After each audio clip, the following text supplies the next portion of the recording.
Hogwarts, forbidden son of the Black and White Lord. This video is purely for entertainment and does not infringe on copyrights or laws. The rights to the novel and image belong to the original author. We do not claim ownership.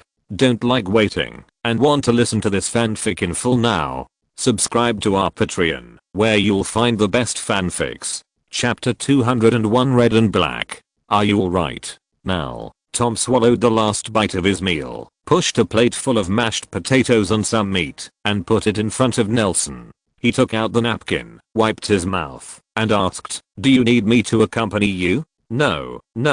Nelson took the plate, inserted a piece of chicken, and declined politely. "There's no reason to bring someone with you when you meet the teacher. Don't worry." Tom nodded and looked in the direction of the Ravenclaw long table and the faculty and staff. Professor Sykes did not come to the restaurant for dinner. He leaned closer to his face and whispered, "Be careful yourself. I always think she has bad intentions." "It's okay," Nelson said while pulling the mashed potatoes into his mouth. "There may be some misunderstandings. Besides, as long as I don't get beaten by the principal at school, I can still run. If I can't beat it, that's fine." Tom nodded reservedly and said, "I believe in your escape route, as long as I don't let me collect the body in the end." "That's impossible," Nelson said, raising his head, shaking his fingers, and showing the note to Tom. "She may have considered this, so she chose Dumbledore's office. HMPH. Tom lowered his head, picked up 2 glasses of fresh fruit juice from the table, and put them in front of him. "She is really a good and understanding teacher." "Indeed." Nelson shrugged, "and give students pets." The two looked at each other, picked up the juice on the table, and clinked glasses with a smile. "Oh, avocado. It's really bad." "Forget it. Don't drink this." Tom pouted, seeing that Nelson had almost eaten, and asked, handing over a napkin, "Do you have anything to do this afternoon? Can we go to Hogsmeade to buy something to drink later?" "Okay." Nelson nodded. "Which secret path shall we take? Have you forgotten? Let's go there and just apper it out." "Seriously, Tom, if the secret rooms underground at Hogwarts are not considered Hogwarts, then there is indeed a problem with security." After eating, the two simply went to the dormitory to tidy up, and then embarked on a journey to Hogsmeade. On the country road, Tom walked beside Nelson with a bag of butterbeer, and walked towards the newly opened clothing store. The two of them grew tall, and it was time to get a new outfit for themselves. Maybe Hogwarts set the anti-apparition spell after Slytherin left. Tom shrugged, looked at the high sun above his head, looked down at the short shadow under his feet, and said, "Of course, it is also possible that they did not expect that someone could leave from the ground." "That's right." Nelson nodded, raised his hand to cover the sun, and said casually, "By the way, your sister came to see me today." Tom ignored him, but poured the bag of butterbeer into his other hand, drew out his wand, and tapped it upwards, and a small cloud appeared over the two of them, following them to shade the sun. "Christian came to see me today," Nelson repeated, "just after I came out of Professor Bin's office." "Oh." Tom responded lightly. "Aren't you curious about what she said?" Nelson was a little suspicious. Tom and Christian had been acting weird recently. He rubbed his chin, and his thoughts began to diverge wildly. "I told her you were in Professor Bin's office." Tom put his wand back into his sleeve, and carried the bag back. "Young man, you don't know much. I think you should communicate," Nelson suggested. "After all, we are brothers and sisters. It's not a problem to be so stiff. No need, she will understand when she grows up." Tom curled his lips and said, "And do you think she is the kind of person who can be persuaded? Aren't you good at persuading people?" "I can't lie to her either." Tom stopped suddenly, put the bag on the ground, looked at Nelson, sighed, and said softly, "This is also a good thing. At least it proves that she is not a fool who says nothing. Besides, persuade, what's the use of her? There will always be some estrangement. After all, in her opinion, her brother is a dark wizard. The black wizard is a black wizard. She has no choice anyway." Tom shook his head indifferently and said, "It's a good thing to be separated. She can't keep up with us." "But you are not a dark wizard." "To her, yes," said Tom, turning grave. "She's such a dead person that to her nothing is real except what she sees with her own eyes." "Is it?" "Well." Tom nodded, showing a look of reminiscence, and said, "You left in a hurry before and didn't talk to her much. In fact, after you left, I was basically taking care of her. Do you remember what's her last name? Riddle? No. Her name is Jewel, Christian Jewel, and it seems that she hasn't changed her name back to Riddle now. Yes, Tom nodded again. Do you know what the name Jewel means to her?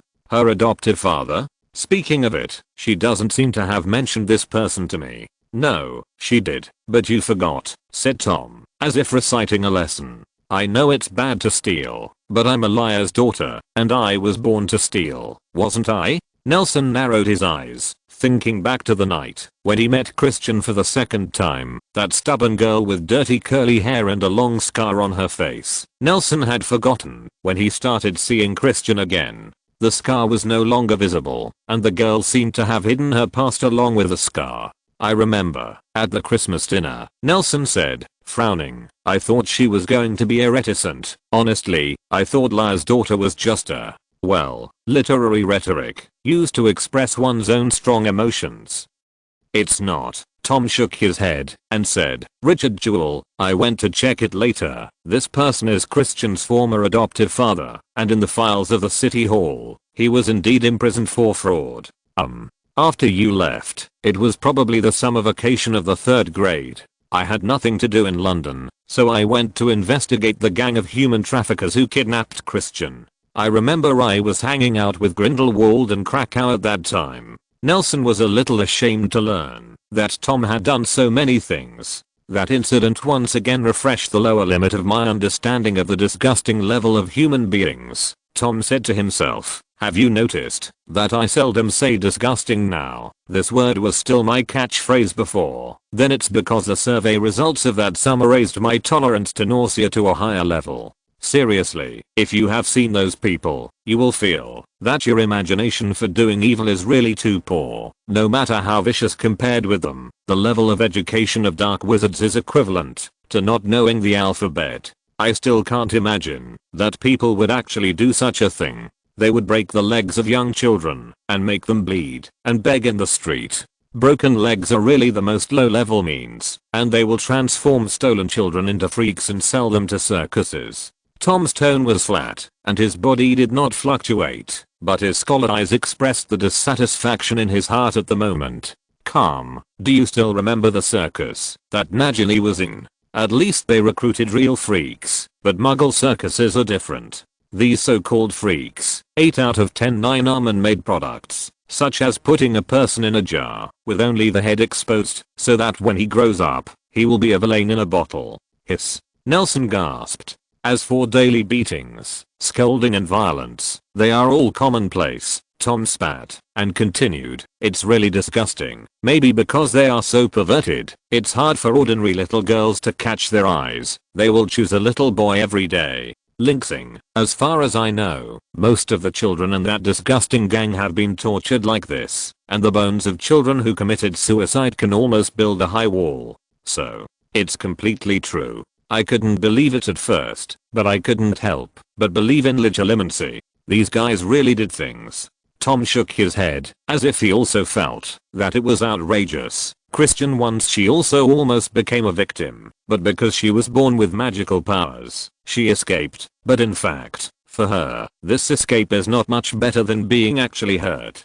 Do you still have to suffer after escaping from the devil's lair? That's right, because she can steal a lot of things. Most of the children who were caught were very dissatisfied with her. You know, when everyone is suffering, you don't suffer, and you are more likely to be jealous. They always call Christian the monster, the devil, even after she helped her companions over and over again. Tom sighed again. He was very sentimental today. That's why she looks like a silent person. In fact, if it wasn't for her adoptive father, she might have become a true obscurant. Richard Jewell? That's right. He lives on a gangster street on the other side of the city, where all the rats in the sewers live, and he is no exception. This scammer has entrapped countless victims, but only in his own house. When I picked up Christian who was hungry and cold at the door, my conscience found it once. Tom looked at Nelson and said, after you left, I read the comics I bought for you. He found Christian's abnormality, but he didn't Instead of exchanging her for money, he taught her how to integrate into the environment like the alien elder in that comic book. Although this kind of depression may increase the probability of becoming a silent person, it can still make her happier. Did not expect. I also didn't expect that by his side, Christian lived at least a normal, street kid's life for a while, until the victim he had defrauded started a relationship, so that Christian, who came back late, witnessed his adoptive father being ganged up by gangsters. He was beaten to death at the door of the house. Tom gritted his teeth. He saw Christian before he died, and he was still shouting to protect himself. This, how did you see it? One of the members of the gang was a member of the trafficker gang. I retrieved his memory. Tom closed his eyes and said, it's not been a day or two since they've been eyeing the escapee Christian. While Jewel was killed, he took her back again, and this time, Christian, who had lost all hope and remembered Jewel's teachings, could no longer show the skills of those monsters. She returned to their control, stealing things day after day, and watched helplessly. The companions were tortured, and few people who went out, because of the smog, did not steal their wallets, and were almost asked to work as child prostitutes. Do you understand the feeling, when the pillars are suddenly destroyed, when you see the light again? I think she understands more than us, which is why she lived more carefully in the orphanage after the traffickers were arrested. Every family has scriptures that are difficult to recite. Nelson didn't know what to say, but just gently pushed Tom's shoulder, and the two walked forward together. Yes, but some people's words are very difficult to pronounce. It's really strange. The two walked towards the clothing store. I went to ask Christian about what happened back then, and she always believed that Jewel's death was because of his status as a fraudster. This good man, in her opinion, if he quits this line of work, he will live a long life, and Jewel, who knows that crime is an abyss, always tells her that he must be a good man. A clean and nice person. This may be the reason why she is so resistant to the dark arts. Now that I think about it, Gryffindor is really suitable for her. The two walked to an alley, and they could walk to the newly opened clothing store. This alley was so similar to the alley where they saw Christian for the first time, so that the scene back then was and they were staged again before their eyes. Tom rubbed his eyes and walked in without saying a word. Tom. Crossing the alley, Nelson suddenly called Tom as the sun fell to the ground again. What happened? I don't know if it's my illusion, but I feel like you are becoming more and more like Dumbledore. Nelson smiled. Haha, I think you can consider growing a beard. No, I don't have a younger brother who hurt each other with me, and my transfiguration is not very good. I can't have sex with a man, let alone let my sister die in front of me. Tom tilted his head, as if he was imagining what it would be like if he had a younger brother. He was quickly amused by his own thoughts. He shook his head with a smile, and said in the direction of the clothing store, speaking of fourth, shall we go and see him later? Chapter 202. Long time no see.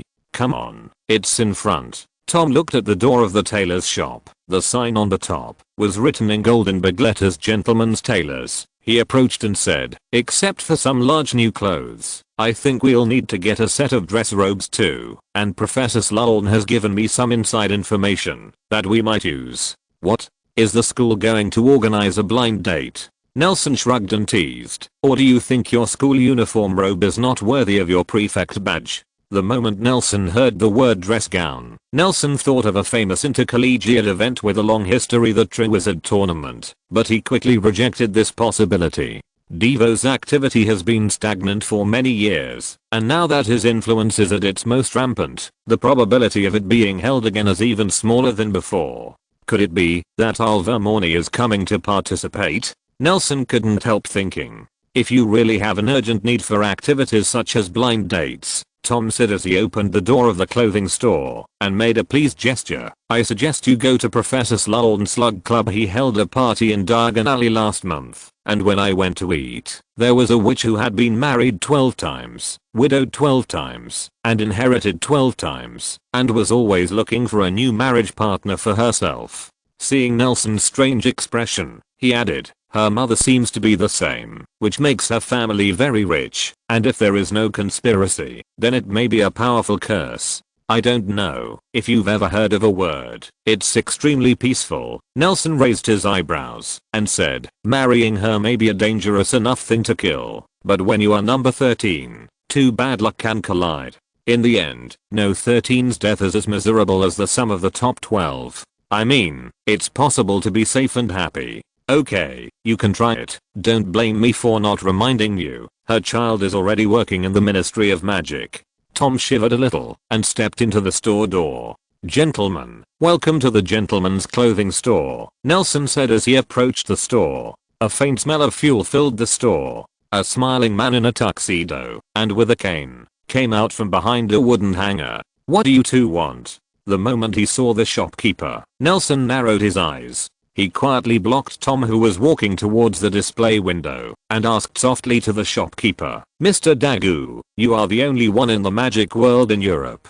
Do you do business? Tom stopped in his tracks. He didn't even look at the owner before. He turned around and found out that the owner of this gentleman's clothing store turned out to be the owner of the alchemy store he had seen in hiding. Even for wizards, this kind of thing is too coincidental. Oh, sir, I remember you. Long time no see. Is that camera good? You must think it's worth the money, Dagu said in a hyperbolic tone. Thanks to Nelson's ignorance of what happened on the cruise ship in Boston Bay, otherwise the small silver balls have filled the whole store now. Seeing Nelson's expression softened a little, Dagu explained, coincidentally, you are really my regular customer. No matter where I open the store, I can meet you. But you are overthinking. I have shops all over the world, so it is normal for you to meet me even in Buenos Aires. But why did your store before Hogsmeade disappear after you sold the camera? Nelson picked up a suit in the closet, rubbed the fabric of the innermost chiffon shirt, and raised his head to ask.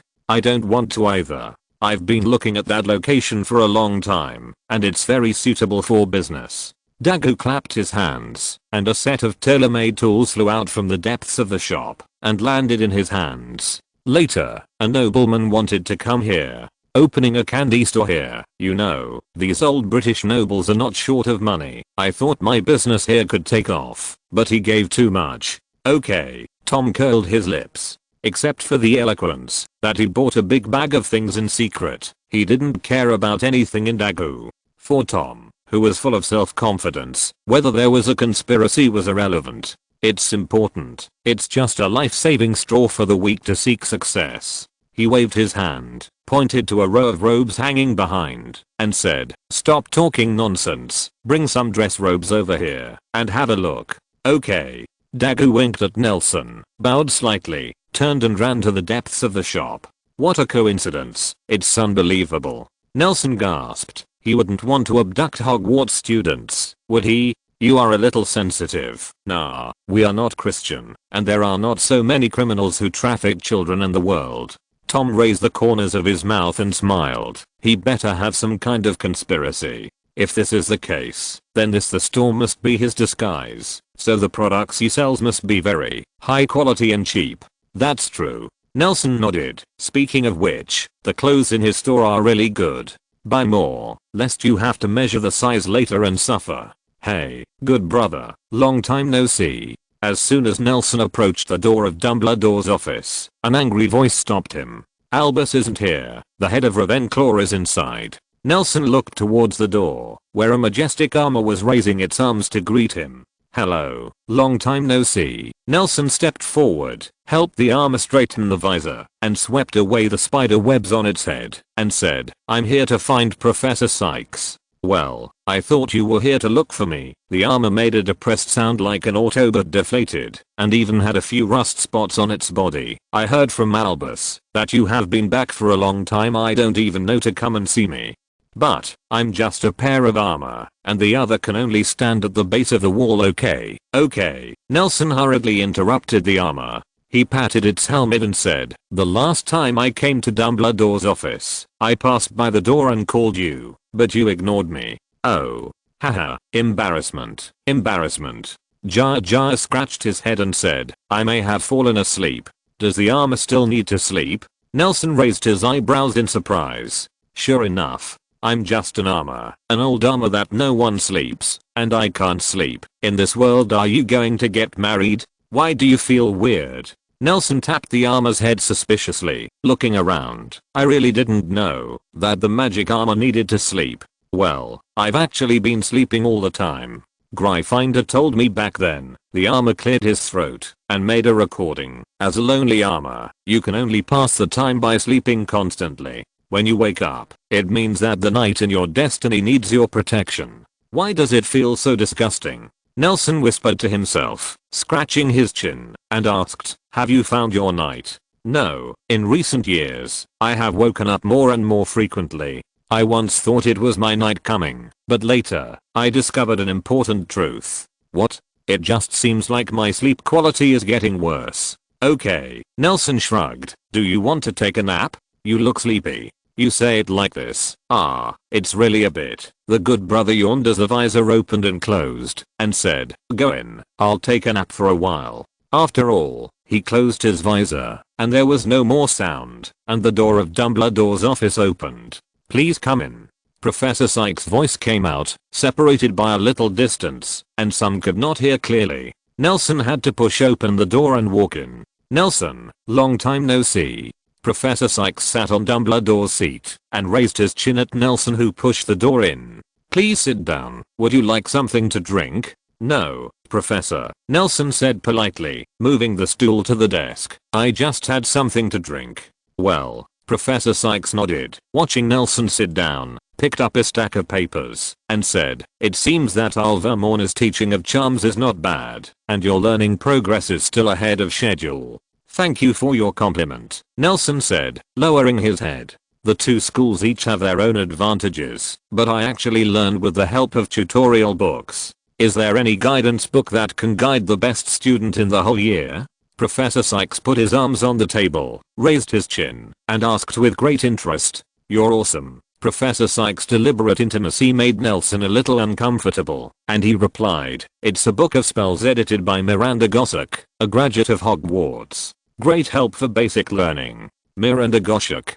Professor Sykes narrowed his eyes and said, I remember her, a very talented witch, but she disappeared after graduation. Did she go to write a book? Isn't that something? Simple work. Do you have her book in your hand? Can you show it to me? Sorry, Professor, the senior sister said that it can't be circulated at will. Nelson said, spreading his hands. I can't do it without her consent, I understand. Professor Sykes nodded. Can you tell me the name of her book? If it is published, I will buy a copy. Standard spells. Standard spells? Professor Sykes shook his head playfully. That's amazing. By the way, Nelson, in order to reward your learning achievements, I'm going to give you a prize. What? Professor Sykes took out a slender crystal bottle from his pocket, which contained a lavender unknown liquid. Just by looking at the crystal clear crystal bottle, one can tell that this bottle of liquid is of great value. A potion that can make your eyes and ears clear, and it will be of great help to little wizards who overuse their brains.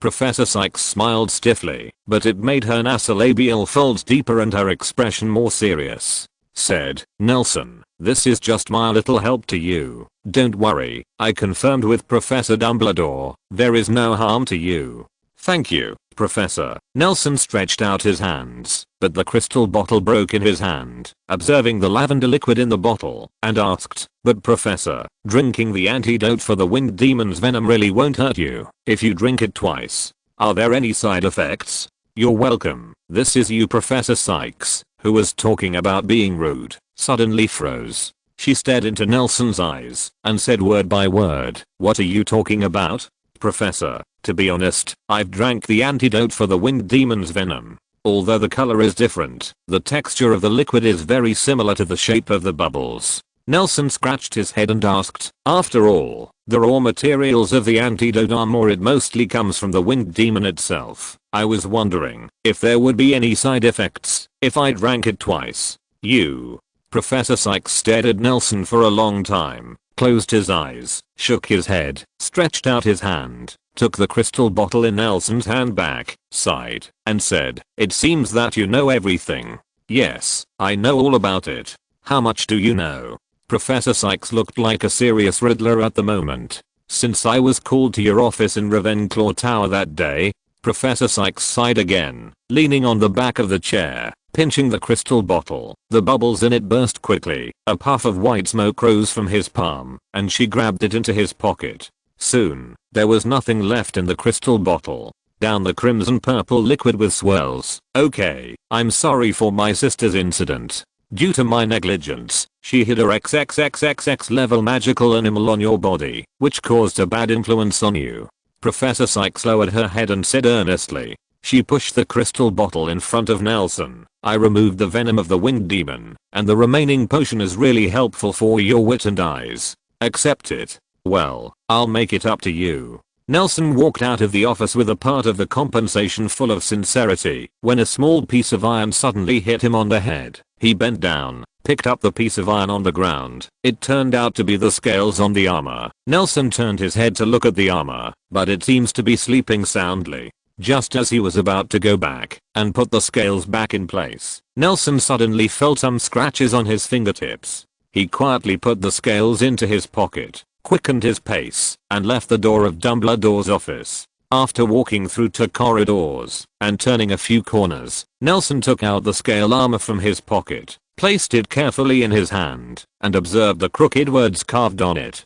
Good brother, be careful. That hippogriff kid asked the patroness to tell Albus about the winged demon, and Albus told her about it. Nelson rubbed his chin. It turned out that Professor Sykes knew that he had drank the antidote, but she seemed to want to pretend that she had heard it for the first time. He turned his head and looked at Dumbledore's office through the walls, looking in the direction. He felt another scratch on his palm. Nelson turned it over, and it was written in bold handwriting. It hurts to pull out a piece. Please help me change a piece of gold. If you're listening to this novel on a channel other than Fanfic World, it means they downloaded and uploaded it without effort. We cordially invite you to visit our channel, Mundo Fanfic Novelos. There you'll find the original version of this story, and you can explore many other novels of various genres. We're waiting for you to immerse yourself in a world of incredible novels.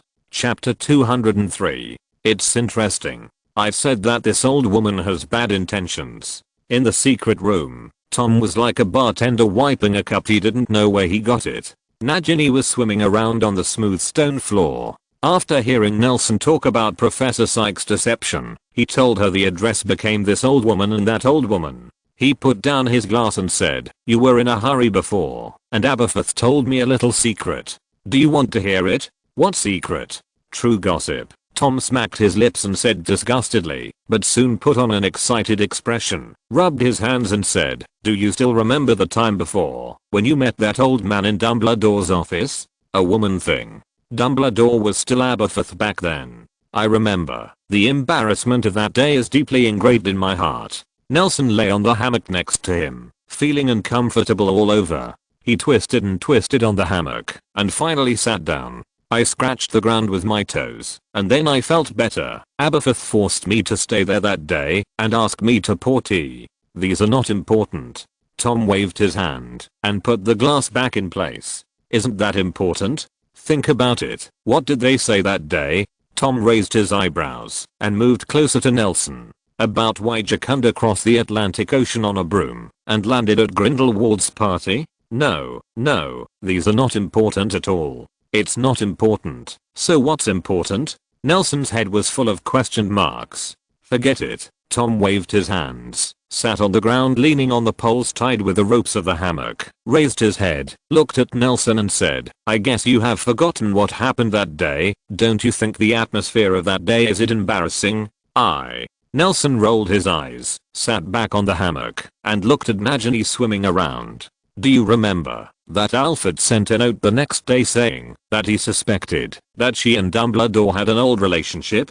Tom shrugged and said, "I thought it was pure nonsense at the time. After learning that Dumbledore and Grindel after War's incident, I feel even more that this statement is nonsense." "So what?" "Actually, Alfred was right, but not quite right." Tom scratched his head and said, "You just met Aberforth and rushed to see that old woman. You should call her Professor Sykes." "I have to think about who the old woman refers to." "Well," Tom shrugged. "Afterwards Aberforth asked what you were doing, and I told him about that. Professor Sykes, who, according to him, wrote to him, trust me." "Oh." You mean, what happened to Professor Sykes and Aberforth? Nelson became interested and turned over to sit instead of lying down. No, said Tom, rubbing his knuckles playfully and squinting his eyes. Actually, she wrote to Aberforth to know something about his brother. I remember Aberforth saying he didn't know, and even he was curious. HMPH. Tom rubbed his forehead. You remember it quite clearly, but unlike you, Aberforth is a man of action who walks the talk. After Dumbledore came back, he focused his free time on don't talk about this matter. It really made him dig out some interesting content. Oh raw. Aberforth said that Professor Sykes was a student of Ravenclaw when she was a student. At that time, she was full of interest in Dumbledore, but it was a pity that the great Dumbledore looked down on her, but she did not give up.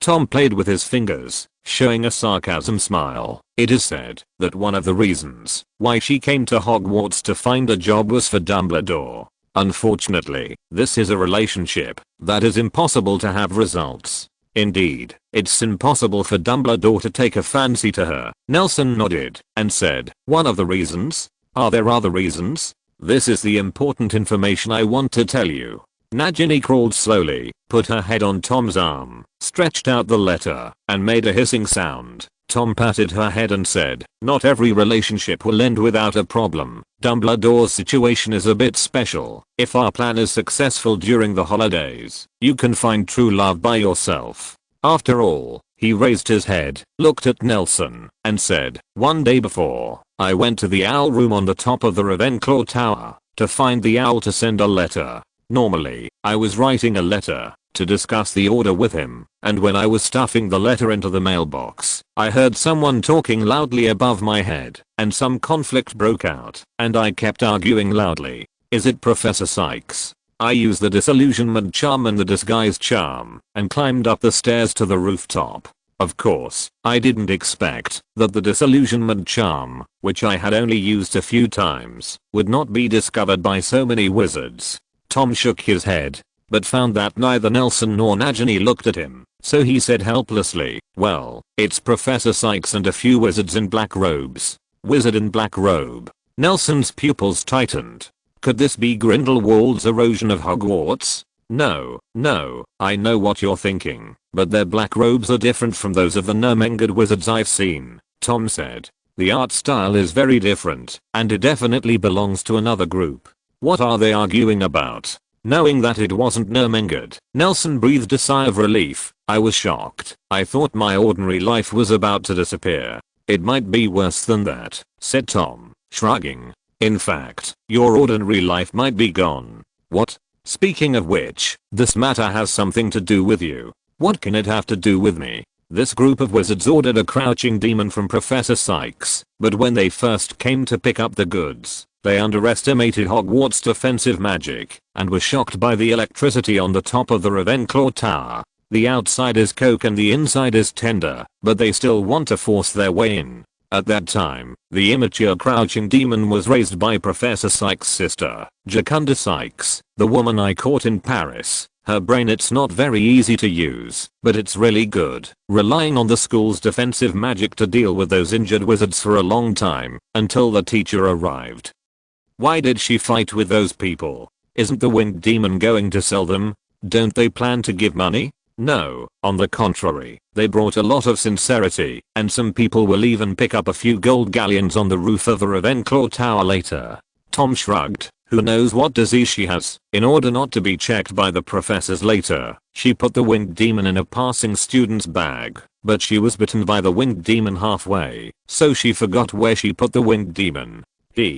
Nelson grinned dryly and laughed twice. It's a bad lie, isn't it? Tom curled his lips and said, I don't think any normal person would believe it. Do those wizards who traded with Professor Sykes believe it? Even if they are stupid, it's impossible for everyone to be stupid, so of course they don't believe it. Tom sneered. They issued an ultimatum and ordered her to hand over the pre-ordered winged demon, otherwise they would expose her to let go. The thing about them entering the school this time, they were not electrocuted, thanks to the cooperation of Professor Sykes. Should I say anything? They are really stupid, and they even brought money. Does she have another crouching demon? It doesn't seem to be there, Tom said. I also checked specifically. In the past 100 years, excluding the one on your body, there has only been one recorded winged demon, and it was in the hands of Newt Scamander. He once wiped the memory of an entire city with the venom of the winged demon, and that serious violation of the secrecy law also made him a subject of surveillance. Is she after that Croucher? Newt told me it's gone. Unfortunately, she's probably playing with the one in your hand. Tom turned his head and asked, is yours still there? Nelson scratched his head and said, it may be here, or it may not be here. After all, it's not with me. Oh who? Tom raised his eyebrows with an I understand expression. Of course, it depends on how much she gives. Nelson said righteously, to be honest, I think it's very irresponsible for students to let people from outside the school in casually, let alone I really keep that one. The poison of beasts. Old wretch, but I really have to thank him. Tom joked, it's a good thing he poisoned you, otherwise I might really beat you. Thank you, even with its help, you can't beat me. Really? Do you want to try? Nelson took out a handful of balls and held them in his hands. Bang bang bang. The violent and frequent sound quickly echoed in the secret room. What are you doing, Alfred? In the potions class the next day, Professor Slughorn grabbed Alfred by the ear and lifted him up. Alfred's face was flushed, the cauldron in front of him was burnt red, and the lid of the pot collided violently with the wall of the pot. There was a disturbing bang bang sound, and the sharp-eyed Nelson had already dodged a few meters away to evacuate the surrounding students. Are you generating electricity in the crucible? What are you doing? Bang bang bang. Professor Slughorn yelled at Alfred with a solemn expression. He pointed his wand at the crucible, pulled Alfred by the ear, and threw him aside. A large silver cauldron was brought in, and Alfred's bomb that seemed to be about to explode was thrown into it. He waved his arms and shouted, "Get out, get out." It seemed that the impact of the impending explosion was wider than he expected. Nelson nodded and continued to help evacuate the distant classmates. If you really don't know how to do it, just learn from Nelson. Slughorn handled the dangerous goods, and he didn't forget to teach Alfred a lesson. Even if the potion rots in the pot, it's better than making a pot of explosives. If this is an exam, I'm even willing to give him points.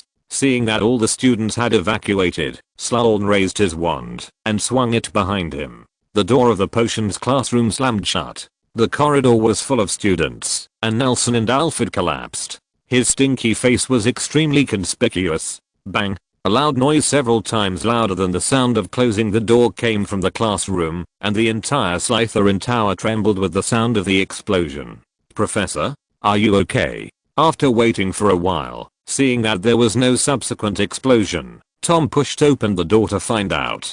Don't come in.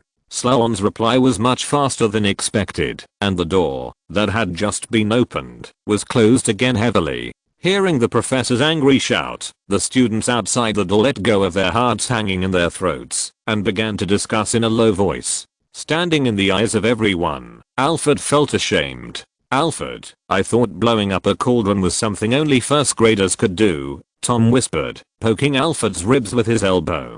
Professor N was killed. Hey, I might be hanged from the beam by my grandmother and slaughtered, Alfred said with a sad face. I wanted to make a kind of fireworks before, and I put one of the prepared materials in my pocket. When I was drinking the potion, I took it out of my pocket, and by the time I realized it, the cauldron had turned red. Ha ha ha. The students around laughed like a barbell and expressed their wishes for Alfred's next life. Alfred.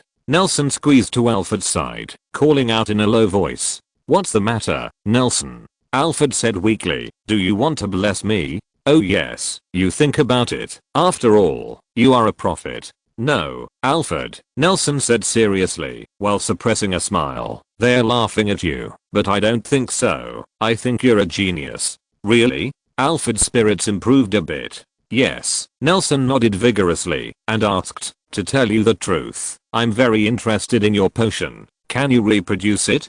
Of course, forget it. I'd better tell you the formula. Alfred's eyes were full of apprehension. I hope I can help you before I die. If you are willing to arrange a good fate for me in my next life, then I will give you a better life. It couldn't be better. I'm a wizard, not Hades. Nelson rolled his eyes and carefully recorded the formula of Alfred's explosive potion.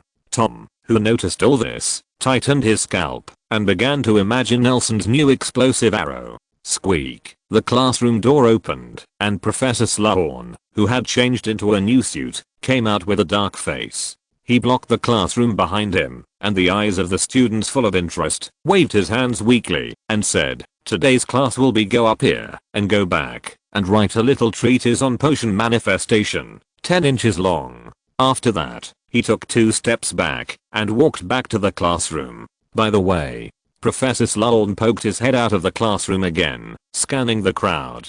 Finally, he found his target, and gave Alfred a hard look. "Alfred, you write 30 inches. Write it yourself. Come to my office at o'clock tomorrow night for confinement." Chapter 204. Approaching the Sphinx with a cat stick can make people die without pain. 30 inches. Alfred lay down on the table in the lounge, resting his chin against the eaves of the table, and there seemed to be strands of black hair surrounding his head. "He just killed me and forget it. I will write in my life. There may not be so many homework added up.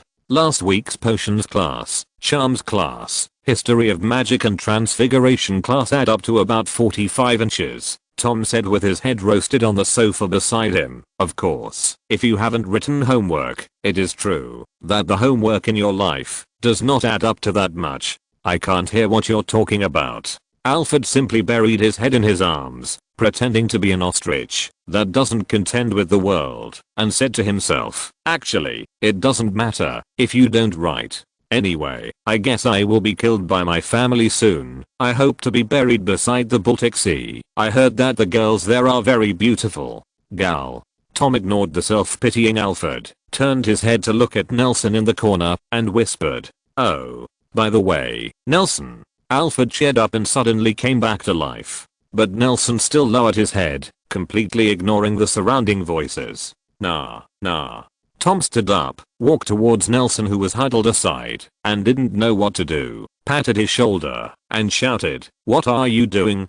"Huh?" Nelson looked up, holding up a shiny gold sequin, and said, "I'm doing crafts." "Handmade?" Tom immediately became interested when he saw the shiny golden thing. He approached Nelson and asked curiously, "What is this?" "The scales of medieval armor," Nelson said, putting the gold piece back on the table, turning the flat knife into a file, sharpening it lightly, and holding it up in front of him, taking out a silver one, and putting it together, closing one. "Observe carefully with your eyes. I don't feel much difference."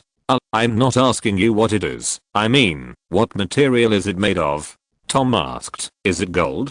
"Yes, pure gold." Nelson put the 2 scales together, raised his wand, and muttered to them, "Are you going to make a pair of pure gold armor?"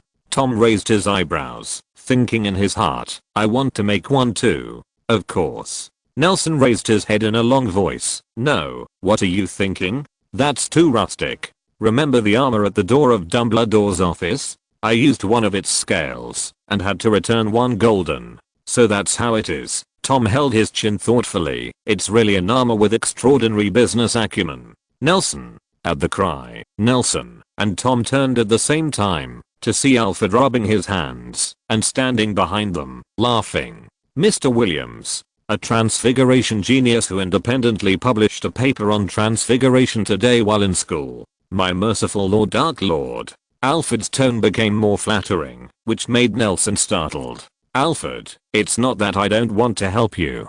Nelson waved his hand and declined politely. "You know that my potion level may be about the same as that of a Muggle, and it is very difficult to write by myself. Really, if it is transfiguration, without further ado, I will help you write immediately." "Lord Dark Lord." Alfred patted his chest with a bang bang. "Don't worry, Ning. I will definitely not let Ning do it in vain. I can tell Ning what my sister likes to eat, and my sister is fine too. We have a distant house. The little sister will enter school next year." "You are really perverted."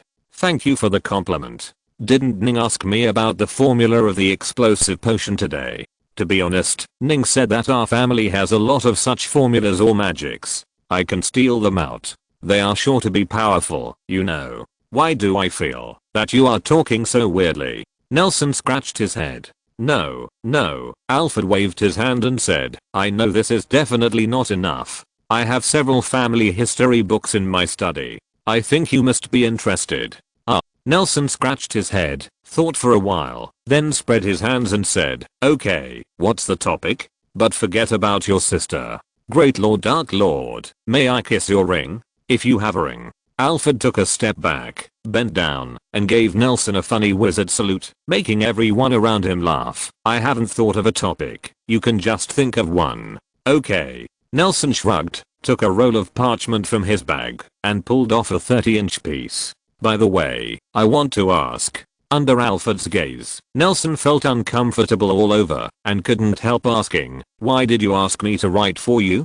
"Because your potions class is bad." Alfred maintained his bowed bow, raised his head, blinked his eyes, and said, "I think if Tom can write it for me, Professor Slughorn will definitely be able to do it at a glance. It can be seen that someone else wrote it for me, only you, and you are especially good at homework, and your level is about the same as mine." There was an awkward silence.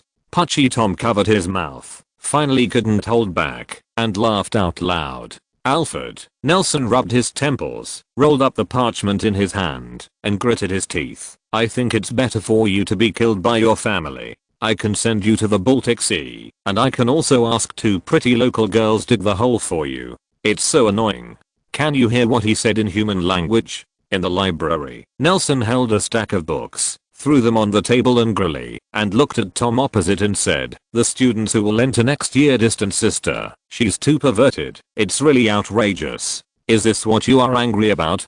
Tom, who was opposite, held a wizard adventure novel he had just found on the bookshelf, leaned on the back of the chair with Erlang's legs crossed, and said with a soft smile, "He is especially good at homework, but his level is not good enough. It's about the same as me. Ha ha ha ha ha. I want to give him a medal, pure gold." Loud talking is not allowed in the library. The administrator's voice floated from a distance. "Williams, put your books well. You must love them, like you love your lover."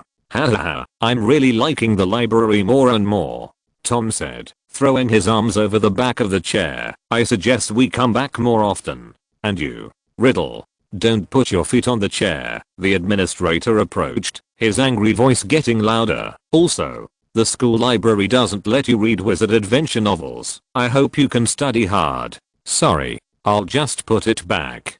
Tom turned around and said with a stiff neck, then turned around, lowered his voice, and said to Nelson, "To be honest, I think the environment in the library is a bit harsh. We still go to the secret room and read a book. Wait for me a bit." Tom took a closer look and saw that Nelson had already unscrewed the ink bottle and was writing quickly on the parchment with a quill in his hand. He squinted his eyes and saw that Nelson had written 10 inches or more. "Hiss," Tom gasped, which made the whole library much warmer. He reopened the wizard adventure novel, put it on the table, and sighed. "You are really fast. No wonder, Alfred," he said, "that you are especially good at doing homework. I would especially suggest that the teacher assign more homework." Nelson rolled his eyes, dried and rolled up what he had written before. "I will suggest it in the next class. Anyway, I write fast, and we will die together." "That's not the case." Tom turned to a page of the book in front of him at random, and began to read with a frown. "You should think of other innocent classmates. Tom, no snowflake is as innocent as an avalanche. Your words are good. I want to write them down." Tom nodded. "As expected of the Lord Dark Lord, it is very suitable as an excuse for killing innocent people indiscriminately. A true Dark Lord would never bother to justify such a thing. It's still your specialty, nah." Tom gave a thumbs up, turned the novel in front of him to the next page, and exclaimed, "You're merciful, Lord Dark Lord. You might as well find a few Muggle books to read." Nelson raised his eyes, glanced at the contents of the book in Tom's hand, and said, "The literary works of wizards are probably at the same level as Alfred's bragging at parties. It's okay, at least it's a good pastime." Tom pouted, and said, "At least in this book, the wizard uses a large cat teaser to get close to the Sphinx. I think it's a good attempt. Maybe it will make us less vulnerable against the Sphinx. Leaving aside why you are fighting the Sphinx, I think you can try it," Nelson said, dipping his ink. "I think it will make the Sphinx feel that you are insulting him, and then you can have no pain. Die." Not far from the port of London, a huge cruise ship that was as quiet as if it hadn't started was approaching the coastline quickly. When it was approaching the harbor, it suddenly plunged into the water. Newt Scamander, the magical animal expert with bubbles on his head, was guarding a large wooden box in the bow, with the suitcase, that never left him at his feet, waving his wand, and using an even bigger bubble. The wooden box was covered together with himself, and the witch next to him. "I think Nelson would like this," Newt said excitedly, holding the wooden box with his hand, feeling the slight but obvious trembling of the creatures inside. Sphinx. There have been no wizards in England for about 230 years. I've seen it before. It's very suitable for a mental wizard like him. I really don't know what's so fun about guessing brain teasers with a big cat. The witch next to Newt pouted and said disdainfully. She had shiny golden brown shoulder length hair and was wearing a black robe with a simple silver accessory on her waist. It was Tina Goldstein from the Magical Congress of America. She stood beside Newt, playing with a plaque engraved with a silver owl, and said angrily, "One, you are happy. When it comes to your junior, I suggest you go and live with him. You don't understand, Tina." Newt shook his head. Contrary to most people in the world, the older he gets, the more handsome he is. "I haven't seen you for a few years." His face is full of stories, and his half-long hair follows the wand fell down with a wave, and the original hairstyle was restored. Newt stretched out his arm, and Tina took it up naturally, but heard him say, "Nelson, like me, is a guy who likes magical animals. He gotta love the Sphinx." "Didn't you say you didn't like taking magical animals out of their homes?" Tina retorted. "Now you brought the Sphinx across the sea from Egypt to England. Are you the one who likes magical animals?" "You don't understand, Tina. The Sphinx can communicate, and it also wants to come to England to see." As if to confirm his words, the big wooden box shook, and Newt patted Tina's hand, excitedly said, "I can see the hippogriff again. I don't know if they will let me in. If not, you." Tina snorted coldly, shook off Newt's hand vigorously, turned her head, and stepped out of the air bubble, and glanced back secretly from time to time, only to find that Newt was lying on a hole in the big wooden box to look inside. She stomped her feet and gritted her teeth. After leaving, this set of movements is extremely skillful, and it can be seen that similar things have happened many times. What an elm bump. Tina walked to the side of the ship and leaned on the railing to look at the fish in the sea. Although the cruise ship was sailing in the sea, the deck and the passengers on the deck were almost unaffected, except for the need to bear except for the bubblehead curse. None of their clothes were wet at all. Alas. She pulled out her wand and poked the squid that floated in front of her, but because she poked too hard, a stream of ink came out, and Tina jumped aside and sighed. If he knows the mood, it's not Newt. Compared with when Nelson first met a few years ago, Tina hasn't changed too much, but she can't say it's small either. She grew her hair a little longer and loosened it on the back of her head, and her serious face softened a lot. Her eyes also became brighter. For 3 years, she led her Aura team to search for the anti-wizard organization stronghold called Second Salem all over the United States, and Newt followed her to find an old friend. They just found a cruise ship in Boston Bay equipped with a special cage made by Second Salem, but the clues were broken from the battle traces in the cargo hold. "I can't go down." Thinking of this, Tina rubbed her head and messed up her hair. "Forget it. Don't think about it." Tina smoothed her hair through the clean iron railing and turned to Newt. "You are going to be separated from your Sphinx. The boat has entered the river, I think. British magic people from the ministry should be coming soon." "Okay, goodbye." Newt patted the wooden box with some regret and walked to the bow. There were a few wizards with big bubbles floating in the river not far away. He straightened his neckline and waited for the cruise ship get close to them. "Why do you want to meet in the water? It's too inconvenient." Tina shook her head puzzled, and she walked back to the cabin. As a tourist on the boat, it was time to avoid it. Chapter 205 The Scamander Brothers. Newt Scamander? 10 meters below the surface of the Thames River estuary, a group of auras wearing standard wizard robes and the logo of the British Ministry of Magic stopped a cruise ship in the water. The leading aura swung his calf lightly, paddled the water, and jumped onto Class A lightly. Newt heaved a sigh of relief. The person who responded had finally arrived. After all, transporting a rare and magical animal like the Sphinx was impossible. It's not an easy job. He took a step forward and stretched out his right hand to the aura who came to hand over. The person who came was slightly shorter than him, but with much thicker arms. His face was hidden in the hood of his robe, and he approached Newt without saying a word. "You guys are finally here. I thought you would pick us up in the English Channel," Newt said with some complaints. "But luckily, there were no storms along the way." "Thank you." A rough male voice came out from under the hood. He raised his right hand and shook Newt's hand vigorously. This calloused hand seemed to bring a familiar feeling to Newt. Feeling the touch, he narrowed his eyes and looked at the familiar aura. "Theseus?" he asked tentatively. Long time no see, Newt." Theseus took off his hood, revealing a face that looked very similar to Newt's, but with a lot of determination. He withdrew his hand, stroked his hair back, raised his looking at the top of Newt's head. He grinned. "What's the matter? Will adult wizards still grow? I remember that I should be taller than you before." The moment Theseus took off his hood, the expression on Newt's face immediately changed from apprehension to surprise, and the smiles of the two brothers were equally bright. "Maybe it's because I'm wearing boots. I just came back from Egypt. You know, there's a lot of sand, so the soles are naturally thick." Newt raised his eyebrows and took a step forward. The two brothers who had not seen each other for a long time hugged each other tightly. Theseus wrapped his right hand around Newt's neck, patted his shoulder blades hard, and his left hand was hanging powerlessly aside. Newt noticed Theseus' left hand, frowned, and let go of his brother's grip left hand.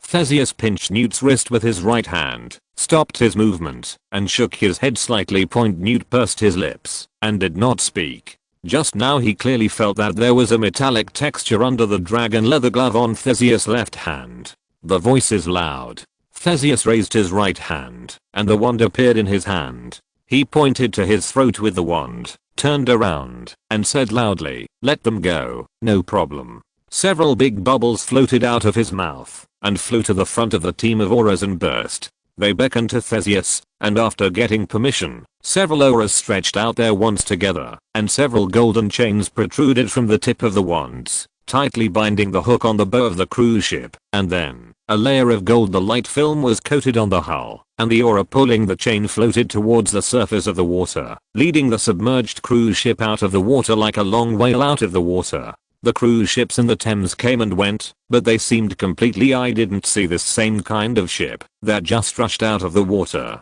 Under the sunlight, the cruise ship was glowing with a faint golden light, and was quickly shuttled through the cruise ship under the guidance of a few auras who didn't know when they were riding broomsticks, headed for London. "Newt, what did you bring this time?" Theseus and Newt leaned against the fence at the bow, looking at the rapidly receding riverside scenery around them. He raised his leg and lightly kicked the big dog beside Newt box, said, "I heard there is a sphinx." The sphinx in the box seemed dissatisfied with Theseus kicking him. The big wooden box shook and made two dull impact sounds. "It can't be said that they are things." Newt shook his head and said, "They are all unique magical animals. In addition to the sphinx, I also brought a batch of magical animals that are native to the Americas. I heard that the Ministry of Magic also I found a batch of fire dragons and giant monsters, but I didn't transport them." "Oh." Theseus leaned against the railing and replied indifferently, "By the way, didn't you come here to hand it over? Why don't you know what I gave you?" Newt scratched his head, took out an exquisitely crafted leather case from his pocket, took out a water bottle from it, unscrewed the cap, and took a sip. "I'm not interested in magical animals. I only asked to lead the team when I heard that it was you." Theseus yawned. For him, this kind of work can be called a sneak-in. "Well," Newt said, shrugging, "you're still the same. Fantastic beasts are actually really interesting. The protection of them in the UK is too lacking. Yes, you are my mother's treasure." Theseus simply closed his eyes, rested his head on the railing, and said in a low voice, "To be honest, there may not be many knowledgeable people in the entire Ministry of Magic, so I suggest hiring someone. The experts are back." "Bring an expert back," Newt murmured. "Didn't you get the invitation?" Theseus looked up and winked at Newt. "I received it, so it's you?" Newt raised his voice in surprise. "You know, this is what my mother has always wanted to do." "Don't say that." Theseus, who has entered middle age, stared at the water glass in Newt's hand and said with a straight face, "It's just that the Ministry of Magic thinks that contact and communication with magical animals is necessary. I think you can think about what to do." "I have not." I don't think you will give up this opportunity. Theseus interrupted Newt's hesitation, waved his hand, and said, go back to London. After dealing with Tina Goldstein, this matter it's true that only you can do it. Anyway, why don't you talk to your brother more? Can you believe it? When my brother and someone got the marriage certificate, it was his wife's boss who told me when he was on a business trip of. Theseus put on a funny expression and joked, or do you think your brother is so weak that you can't see your brother getting married if you don't have a home? Seeing Theseus bluntly narrate the past events that he has always been difficult to talk about, Newt was a little surprised. He was a little stunned and nodded again. Yes, those things have passed for many years. Intuitus is more than 50 years old, and even the children born in that year have grown up, and there is nothing that time can't digest. Well, you are really strong. Newt stepped forward, patted Theseus on the shoulder, and the two smiled at each other. Theseus turned his head, stared into Newt's eyes and said seriously, when will you bring her back? Although I know her, you know, this kind of thing is still up. Theseus has long been used to squeezing all the free time he can think about with his busy work. This outstanding aura is not familiar with such short-sighted topics, so he stammered for a while. When will you be free to take her home? He closed his eyes, tapped his hand on the railing, organized his words for a while, and opened his eyes after a while and said, at least we have to have a wedding, and we can't let others think the Scamanders don't seem to have any money. She's on the boat. Newt nodded and said, then we can have a meal together. Mother has some relics left to her daughter-in-law. And then Theseus paused and asked, what did you say? She's on the boat, Newt repeated earnestly. There was a lot of confusion hidden in Theseus's small eyes. He kept stroking his hair like a robot and looked around nervously, as if he was afraid that Tina would suddenly pop out from behind some wooden barrel. As Newt's older brother, even though his younger brother was already grown, he still couldn't help being nervous. I'll call her? Newt smiled and raised his eyebrows. There's no need to be so anxious. Theseus sneered and changed the subject. Have you communicated with the Sphinx again? I hope that the old riddles that will appear on the field will not be there. Don't worry, I subscribed to the Daily Prophet for a year, and the second edition has good riddles and jokes every day. Newt shook his head and said, by the way, what do you want the Sphinx to do? Does the riddle contest pick out the greatest riddler? You don't know? Theseus stared at Newt with strange eyes and asked back, you don't know what to do. Why do you take this job? I'm going back to England, and someone just happened to be looking for me. Newt was even more confused. I saw that it was someone from the British Ministry of Magic, and the fact that the Sphinx was not worth hunting, so I came here. Okay. Theseus sighed, leaned closer to Newt's ear, and whispered, it's the Triwizard Tournament. What is that? What is what? Why don't you know? Theseus widened his eyes. After a while, he figured it out, and said clearly, oh, you dropped out of school, it's okay. As if to make up for the regret of not being selected as a warrior that year, Theseus enthusiastically introduced the history and format of the Triwizard Tournament to Newt. I understand bugs, buttons and Hogwarts, but I don't know. Theseus shrugged. It is said that they will participate, but I'm not from the International Affairs Department, so I don't know exactly what the situation is. By the way, Newt nodded, rubbing his chin thoughtfully, and asked, is this confidential? Can I tell others? Tell who? Grindelwald? Theseus clenched his fists. If you can lure him here, I can. No, a friend of mine is studying at Hogwarts. Newt continued, rubbing his chin. Sphinx, dragon. Of course, Theseus said with a knowing smile. You know, cheating has always been a traditional event in the Triwizard Tournament. Cheating? Newt smiled and said, I don't want to cheat, I'm just chatting. It's true, even if you reveal the news, it's not certain whether you will be selected. Theseus shrugged and said, the competition in the school is also very fierce. I remember that I was a Gryffindor class back then. One of the prefects has been chosen by the Goblet of Fire. Did he win the championship? Win the championship? Theseus smashed his mouth and said, no, he was attacked by a mountain vulture when he was climbing the stone wall, fell off, and hurt his brain. If you are interested, I can take him in and give you Mungo's ward number. Hiss. Newt shook his head. It seemed that he still underestimated the danger of this activity. The scenery on the Thames quickly receded. A group of water birds flapped their wings around the cruise ship and uttered crisp bird song. Newt and Theseus leaned on the railing, looking at the only creatures on the river who could see the ship. Fascinated, Newt stretched out his hand over the railing, and a delicate piece of bread appeared in his hand, which he bought in Jacob's bakery. A pure white water bird with beautiful feathers landed in his hand and took the bread away, stretched out a neck, and rubbed against his arm affectionately. What kind of bird is this? Theseus stretched out his hand imitatively, but the waterfowl ignored him. He sighed and said, "It's so beautiful. Now I gradually understand why you and your mother like magic so much, animal." "I don't know." Newt shook his head, took out another piece of bread, and held out his hand. "They are not magical animals, and I don't know what these birds are called. But they are just as pretty, aren't they?" Newt froze for a moment, turned his head to look at Theseus. The corners of his mouth curled up slightly. "That's right. Speaking of it," Theseus sighed, looking at the rapidly receding scenery on both sides of the riverbed. "Look at how fast this boat is going. It reminds me of our holidays in London, when we went out secretly in the night bus day. Are they still driving that fast?" Newt shuddered, as if recalling some bad memory. "Ha ha ha, you bastard." Theseus opened his arms, feeling the humid warm wind on the water. "I still remember the first time you rode in a car. You vomited like a dizzy. Mother even thought I would feed you took laxatives. Why do you throw up on laxatives?" Newt shrugged.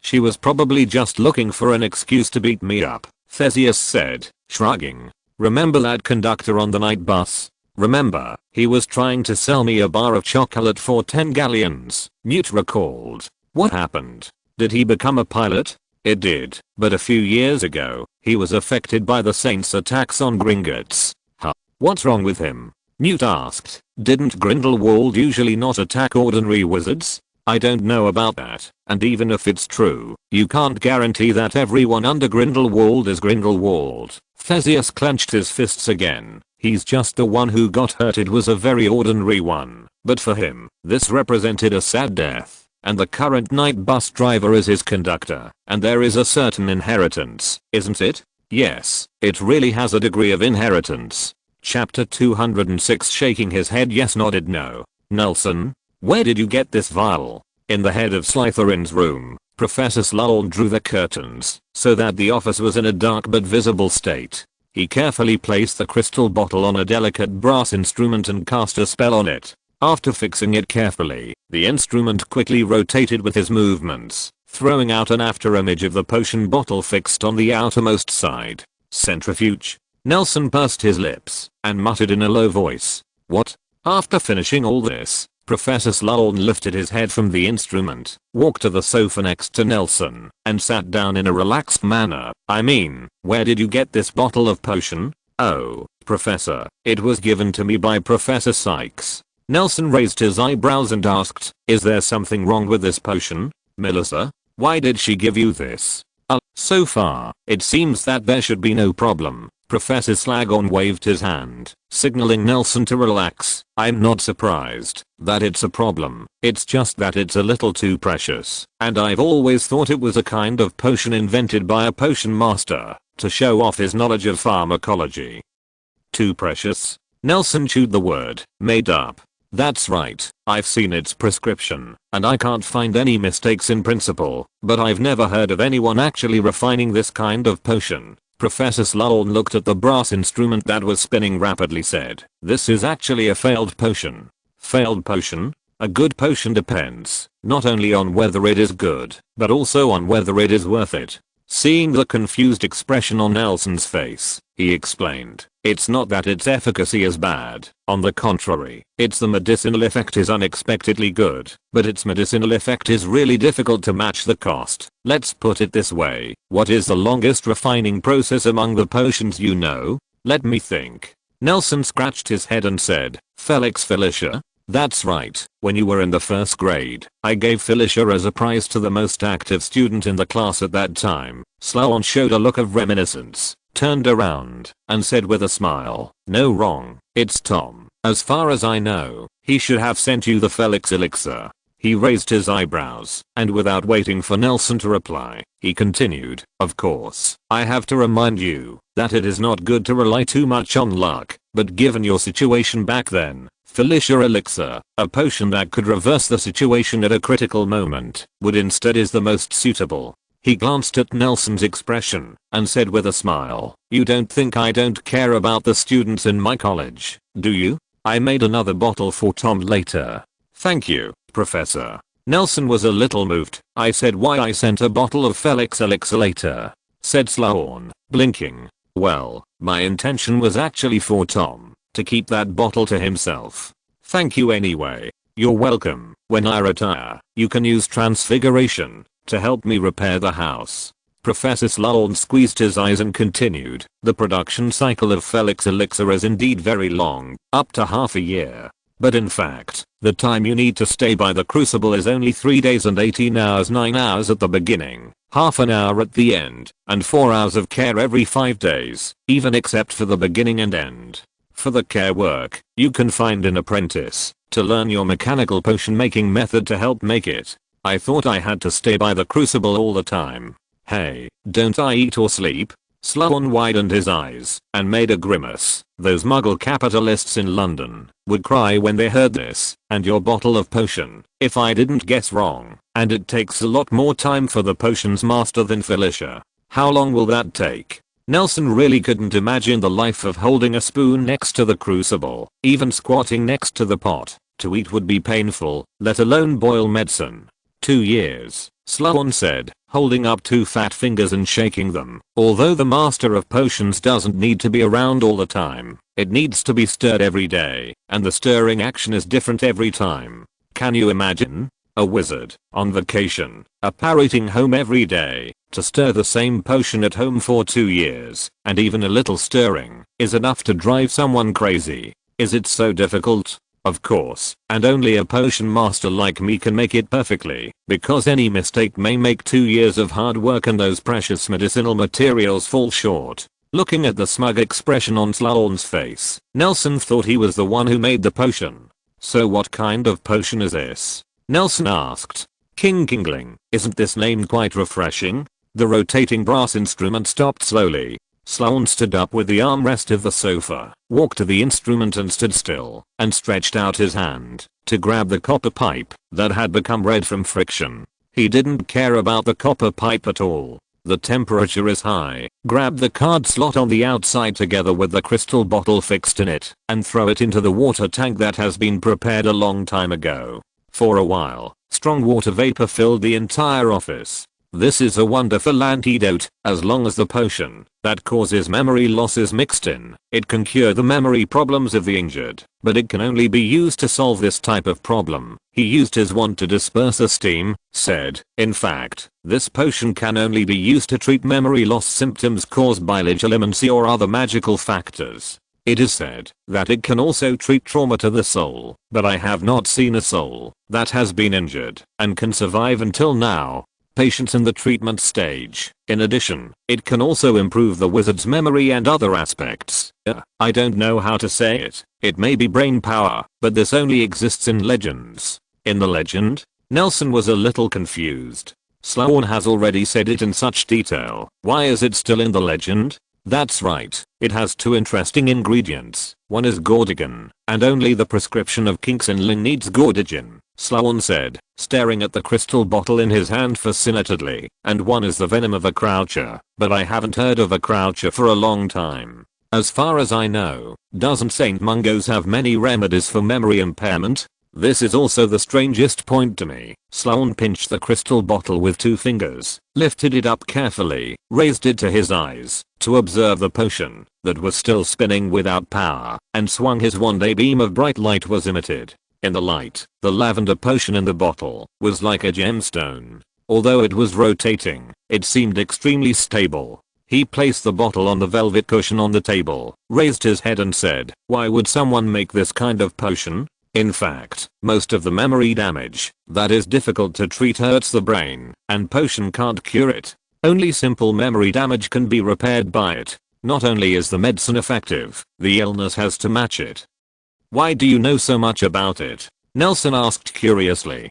It sounds like you made it. Ah, I saw it when I was in school. At that time, I thought this potion was completely nonsense, and it should be a joke made up by someone. Professor Sloan shrugged and said, so I specially wrote it down. I wanted to find the loopholes in its pharmacology, but unfortunately, by studying the principle of its potion, my theoretical knowledge has improved rapidly. It can be said that it has made me who I'm today to some extent, but it is impossible to do it. I will not live in pain for 2 years for a pot of medicine. I see. Nelson nodded and said, thank you. Put it away.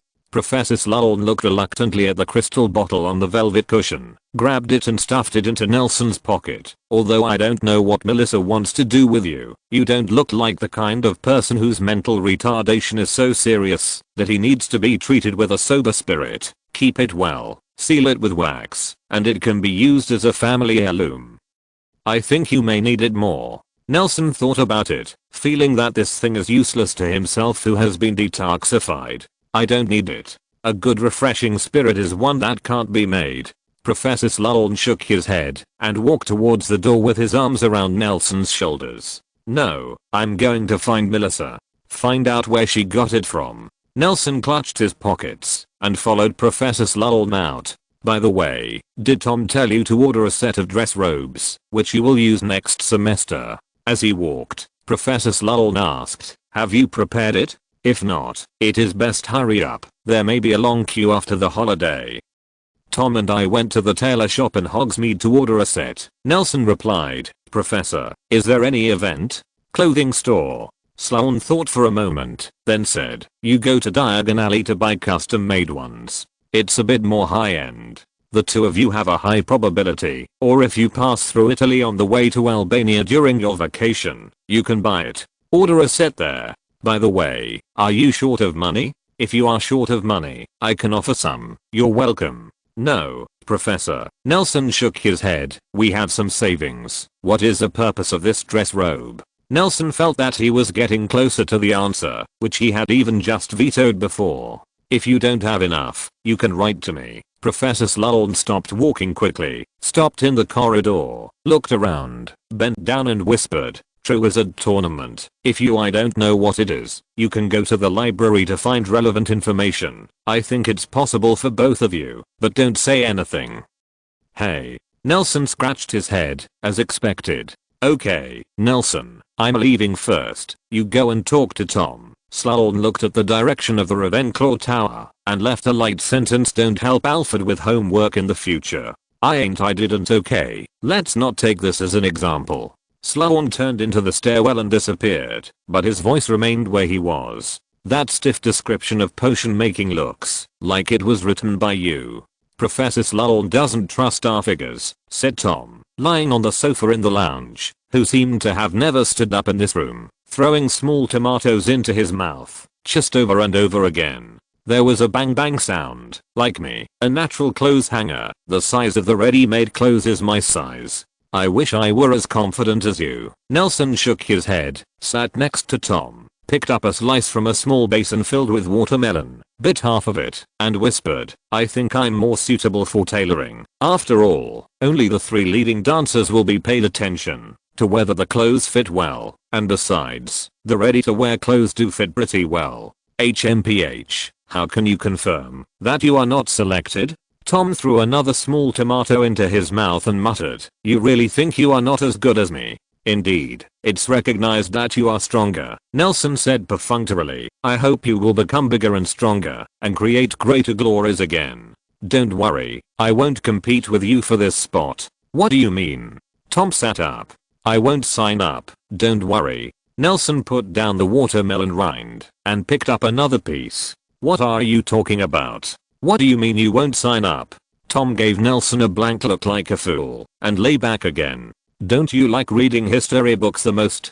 Don't you know that the 3 schools will put the names of all students, throw it into the goblet of fire, and finally choose 3 warriors? Is it okay if you don't want to participate? Nelson thought carefully, as if he had never seen the relevant content of the registration. I can think about it. Nelson held the watermelon and made a click, click, click sound. But don't worry, Tom writhed on the sofa and finally put his feet on the armrest. with me, you can't participate, even if you want to. I just appreciate your confidence. Nelson thought deeply. I hope so. 2000 galleons is really fast. It doesn't matter if it's money or not. The main thing is to win honor for the school. Tom whimpered and looked at the ceiling, saw Alfred coming down the stairs, and shouted, Alfred, Dumbledore said that if you don't make up turn over the transfiguration homework, he won't let you take the final exam. Hearing this, Alfred, who was bouncing around, immediately changed his mournful face and ran away, as if he had seen a ghost. After the exam next week, you can go to Albania. Tom lay on the sofa and let himself go. You have to remember that Albanians nod for no, and shake their heads for yes. I see. Nelson shook his head. Chapter 207. Gellert, what do you want? The broken coast is uneven and stretches like a glacier colliding with the mainland, like bread torn in two. Islands facing each other are arranged around the coastline, washed by the waves of the ice flows. These archipelagos not far from the continental shelf are like isolated islands, seemingly connected, but in fact it is difficult to approach. Dumbledore was wearing a solemn black suit standing on the reef, looking at the shell-like white lighthouse not far away, holding an old silver cross necklace tightly in his palm, looking at the beach not far away. Grindelwald, who was sitting on one knee while hugging the boulder, was not far away from each other, similar to the distance between two small islands by the sea. Since when did you become religious, Albus? Gellert Grindelwald was wearing a long black trench coat, the hem of which was draped over the huge boulder under his seat. The sea breeze blew up his grey scarf, and it floated gently behind him, pointing to the tall fighting beast in the background behind him, a grand building in the style of a field. He didn't answer Dumbledore's question, but turned his head and looked at the Colosseum behind him. Not too long ago, a trial against Dumbledore was held there. I don't know how many wizards came from all over the world. They gathered together to enjoy the trial of the most famous white wizard in the world, as if they had also become the Spokespersons of the great law. When the trial was over, the people who were still excited were scared away by the news of Grindelwald's attack. In fact, most of them only heard the news of Grindelwald's attack, and they didn't even dare to go to the room at Grindelwald's attack. Looking at the direction where Devo disappeared, he was like a headless chicken, exhausted by the crowd, and after returning to his comfort zone, he quickly forgot about this world-renowned trial. Just as hotspots are always forgotten, the tall Roman columns in the venue are already covered with moss unique to the subarctic zone. In Norway, a humid and cold coastal country, fragile creatures such as moss and vine man will always find opportunities to seek survive. No, I think you know what day it is. Dumbledore shook his head, clenched his already tight palm. The hard sharp angle of the cross pierced his palm, but did not pierce his skin. He jumped off the reef, stepped on the shell of a hermit crab, and said, I don't believe in these, but I always have a little expectation. Of course I know. Grindelwald shrugged, stood up from the reef, patted the gravel and soil behind his buttocks, and disappeared in place. The next second, he appeared beside Dumbledore. He walked forward, taking a step closer to Dumbledore's ear. He exhaled a fiery breath that was completely inconsistent with the cold Norway, but the words that came out of his mouth were not so fiery at all. Albus, you are just trying to reassure yourself. You. Dumbledore raised his clenched fist, paused for a few seconds, then put it down lightly, and said in a flat tone, yeah, so what? You can think whatever you want. What you say is what you say.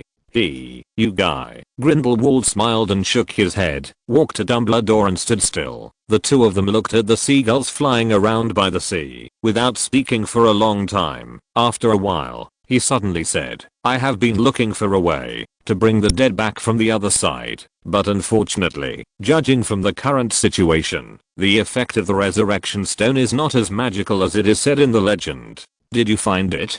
Dumbledore turned his head and stared at Grindelwald's profile, only to see him shake his head slightly. There's no need to look for it. Grindelwald reached into the inner pocket of his coat, took out a large piece of bread, broke half of it, and handed it to Dumbledore. The broken section was very similar to the coastline of Norway. He ignored the man who took the bread in a daze. Dumbledore just tore off a small piece and threw it into the sea. A seagull rushed up from the sea, grabbed the bread with precision, and swallowed it in one gulp. This is a good thing I found in a Muggle shop in the United States, Grindelwald said to himself. It tastes good, but I can't eat so much by myself. Dumbledore's body was tense, but he pretended to smile in relief, broke off a piece, and threw it into his mouth. Soon, his brows relaxed, and it seemed that the taste was really good. I hope you didn't blame me for feeding the birds with your food. Grindelwald was still repeating his action of feeding the seagulls. If you like, you can go to your favorite student and ask him to take you to buy it. Tom. Dumbledore stopped tearing bread. He will be sad to hear that from you. Grindelwald shook his head. I mean, Newt Scamander, by the way, do you know he's married? Is he married? Dumbledore stopped completely. Yeah. Grindelwald finished feeding the bird quickly, patted the crumbs on his hands, looked at the two suns on the sea, and said, he may not even know that when he secretly went to Miami to get a marriage certificate, that registrar was me pretending to be. After that, he turned his head and raised his eyebrows at Dumbledore slyly. Look at you. You don't care about your students at all. Marriage is such a big event in life that you have to have a respected senior as a witness. Since you are not here, I have no choice but to resign myself. I'm different from you.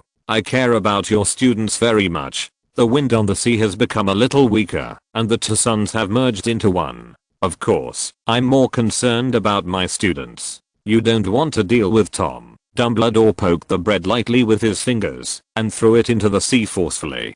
During the flight, the bread broke into many small pieces of uniform size, which was tempting. The rain of bread brought a lot of seagulls. They soared above the sea, singing loudly with delicious food in their mouths. It's not good to do this. You are not young. What are you thinking? Grindelwald gave Dumbledore a blank look. I'm not interested in him. The only thing I'm curious about is, if I kill him, will you cry at his funeral? He won't be killed by you. No, you won't cry. The two sentences fell almost at the same time. The two looked at each other and walked north along the coast. Albus, how long has it been since we walked side by side like this? That time you dragged me to jump off the building doesn't count. The weather and atmosphere were wonderfully good, and Grindelwald spoke enthusiastically. What on earth do you want, Gellert?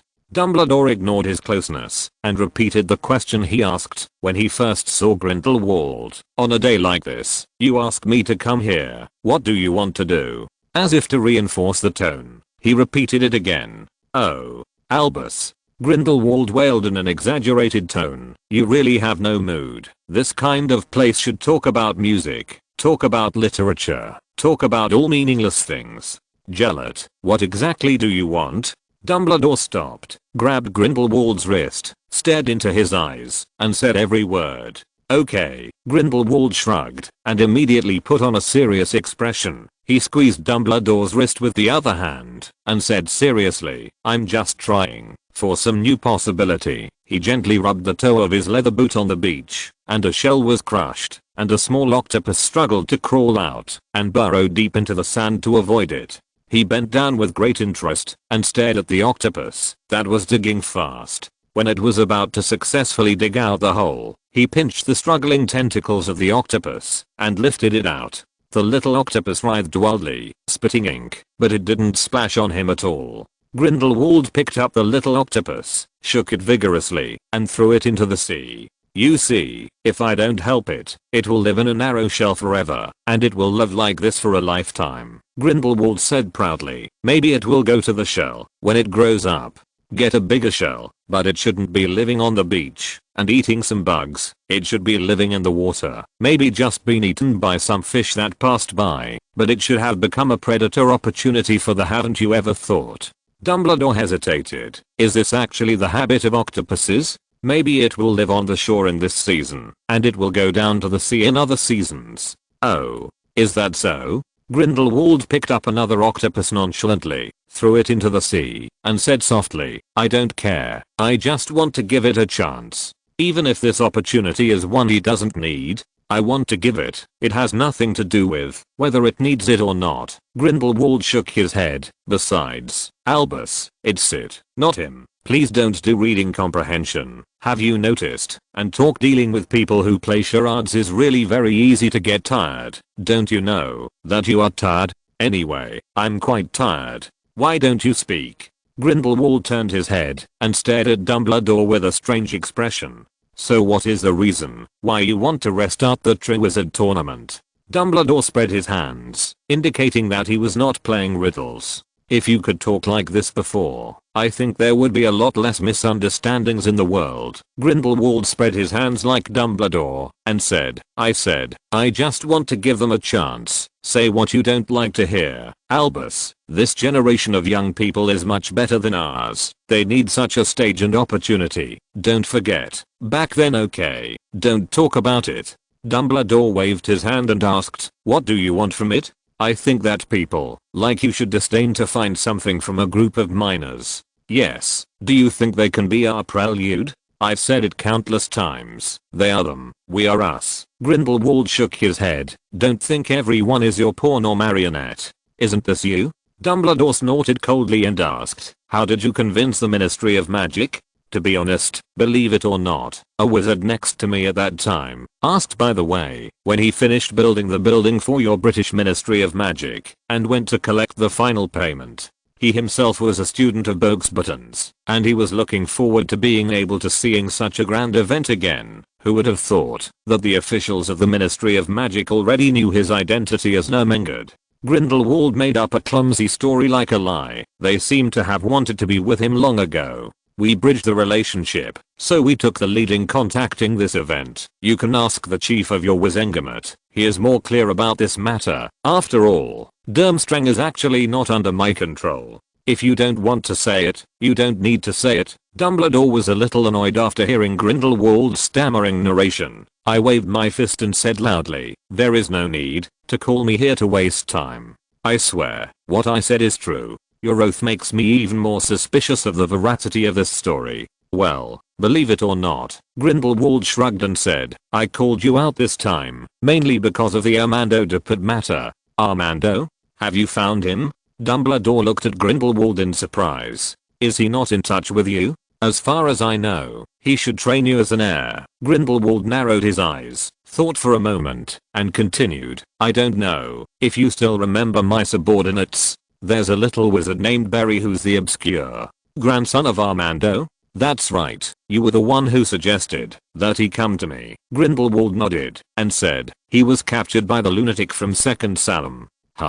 Dumbledore had a concerned look on his face. Is he alright? It's not optimistic. The Silent One is about to explode. Grindelwald pursed his lips, shook his head with a serious expression, and said, Dupont and I had a face-to-face meeting. This person is already crazy, and he has no hope at all. What I want to know is, does Hogwarts have any contingency plans for when the headmaster goes crazy? After all, if the Triwizard Tournament does not have the headmaster to lead the team, it will always seem unofficial. Where is he?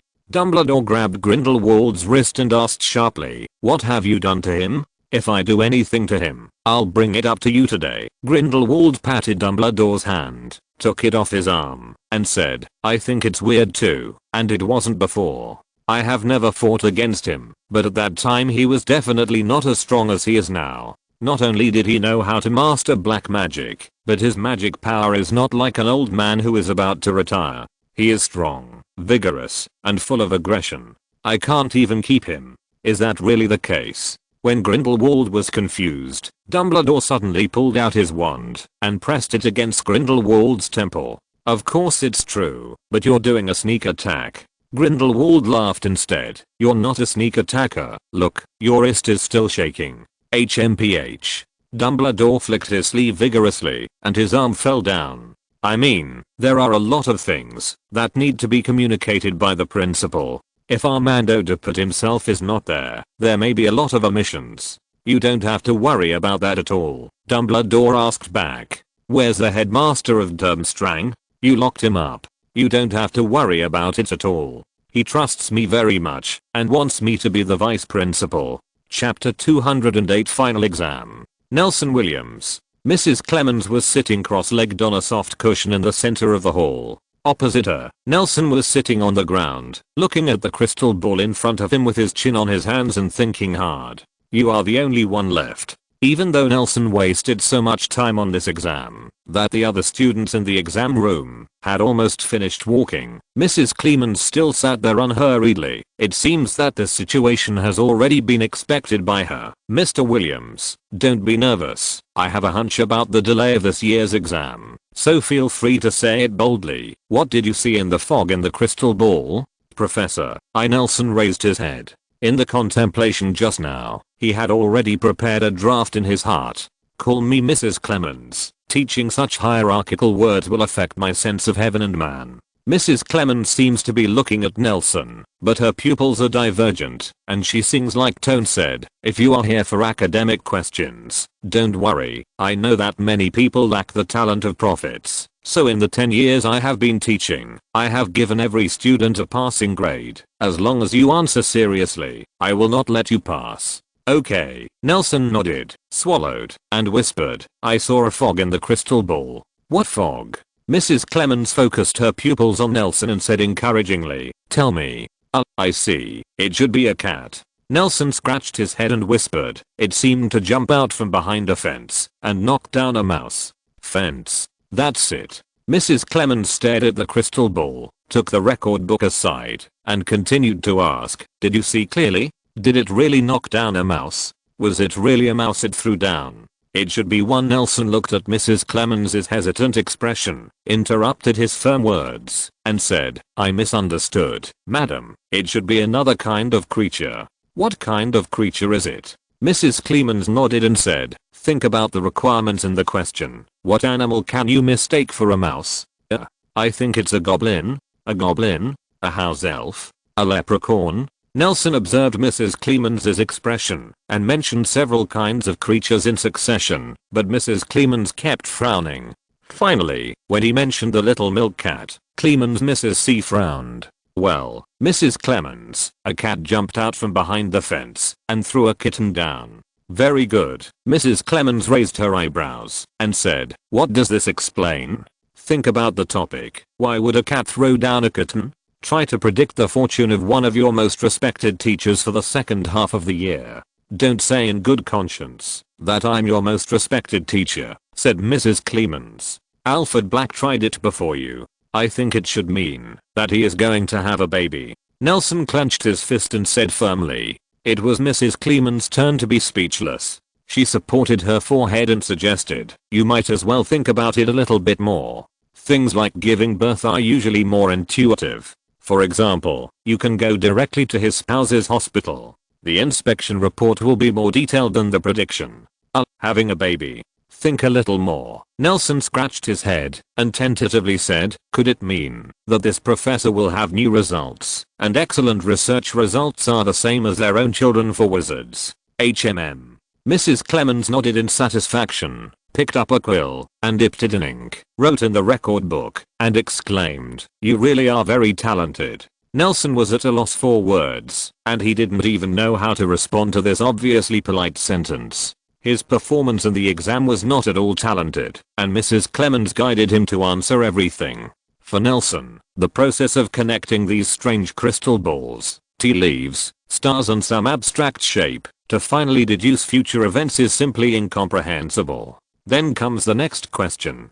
Just as Nelson was about to leave, Mrs. Clemens put down the record book and spoke. The next question? Nelson was a little flustered. He had never heard of the next question. Relying on rote memorization, he even got an E in potions class, which is second only to O as for Y the herbal medicine class, where color weakness makes the learning process extremely painful, is also on the right track with the help of Tom's pair of corrective glasses. Is the divination class going to be upset here? Nelson shook his head, listening to Mrs. Clemens' next question with some trepidation. You think? Mrs. Clemens stared into Nelson's eyes. The previous confused expression disappeared, replaced by an extremely serious expression. She nodded and continued, a truly gifted prophet, how he was supposed to get the revelation of the future. A what? A true, gifted prophet, repeated Mrs. Clemens, looking at her earnest expression, as if she expected the answer to this question more than Nelson was taking the exam. Answer freely. This is an open question. There is no standard answer. Nelson narrowed his eyes and looked at Mrs. Clemens. trying to read something from her face. After a long time, he said, I think everyone is unconscious or even delirium, even in a dream. Some fragments that have nothing to do with normal life may be unconscious predictions, but they are not as accurate, directional, and easy to interpret as purposeful predictions such as crystal balls, and even more often, they are just delirium. Unconscious? Mrs. Clemens nodded, tasted the word, stood up on the ground, added another note to the scorebook, and sat on the chair prepared for the teacher. Nelson realized that he should gone. Mrs. Clemens, happy holidays. He nodded and left the hall, leaving the professor of divination sitting alone. She frowned, as if she had really fallen into delirium, but Nelson suddenly realized that the divination teacher who was usually chatty was not as focused on divination as he imagined. She also received and digested a lot of information from the world outside of divination. Nelson, I'm numb. As soon as he walked out of the hall, Alfred rubbed his hands and greeted him anxiously and said, I feel like I'm going to have a T in my divination class this year, isn't it? Nelson raised his eyebrows. Mrs. Clemens said that she has been teaching for more than 10 years and passed everyone. I don't think she will make an exception for you. No. Alfred shook his head. Do you still remember? In the class a month ago, she said that she had a premonition that she would make an exception for one person and break her habit for many years. Are you listening so carefully? Nelson said in surprise, eyebrows nearly flying over his head. It doesn't matter, Alfred wailed. In fact, I think okay kids. Professor Sloan suddenly appeared from the side, and then he stretched out his hand, as if pulling Tom out of the air, and clapped his hands with a smile. He said, the exam is over. Then you can forget about those annoying books, and go to dinner. You see, Tom has been waiting so anxiously. Truink. As if to cooperate with him, Tom glanced at Nelson, and said with disgust, go quickly. Professor Sloan patted the 3 people who stayed in place into a row, and pushed them towards the castle with his arms around their shoulders. When approaching the gate of the examination building, Professor Sloan suddenly pinched Nelson's shoulder, lowered his head, and asked with a smile, Nelson, how did you do in the exam? It's okay, Professor. Nelson replied honestly, there's nothing you can do about it, Professor Sloan said proudly. I only got a P in history of magic back then, but I haven't become an expert in potions yet. It's the potions master, Professor. You little guy, ha ha ha, Professor Sloan said, patting Nelson on the shoulder vigorously. Your grades are a bit partial, but your grades in single subjects are very good, you know. It's been about 500 years. Professor Binns, who came to the small meeting, came to the principal's office after the exam, and he said that you got full marks. Merlin's pants. How did you remember those dates? Sloan looked at Nelson proudly, patted Tom on the shoulder again, and said, I think you two might even graduate right away. Professor, I still have a lot to learn from you. Tom said dryly. Ha ha ha. Sloan forced himself to laugh into the shape of a walrus. He rubbed his stomach and patted the backs of the 3 of them. Go, I have something to deal with. After the professor left, Alfred returned to his self-pitying look. Tom still rubbed his chin with disgust and said, Alfred, you really don't look like a Gryffindor. They are not as depressed as you. I'm not a Gryffindor. Anyway, you deduct as many points as Gryffindor.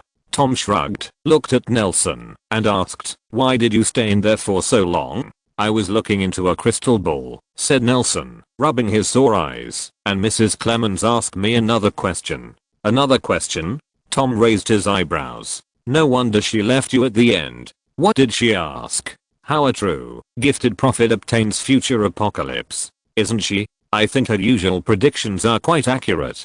I don't know about that. Anyway, I'm really inaccurate in making predictions from tea crystal balls. I'm quite accurate, Alfred interjected. Last night, I prophesied to myself that I would fail one of the exams today. I think it's the divination class. Along the way, Nelson kept comforting the young man who was about to graduate from the exam, but seemed to be taking the exam for the first time, while Tom followed aside, thinking about something, and many more. Just when the 3 of them walked to the door of the restaurant, Tom suddenly stopped, looked at Alfred, frowned and said, Alfred, you are a paradox. What? You just said that your prediction was quite accurate, and you predicted that you would fail the exam today, Tom said sharply, but these words are contradictory. Indeed, Nelson agreed. If you predict correctly, you will not fail the divination test today, Tom continued, but you also predicted that you will fail at the same time, which is contradictory. But you didn't consider another possibility, Nelson added. Alfred's prediction was indeed quite accurate. He passed the divination test today, but the one he failed was actually the transfiguration in the morning. After all that was predicted was what exam will fail today. Oh, I forgot. Transfiguration was tested this morning. Tom suddenly realized. Stop talking. Alfred covered his head in despair. Oh, Alfred, are you here? Wahlberger suddenly jumped out from the side, looking like he had just finished the exam, and made up the final blow for Alfred. Dean Sloan in the morning, find me, and let me confirm the mailing address of your transcript. I want to ask you, is there someone like Ray Allen in our family? But don't worry, I asked the professor to change the mailing address to my mother. Alfred's feet were weak, but Nelson grabbed him. He comforted. The results haven't come out yet. Why are you so nervous? Don't worry about him, just let him lie there.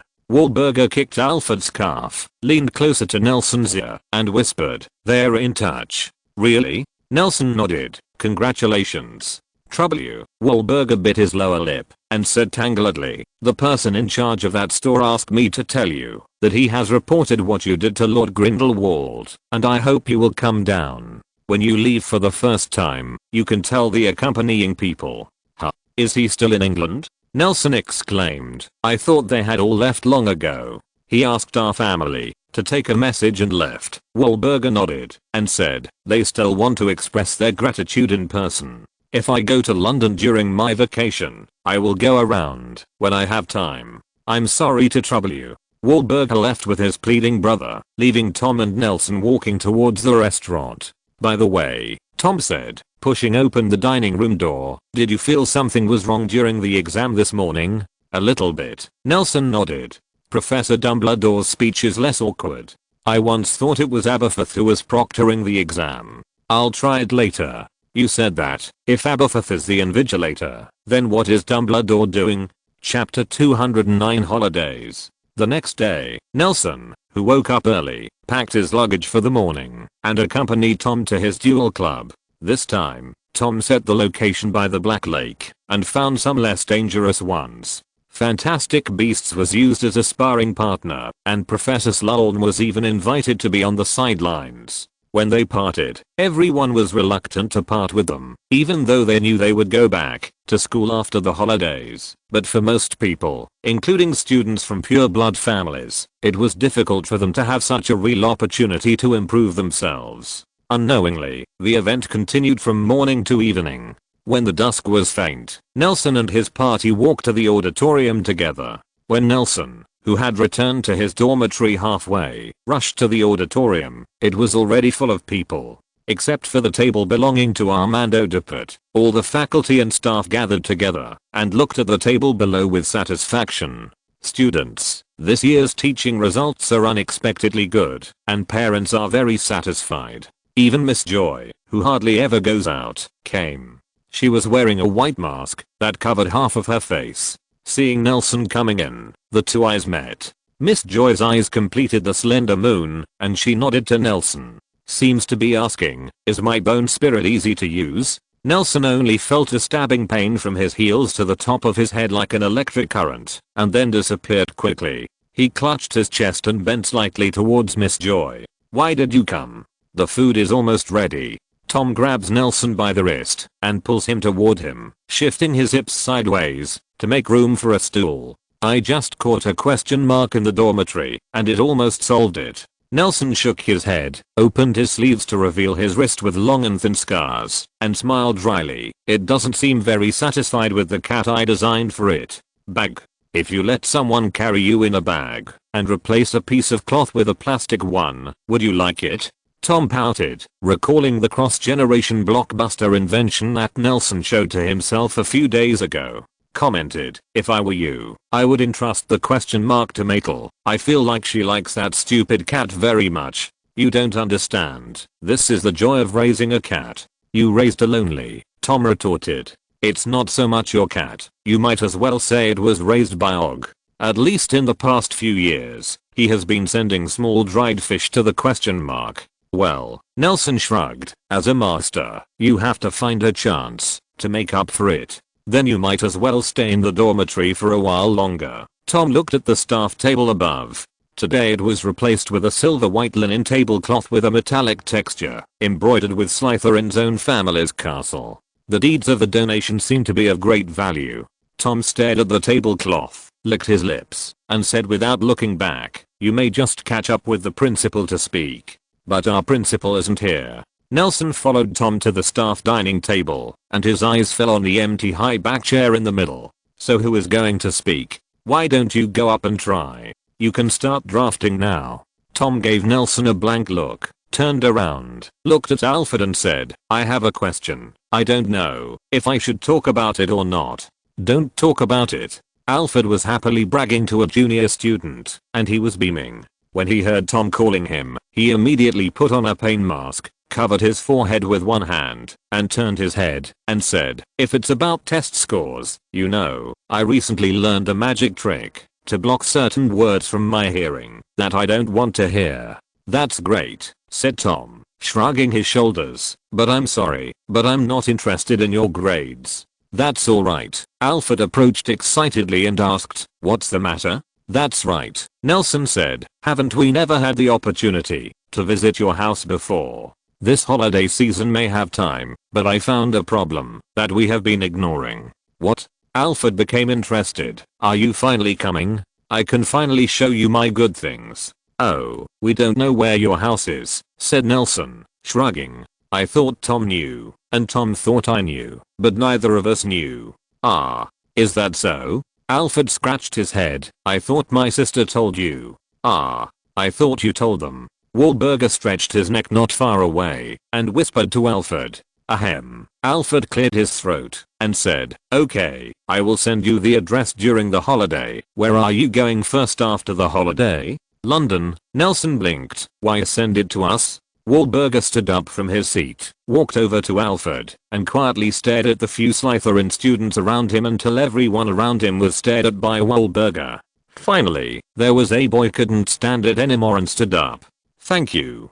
Wahlberger bowed slightly, lifted the sides of the wizard robe lightly, saluted, and then sat down beside Alfred. She looked at Nelson and explained, "Because our home is also in London, and it is in a city where muggles are relatively dense. So in order to prevent being discovered by muggles, the wizards and the family set up a lot of protection for the house." Verbally explaining the address. "There's probably no way for you to figure out where it is unless what?" asked Tom, playing with his spoon, interested in this particular kind of magic. "You can come to our house directly after you get off the train. There will be people from the Black family with you. You don't need to look for it anymore." Wahlberger stared at Tom. His cheeks were slightly red. He lowered his head and continued in a low voice, "Our family, it's in London, not far from King's Cross Station, so it won't waste your time. If you go, I'll write to my family in the evening and ask them to make preparations." "There's no need to be extravagant." Tom declined Wahlberger's preparation arrangement, looked at Nelson, saw him nod, and said, "Okay, we'll go there with you too." Wahlberger clenched his fist under the table, quickly calmed down, and looked at Nelson's wrist dignifiedly. "Be careful of rabies. It's best to use magic to sterilize it." A question mark appeared above Nelson's head. "You know, I was scratched by a cat, not bitten by a dog. It's possible to get rabies from being scratched by a cat." Wahlberger said firmly, "I just took an advanced course on the protection of magical animals this year." "Is that so?" Nelson scratched his head, drew his wand, and pointed at his wrist. Just as he wrapped his wrist with a ball of blowlight, a loud voice came from the staff table. "Children, congratulations, you have spent another year at Hogwarts. Today, you can finally say goodbye to homework, class, and tedious rules and regulations, and enter a long vacation. And the 7th graders, children, I wish you can find your satisfactory destination after leaving the campus. Let's have a toast." Following the voice, and looking towards the guest seat, Professor Slughorn held a glass of red wine and was talking to the 7th grade. The graduates drank from a distance, and after drinking the wine in the glass, Professor Slughorn nodded with satisfaction and continued, "Our respected President Armando Dupert is unable to attend this year's final banquet due to some personal reasons. So it's up to me to summarize our past year, and please forgive a young man who is experiencing this situation for the first time, talking too much. After all, this may be the first and last time I will make an epilogue." Professor Slughorn made a grimace, and under his joke offensive cheerful laughter came from the 4 long tables. "As for why I'm the host this year?" Professor Slughorn made a fool of himself. He raised his hands, opened one hand, and held a wand in the other, waving his arms like a conductor of an orchestra. The starry sky on the dome rotated rapidly, giving people a sense of time and space. With the change of the star map, the colors and materials of the original ordinary decorations gradually changed, and the paintings on the 2 walls became majestic, powerful wizards. Behind the guest table, there was the banner depicting the Slytherin snake fell slowly, and the faint green light gave Nelson a feeling of this thing has strong radiation. In just a few seconds, the auditorium was decorated with Slytherins green and silver, and every pillar was decorated with silver snakes and laid with emeralds, showing the style of Slytherin everywhere. Nelson looked around, and the students of the other 3 colleges had already applauded this spectacular drag show. Instead, the students of Slytherin were sitting upright with reserved expressions, as if they didn't know what this scene represented. Something like that point. Seeing the posture of the students, Nelson's back straightened unconsciously. "Oh, it seems that our Slytherin students don't like this little gift very much." Professor Slughorn showed an exaggerated sad expression. He held his forehead, picked up a piece of paper on the table, opening his hands. He smiled proudly at the Slytherin table and said loudly, "The winner of this year's House Cup is." Nelson noticed that the students around him were like a spring ready to go. There might be a small steel bull hanging under it, and a smooth wooden board below it. "I'm about to suffocate myself. It's Slytherin." Professor Slughorn applauded first, and said, "The grades of each college are similar, so I won't go into details. So, Slytherins, you can celebrate as much as you want. Woohoo." A burst of huge cheers broke out on the long table of Slytherin, which almost lifted the roof of the auditorium. As expected of Slytherin, even the cheers were so neat. Tom also stood up excitedly, and loudly surrounded by everyone. Smiling, Nelson first glanced at the hourglass, where the score gap was not small, and then he was infected by the surrounding atmosphere and applauded sincerely. In this era, the relationship between the 4 colleges has not been as rigid as it was decades later. Gryphon, Badger and Snake may have competition, but they are absolutely honest enough to face each other. Facing the victory of the Snake College, the students of the other 3 colleges also contributed heartfelt blessings. From today until a week later, there will be a train to King's Cross Station at 7 o'clock every night. You can choose your favorite time to go home. Of course, you can also spend a few more days at school with your friends.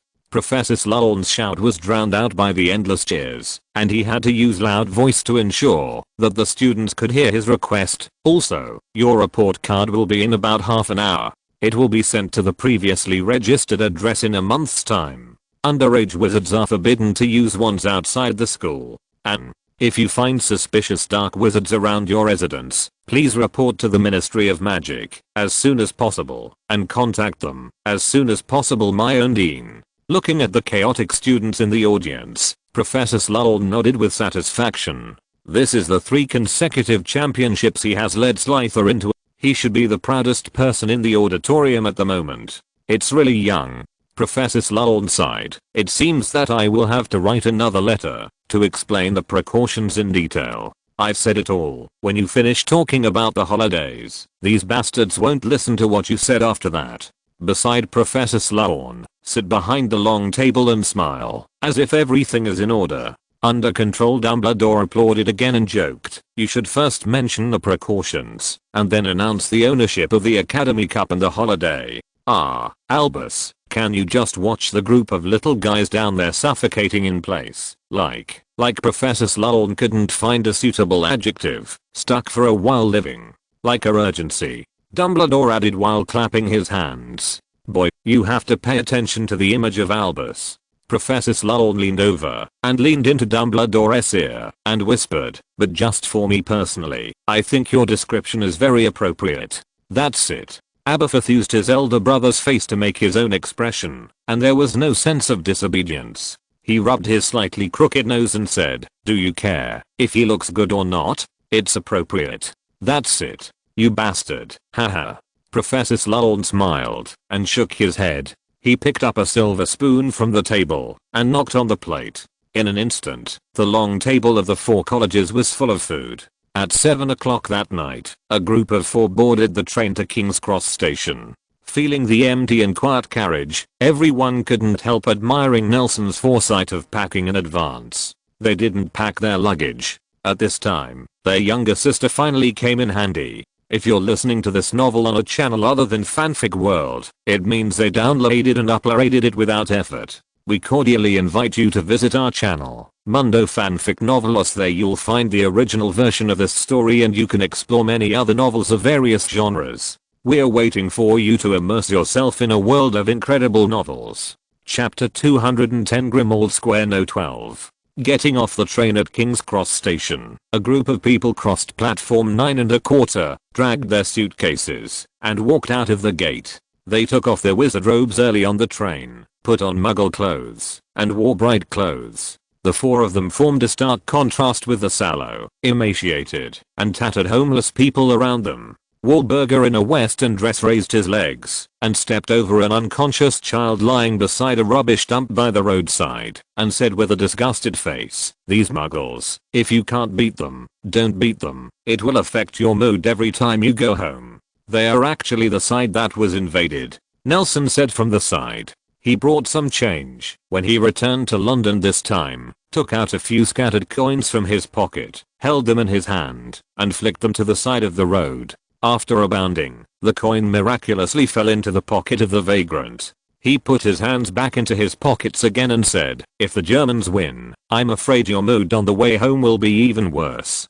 Actually, it's okay now. During the war, there will be municipal departments patrolling the streets every day to take in orphans. At least there are very few cases of people starving to death." As a loyal fan of Chamberlain, Tom is more familiar with British government affairs. He shook his head and bypassed the garbage. "DUI said, if the war is over, no matter whether you win or lose, then there will be no time to pay attention to them. It will be their hard days when the government's reconstruction work begins. Anyway, it has nothing to do with us." Alfred supported the brim of the pork pie hat on his head, stared ahead, and hurried forward, but his old grinning face was no longer there, and it could be seen that his heart was not at peace. 15 years old is really just the right age. Little wizards can no longer be called little wizards.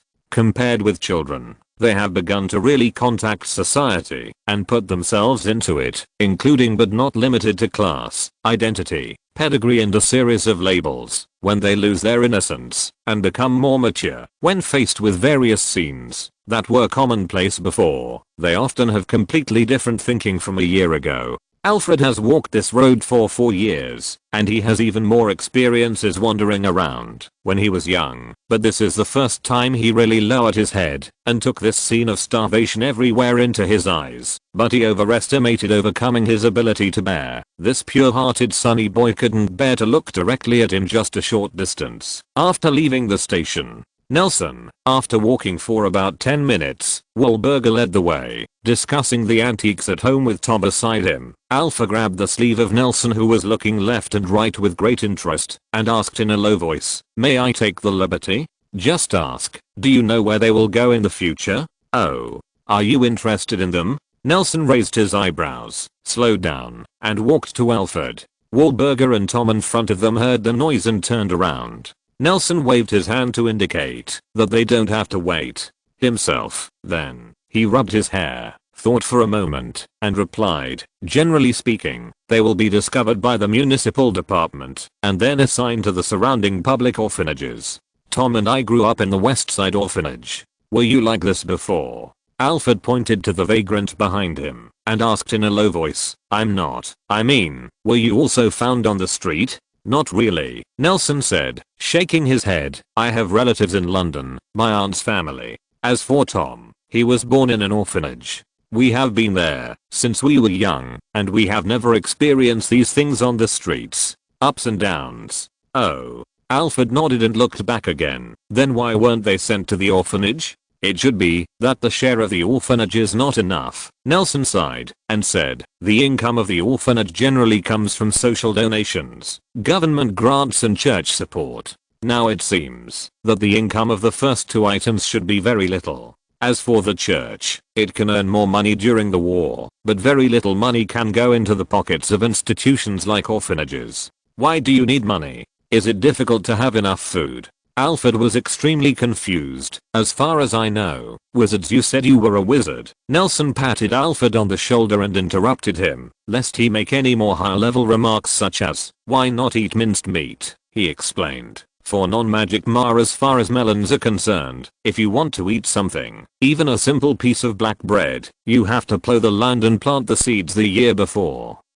And then take care of harvesting the wheat for half a year, grind them into flour, and bake them with other condiments. Only then can we eat. And for the vast majority of people, the process has to be done with their own hands. Hiss. It's unimaginable to grind flour by hand. Alfred shook his head, lost in thought. If you're interested, there's too much time for you to walk around the streets of London this holiday. Nelson pulled up the suitcase and chased after Tom and Wahlburger's backs. Yeah. Alfred nodded and followed. Is this Grindelwald's place? Nelson and Alfred quickly caught up with the other two and walked for about 10 minutes. They came to a square. They said it was a square, but it was actually just a flat land surrounded by residential buildings.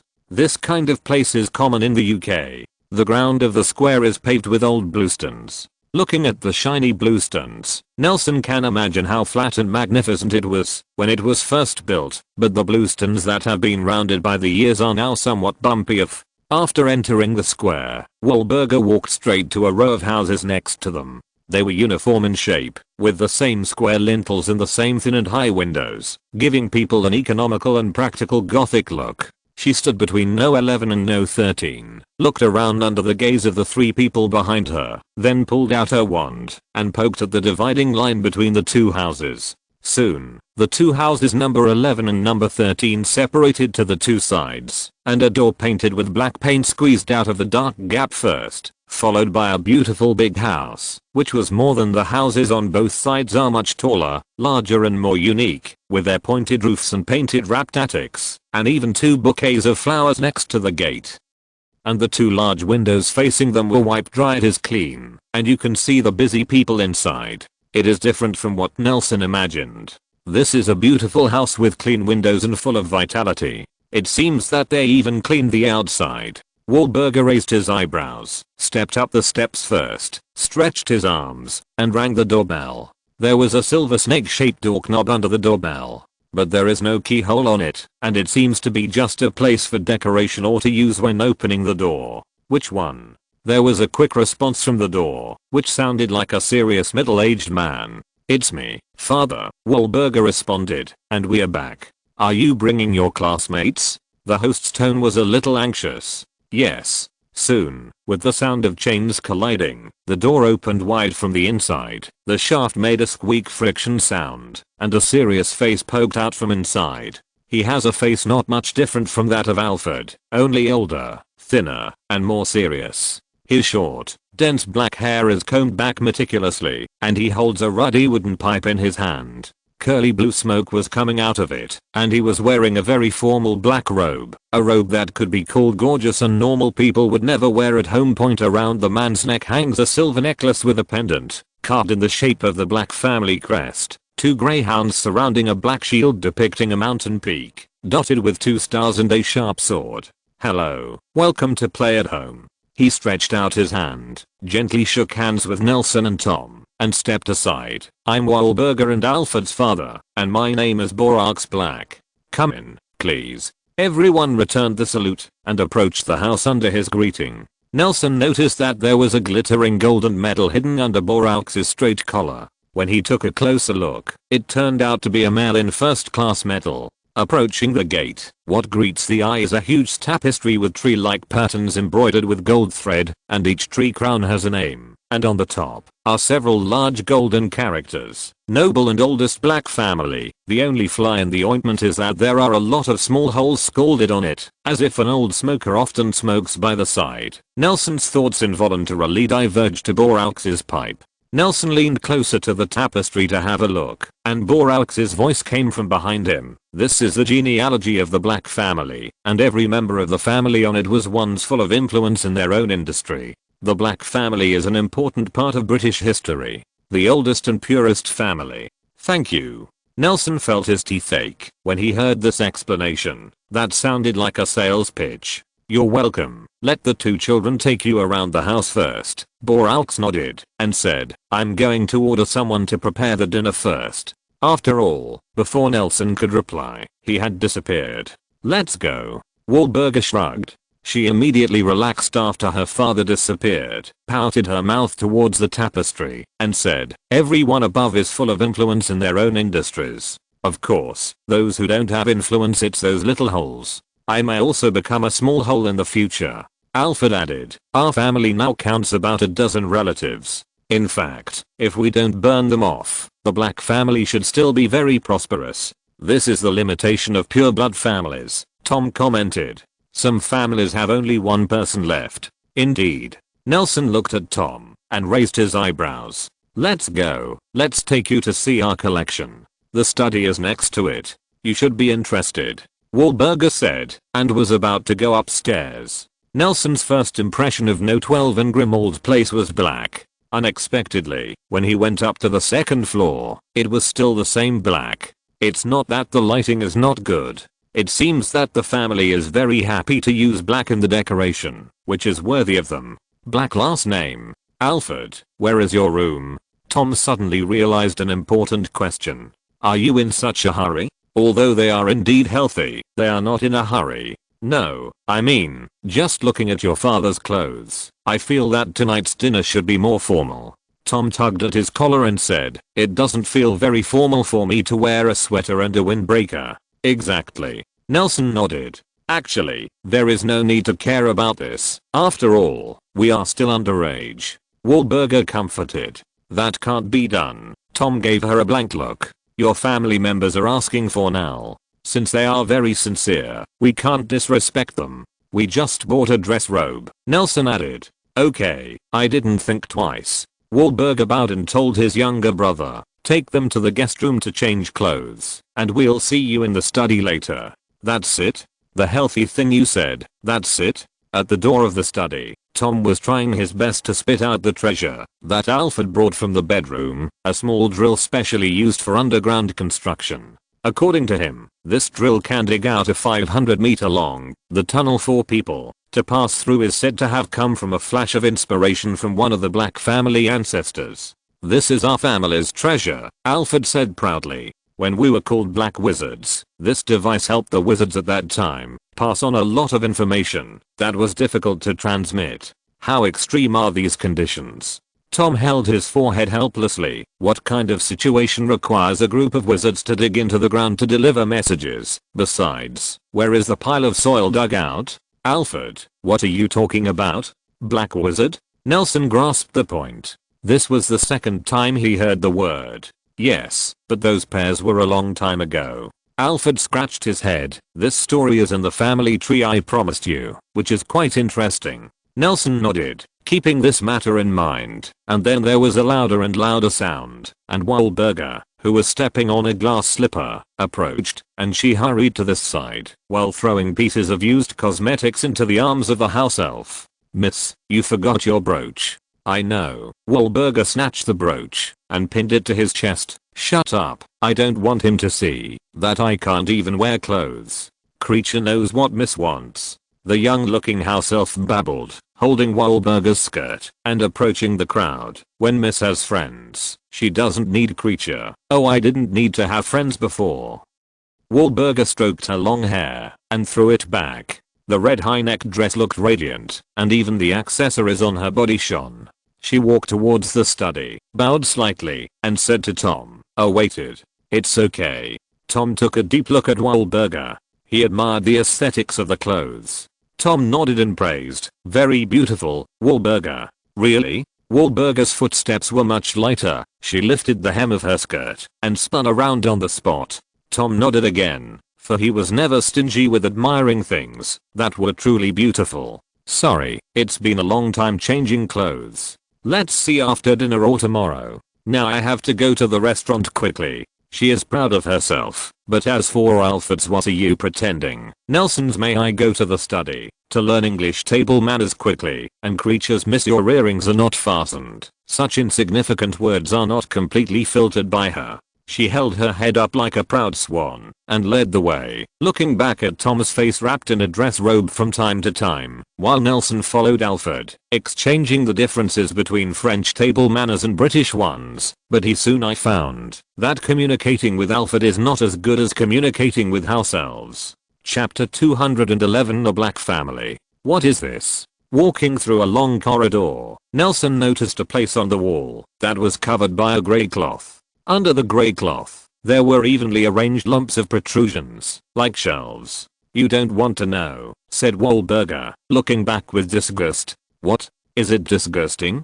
Tom said with interest. If it's some old painting, that's more disgusting. No, it's a fine tradition started by an old guy in our family, Wahlberg repeated. Really, you really don't want to know? Creature knows, Creature said excitedly, following Wahlberg, who was almost submerged in her skirt, sticking his head out. When every house elf is too old to carry a plate, the last old and noble black will have their heads cut off and glued to this wall, and Creature will be glued on when he's old. Hey, it's disgusting, Wahlberg said without looking back. I won't do this. It's too disgusting. If you insist on sticking yourself, then behead yourself. I hope you, after I cut off my head, I can hold it and stick it to the wall.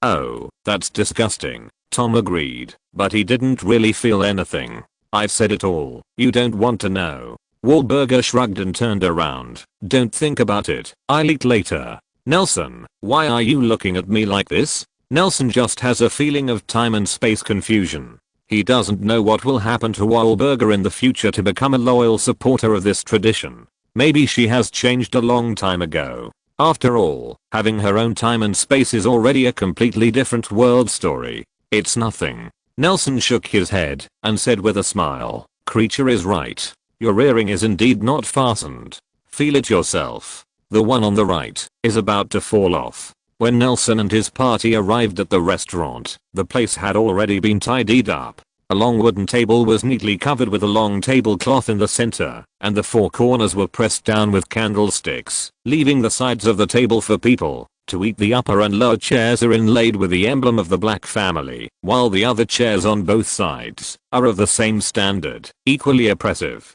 Several sets of Chinese-made enamel-colored porcelain tableaux were placed in front of each chair at the same angle, with a large sheet of silk under it, and tin knives and forks on both sides. Behind each chair stood a waiter whose face is hidden in the darkness. For wizard families who are accustomed to handing over their miscellaneous items to magic or house elves, it can be regarded as the highest etiquette to serve guests with a dedicated person. Nelson looked around. This restaurant is not big. It is much smaller than the restaurant in Hogwarts, but it is not small. A few people around, and the same number of waiters standing, and the restaurant also looks empty. The furnishings in the restaurant are also very particular, from Napoleon-era knives and forks to good-looking tableaux, from the floor that feels expensive when you step on it to the faint fragrance in the room, from gold candlesticks to crystal chandeliers and tops. Candles engraved with the royal logo. Everything here is silently shouting for characters. I'm rich. Nelson said he did hear the shouting from the restaurant and was deaf from it. With the support of an old man, Borlux walked out of the corridor not far away. He was walking like flying just now, holding a delicate gentleman's stick in his right hand, walking towards the dining room expressionlessly, with Merlin on his chest. The first-class metal flashed under the candlelight. He first saw Alfred, scanned him up and down, quickly moved his eyes away, and turned his eyes to Wahlberg again. Seeing the well-dressed daughter, he finally showed a satisfied smile, and finally his eyes glanced back and forth between Nelson and Tom, and finally fell on Nelson's face. Boraux nodded, walked to several people, stretched out his hand, and said, please action, come in, gentlemen. Nelson gave him a deep look, regretting that he didn't take out his cane at this moment. Although it was in his pocket, it was too deliberate to take it out like this. His eyes turned to Tom, but he found that he also looking at himself. It seems that the two of them are thinking about the same thing. Nah, damn it, it was installed by him.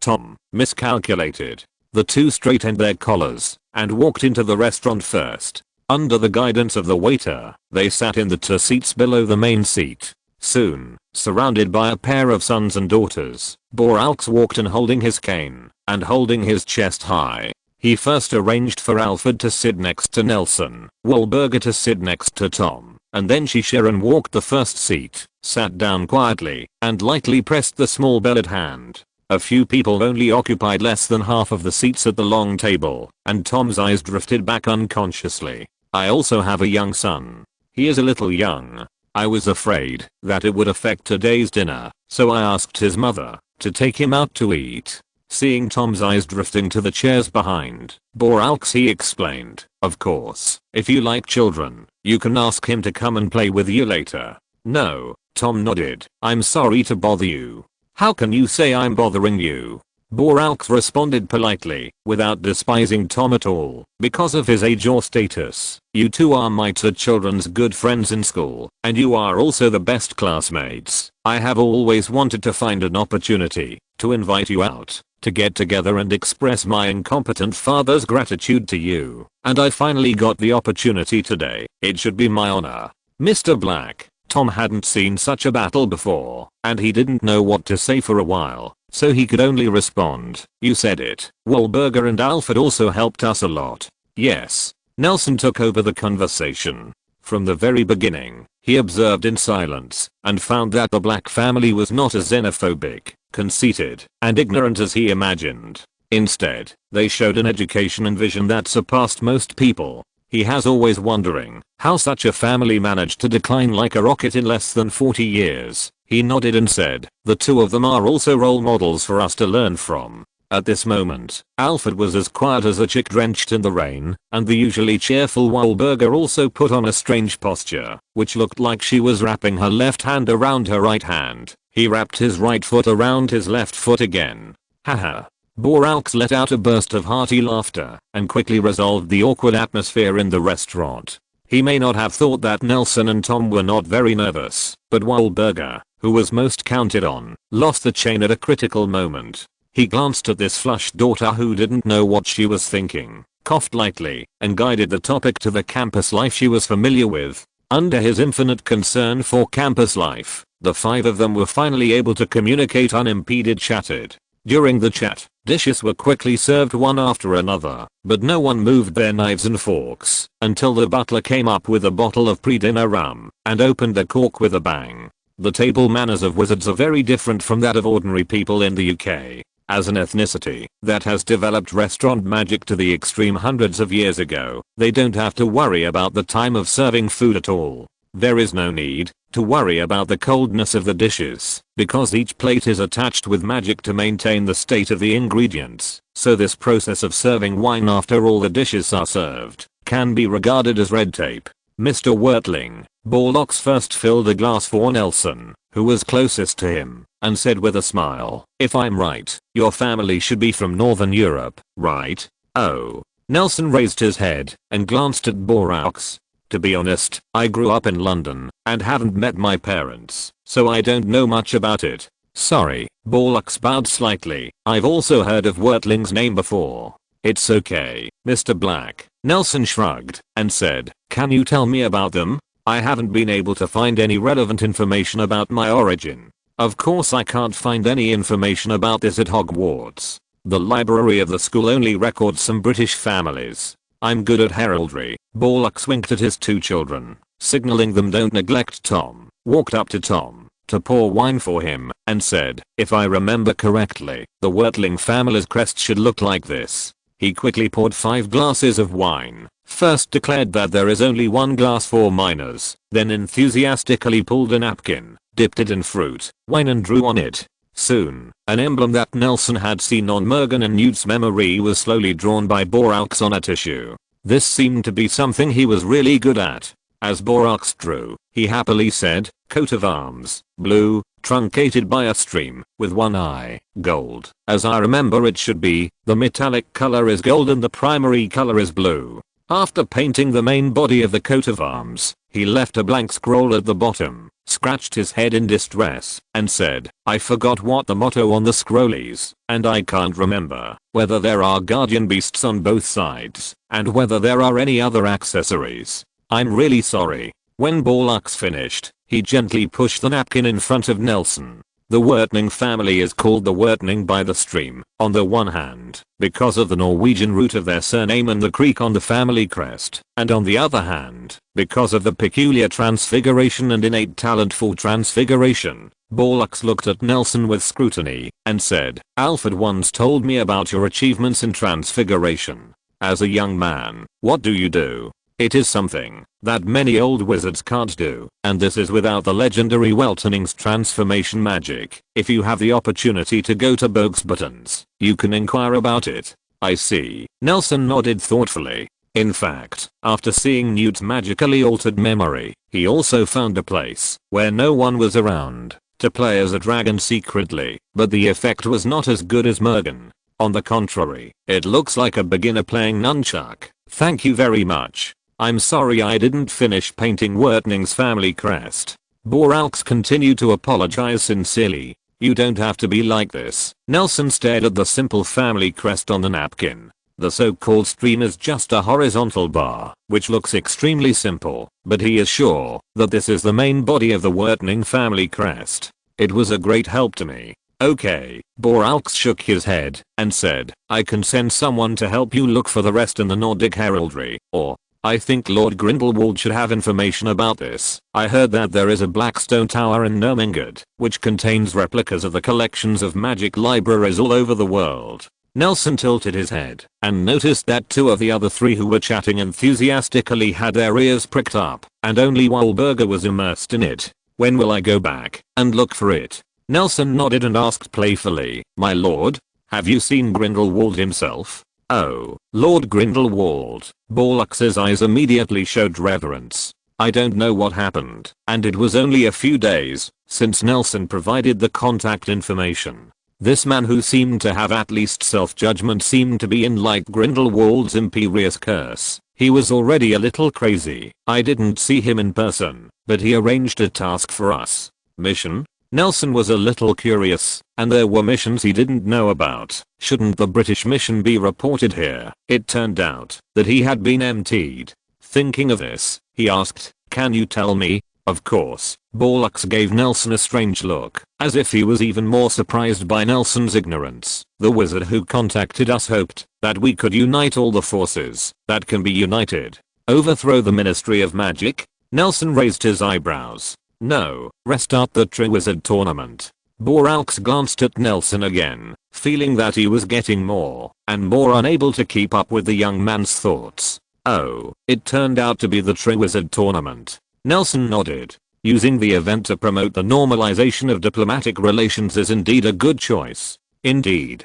Boraux agreed. I've always been curious, Mr. Black. Nelson suddenly leaned forward, lowered his voice, and asked earnestly, no matter who is in power in your family, they are all the first-class nobles in England. Why did you take the risk to contact Grindelwald? What? You know, he doesn't have much influence in Britain, and some people even say that Dumbledore can easily defeat him. Chapter 212 Wizards and Muggles. Mr. Wertling, do you really think our family is a first-class big family in England?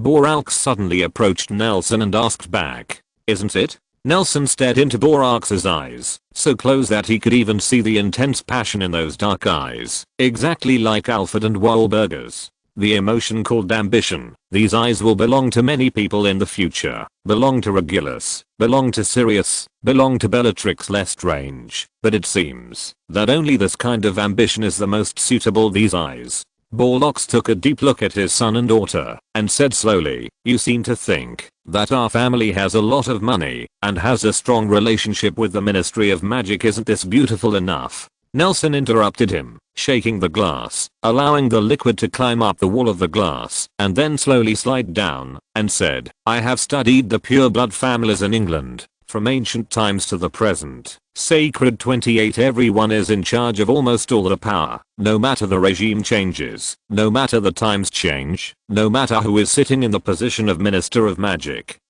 You can sit safely on the dry shore and sit on the throne. When you encounter danger, there will be Muggle-born wizards to fight, and when encountering difficult things, there will be gold and silver treasures to open the way for themselves. Isn't this power? You don't seem to understand the national conditions of the UK. Sometimes the Minister of Magic is not as good as he looks. Borlux smiled dryly. Take the current Minister of Magic, that Hufflepuff Muggle boy, as an example. Admittedly, he has some skills and vision, but he is no different from the puppet of the Wizengamot. The chief of the Wizengamot, Judge Shafik, is also a member of your 28 pureblood families. Nelson shook his head and retorted. Yeah, the people who manipulate the Minister of Magic are simply powerful, but you haven't seen what happened to us for thousands of years. Please speak. Nelson made a gesture of listening attentively. A wizard, no matter how powerful or great a wizard is no different from a mouse in the corner. Borlux shook his head. How much do you think our house is worth? Should be quite expensive? Nelson looked around, looked out the window at Grindelwald Square where there were scattered pedestrians walking, and said, I don't know much about real estate market. Once, it was a priceless treasure. At that time, there was a road leading directly to Diagon Alley, and there were several wizarding family manors scattered around, and even this house had a manor many times larger than Grindelwald Square. At that time, no one envied the Black family for having such a beautiful and expensive house. Well, it's really beautiful. Nelson looked at the nothing wrong with the furnishings in the room except for the darkness, and it was difficult to connect it with the dirty and messy house during the Order of the Phoenix. But all this changed very quickly. Boraux clenched his fist, waved it twice above his head, and said, Muggle cities are developing rapidly, and London is constantly expanding outward. Soon, our manor is wrapped in the new city. What do you think a wizard with magic should be for Muggles? A wizard? What else? A magician? A mutant? Or it's a god? Tom suddenly interjected into the topic of the two. Seeing Nelson and Boraux looking at him, he waved his hand and said, sorry, I was just not careful. That's right, Mr. Gunter. Boraux gave Tom an approving look. I know the elders in your family, and with all due respect, they are not outstanding people. I didn't expect the Gunter family to have offspring like you. Before Tom could respond, he turned his head, looked at Nelson, and said, whether in terms of wisdom, history, or power, wizards in the eyes of Muggles are gods in the eyes of mortals. But have you ever seen someone hiding in hiding, and being kicked out by mortals? What about the running god? Can such a god be called a god? Isn't that a requirement of the Wizarding Secrecy Act? Secrecy Act? Ah, that's right. Secrecy law. Borlux grinned, poured himself a full glass of wine, swallowed it in one gulp, and said with an unhealthy flush on his face, shaking his head, my little one, when I first heard about the Secrecy Act, I thought it was a great law. When I was a kid, Nelson asked, repeating Boraux's words, and now? Now? Borlux thought for a while and said, now I still think it is a great law. This is the deepest pity that wizards have for this world. If there are only wizards, the world will definitely fall into silence very soon. Rescuing Muggles from the inhuman massacre and torture of dark wizards, and giving them a safe place is no different from the Fantastic Beasts Protection Act that Newt Scamander is advocating every day. We need Muggles, just as we need magical animals. But why should we be afraid of the race we protect? Master Grindelwald finally stood up, to awaken the overcorrected wizarding world. Under the endless protection of these idiots, Muggles even really have the ability to challenge wizards. Do we need their weapons? Even last week there was also an iron pillar filled with explosives that hit the protective shield of our house. Nelson fell silent. He didn't know how to refute Boraux. In the eyes of Borlux, the wizards who advocate the law of secrecy are undoubtedly some extremists who have overcorrected, just like the extreme environmentalists that Nelson had seen a long time ago. They would rather starve to death everywhere and shut down all factories, would rather return to the era of ruthlessness and drink blood, would rather call the civilization created by human beings for thousands of years the cancer of the earth, would rather ignore those development methods that can also protect the environment, and always insist on their own point of view of 1 acre of 3-point land, thus falling into the pointless struggle. I understand. Seeing that Nelson fell into silence, Boralx comforted in a voice he thought he was close to. You were raised by muggles, so it's normal that your way of thinking hasn't changed for a while. Wait a few years, you will understand the difference. Wait. Nelson interrupted him aloud, and the blind student finally discovered who Ardian. But muggles and wizards are both human beings. How could that be? Boralx shrugged with a smile. How could there be individuals with such a large gap in the same species? Could it be that a little chicken can also be called a phoenix? So what are muggle-born wizards? Nelson asked rhetorically. Now it was Boralx's turn to be silent. He pondered for a moment and said, these, leave it to the scholars. It's not important. But what I want to say is, he didn't seem to know what he wanted to say, and he got stuck here for a while. What is it? Nelson followed his words. What really moved me was Lord Grindelwald's proposition. I heard about his proposition a long time ago, but I have been suffering from not having the opportunity to bathe in his truth. Muggles should be ruled by more talented and powerful wizards. Management, domestication, and more capable people should ascend to a higher position and obtain more resources. I hope this can answer your confusion. I see. Nelson nodded. His words really resonated with wizards. As Lord Grindelwald's proud disciple, Boralx, our family also attaches great importance to you, which is why I always let my two incompetent children invite you two to come to my house as guests. After that, he smiled and nodded at Tom. When I was studying at Hogwarts, although there were very good students, they were not perfect, and there were too many people behind them. And the two of you are different. As far as I know, the closest person like you who can leave others far behind is Albus Dumbledore. Is Dumbledore so powerful? Tom was a little unconvinced. Of course, he is still a little worse than Mr. Gaunt, Boralx said, blinking his eyes. Leave aside my children. As a senior Slytherin, I would like to see what the best Slytherin in centuries looked like. My name is Riddle, Tom said stiffly. His ears turned rosy, and he lowered his head. Tom Riddle. Okay, Mr. Riddle. Boralx raised his eyebrows and filled Tom's empty glass. You've said it before. Nelson shook his head. We are still much worse than Professor Dumbledore. After all, he is already so old. Boralx shrugged, regardless of the fact that Dumbledore was in his prime and that he might die earlier than him in the future. It seemed that he didn't like seeing Dumbledore. Lido, after living for so many years, there will always be some unique skills. Nelson shook his head with a smile. Seeing this, Boralx rang the small bell next to him again. Several servants stepped forward and lifted the lid on the food. What caught my eye was a very sumptuous dinner table. All kinds of dishes and meats that Nelson could not name. The table were full. Nelson noticed that the food in front of him used a partial French style, while in front of Tom even there was also a plate of bright red tomatoes, which made Nelson give Boralx a high look, and became more and more curious about how the family led by such a person did not fall so quickly. When the smell of food filled the restaurant, several people on the table had already changed to a lighter topic. Everyone was talking about Slytherin, about Hogwarts, and about the possibility of being in Hogwarts next year. During the Triwizard tournament held, while the cups were being exchanged, bursts of laughter echoed in the restaurant. At the dinner table, Boralx, who is well versed in heraldry, gave Nelson and Tom a detailed introduction to the 28 pureblood families in England, and focused on the Gaunt family in Hangleton. Back then, the Gaunt family lived near Grimmauld Square, and the wizarding family here moved away, until we were the only two left.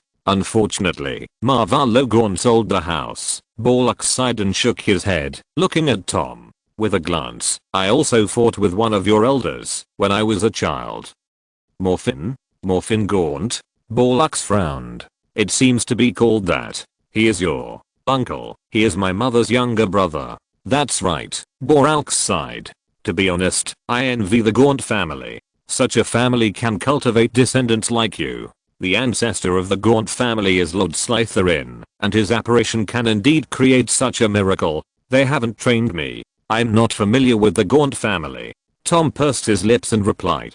Ah, is that so? I'm sorry. Boralx smacked his lips. Then they are just too lucky. Speaking of training, Nelson, who was full of wine and food, said suddenly, for Grindelwald, as long as he is a wizard, he is treated equally. If he really succeeds, then there may be no more family training and training resources. Is that so? Then I need to think about it. Boraux frowned and quickly realized the seriousness of the problem. He took a deep look at his children again, stared at the glass without saying a word, and after a while, he looked at Nelson and asked seriously, "Mr. Wertling, do you think the same as Lord Grindelwald?" "No two people will have exactly the same idea." Nelson spread his hands and said in answer, "That is equal to saying nothing. Even the most determined saints may not agree with every word of Grindelwald. It's not Grindelwald. How could he think the same as him? I mean, for our families." Boraux thought about his words and turned his attention to the two children again. "For example, the Black family. What do you think?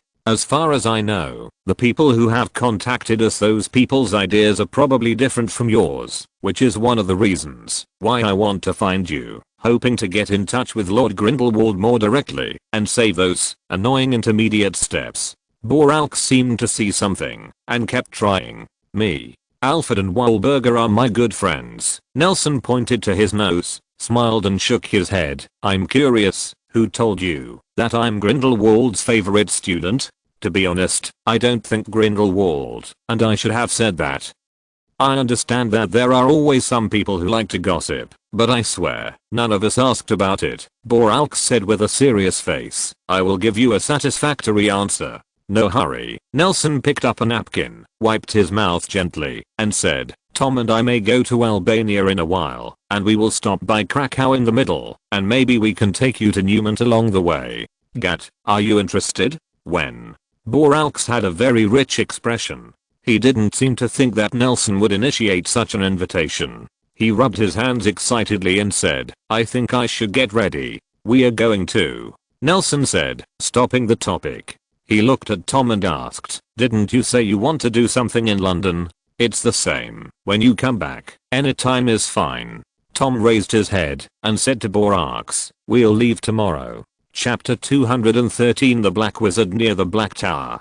"Do we need to prepare anything?" Boraux took out a bottle of perfume spray, closed his eyes, and sprayed a few drops on his face. He looked more interested than a young boy meeting his sweetheart. He took back the perfume, took out a handkerchief to cover his mouth and nose, and looked at him in disgust. Looking at the sky and the hazy twilight around him, he asked, "Does Lord Grindelwald have any other preferences? I'm afraid these gifts are not what he wants." Several wizards wearing pirated saints' black robes stood motionless behind him, like sculptures, making people mistaken for him as a gift for Grindelwald, who loves sculpture art. "You've been asking all night." Nelson shook his head with a smile. He doesn't really care about these things. You know, no matter how precious a treasure is, it won't be as precious as his collection, unless Nelson stopped talking and waved his hands with a smile. When Boraux saw this, he put his hand into his pocket and asked, "Unless what?"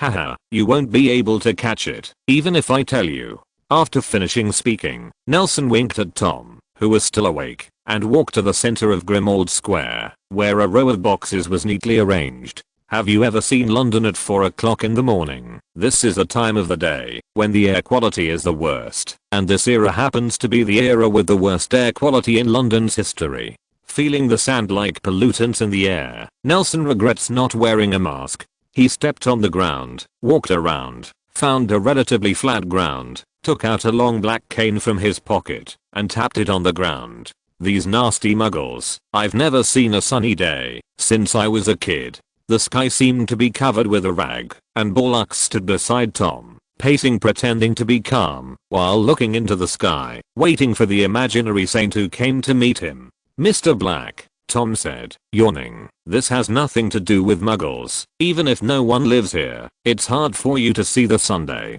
"That's true." The sky turned white, showing the color of dead fish under the refraction of the smog. Boraux took out his pocket watch, struggled for a while, and finally asked, "Mr. I want to urge you, but I just want to know when the people who will meet us will come." "The person who picked us up." Nelson shook his head. "I'm just measuring." "Measure what?" "Measure how big a circle I should draw." As soon as the words fell, Nelson held the cane tightly, raised it high, and then thrust it into the ground vigorously. The cane seemed to be inserted into tofu, and sank effortless into the bluestone floor tiles of Grimmauld Square. Under the gaze of his gaze, a white circle of light with a radius of about 10 meters rose straight from the ground centered on Nelson, and just rightly included the wizards present in those boxes. Melon expulsion spell. And why did he gather the people and things he wanted to bring in an open space? Nelson glanced around and saw that nothing was missing, so he put his other hand on the jewel at the top of his hand and shouted loudly in ancient Greek, Pythia. Centrum, a glaring white light flashed, and in the next second, a group of people disappeared in the center of Grindelwald Square with their luggage. As for the Muggles, who woke up in the morning, what urban legends would come out when they saw the circular flat ground in the center of the square? That was out of Nelson's reach. In Nelson's pocket, where no one found it, because he heard the name Pythia in ancient Greek, the Knights of the Garter Metal burst out with the same dazzling silver light, because of Nelson's shout, but the pockets filled with unknowable amount of miscellaneous items could not be seen, and no one saw this strong light, that was not inferior to the outside world, and its brilliance was not accompanied by sound or heat. And even its owner did not feel it. After a strange change, after a while, the light gradually faded. After the silent teleportation, the sound of Borax's panting came into everyone's minds, except for Nelson, who had closed his eyes a long time ago, and Tom, who hadn't opened them at all. The group finally recovered slowly from the short-term blindness caused by the strong light. Coming over, Borax raised his head and met Nelson's curious eyes. "Mr. Black, are you motion sick?" "Ah." Borax blinked his eyes and asked in surprise, "Is it already here?" "Yeah. What do you think?" Nelson stretched out his hand and pointed around and saw a group of people in a huge white dome building with intricately shaped circular magic patterns wearing gold and silver carved at their feet. There are countless magic lines like this in the field, and countless goods and wizards are busy among them. A scene of enthusiasm. Destination: Nuremberg. Visiting place: London. Is the teleportation from London to Krakow open now? A young black-robed wizard wearing glasses as thick as the bottom of a beer bottle was not far away. The registration office ran over, waving a pamphlet, staring at the scattered gravel on the magic pattern with disgust on his face. "How many times have I said, don't bring rubbish when you send? Our cleaning will delay the next wave of sending." Okay. Nelson waved his hand. "I see. It's good to know, and it can't be like this next time. A guy brought half a killer whale here before, and it disgusted us so much that we didn't eat for a few days." The registered wizard raised his eyes and continued to stare at the booklet. "Visit the reason." "Visit? What is this? I thought you were sending military funds to somewhere." "Applicant: Nelson Wertling." Weltling. He chanted his name and suddenly realized who the visitor was. His body tensed up, and he stood up straight. The boot on his right foot hit his left foot heavily, making a crisp sound of bang, and he threw the booklet on the ground, performed a standard wizard salute, and shouted, "Master Wiltoning." Hearing the registered wizard's shout, the busy wizards around stopped their work immediately and looked in Nelson's direction. He felt so embarrassed that he wanted to find a box to open and hide in. Zershi ran towards the registered wizard, stood in front of him, coughed lightly, and said, "Take them to Nuremberg. These are British wizards. If you want to join, you must treat them well." "What about you, Master Wertling?" The registered wizard's face was flushed. If it wasn't because of shyness, then he was blown by the wind, and he asked persistently, "Aren't you going to take them there yourself?" "Me?" Nelson scratched his head. "I still have something to do, so I left them a letter of introduction. If you can't find someone to make an idea, go to Zweig. Do you know Zweig? After I leave, this place should be entrusted to him." "I know." The registered wizard looked at Nelson with piercing eyes, but under the refraction of the bottom of the beer bottle, his eyes turned into embarrassing eyes. He was a little scared, but said very firmly, "Master Zweig ordered that, if when you come back here, you must stay and inform him. Do you know that this kind of thing is not suitable for telling the target so blatantly? It is easy for him to escape." I remember." Looking at the flushed face under the glasses at the bottom of the beer bottle, Nelson dragged his voice and said, "You came back from the North Pole?" "My lord, it's Antarctica." The registered wizard corrected. "I think I've already remembered why I sent you to the South Pole." Nelson leaned closer, threatening in a low voice, "I think a young and promising wizard like you should go to the North Pole again." Polar bears are also a kind of magical creatures. Actually, I also really want to see Zweig. I really miss him, Nelson said with a bitter face, and put on a sad tone. I'm actually more sad than him, if I can't see him. But yes, there are some things that time waits for no one. Think about it. You are interrogating me for 10 minutes now. What if there are only 10 minutes left in the future? The bottom of the beer bottle shook a little. Think about it. No one has actually seen me come here, Nelson continued to say without taking a breath, when he saw the bottom of the beer bottle. The matter is our personal relationship, but there are some more important things that I need to do. If you are lucky enough to come back alive, I invite you to go to the North Pole to eat shrimp, and you must remember to contact me when the time comes. Come back alive. The face at the bottom of the beer bottle was terrified. My lord, you. Hey, Nelson patted his shoulder while the iron was hot and asked earnestly, tell me, what is our purpose? The bottom of the beer bottle stood upright again, and Grindelwald's famous words blurted out, for yes, Nelson said after him, for the greater good. Ever since, the bottom of the beer bottle turned around with a serious face and trot towards the registration desk with small steps. Wait. Nelson called him back, whispered a few words in his ear, and then let him go. After finishing all this, Nelson shrugged and walked back to Tom's side. Borlocks, who had stood for a long time, looked at the bustling wizards around him, at the important supplies that suddenly appeared on the magic patterns that lit up everywhere, and looked at immediately after clearing up the materials, the magic patterns for the next wave of receiving or transshipment were lit up. It was shocking that in such a space not as big as a street in Diagon Alley, the throughput of goods surpassed that of the Black family in just 10 minutes. The sum of the throughput of the business for several months. As the head of the family, he can see more things. The common means of transportation for wizards have not changed for hundreds of years. They are nothing more than means of transportation such as broomsticks and magic carpets, advanced magic such as apparition, or teleportation items such as flu networks and orkies. There are at least some flaws. The more intuitive point is that they need to be used by at least one person and cannot carry too many things. However, Barlix saw that in a magic pattern next to him, boxes of unidentifiable goods appeared out of thin air, and after being removed by the alchemy dolls waiting here, another batch of goods appeared in the same position. It was hard for him to imagine that, if there was a conflict, the British wizards might not be able to deliver strategic supplies at their doorstep as fast as a single magic pattern in Nurmengard. As a black wizard who once specialized in transmission and transportation, the most proud inventions of the Black family are the double-sided mirror and the connected disappearing cabinet. But these expensive props are nothing compared to Krakow's transmission magic pattern. The little witch is the big witch. Borlux, who was quite confident in his family's technology before, realized at this moment that perhaps the gold and silver treasures he brought with him were the most precious things he had at hand. He clenched his fist, making his choice even more firm. Wake up, Tom. Nelson walked to a pile of boxes, looked at Tom who was sitting on it, propped his head on his arms, and put on a cool look, and called softly, we should go. Tom was in a deep sleep, and this cry woke up Borlux who was beside him. Nelson turned his head, looked at Borlux, and said with a smile, it's shocking, isn't it?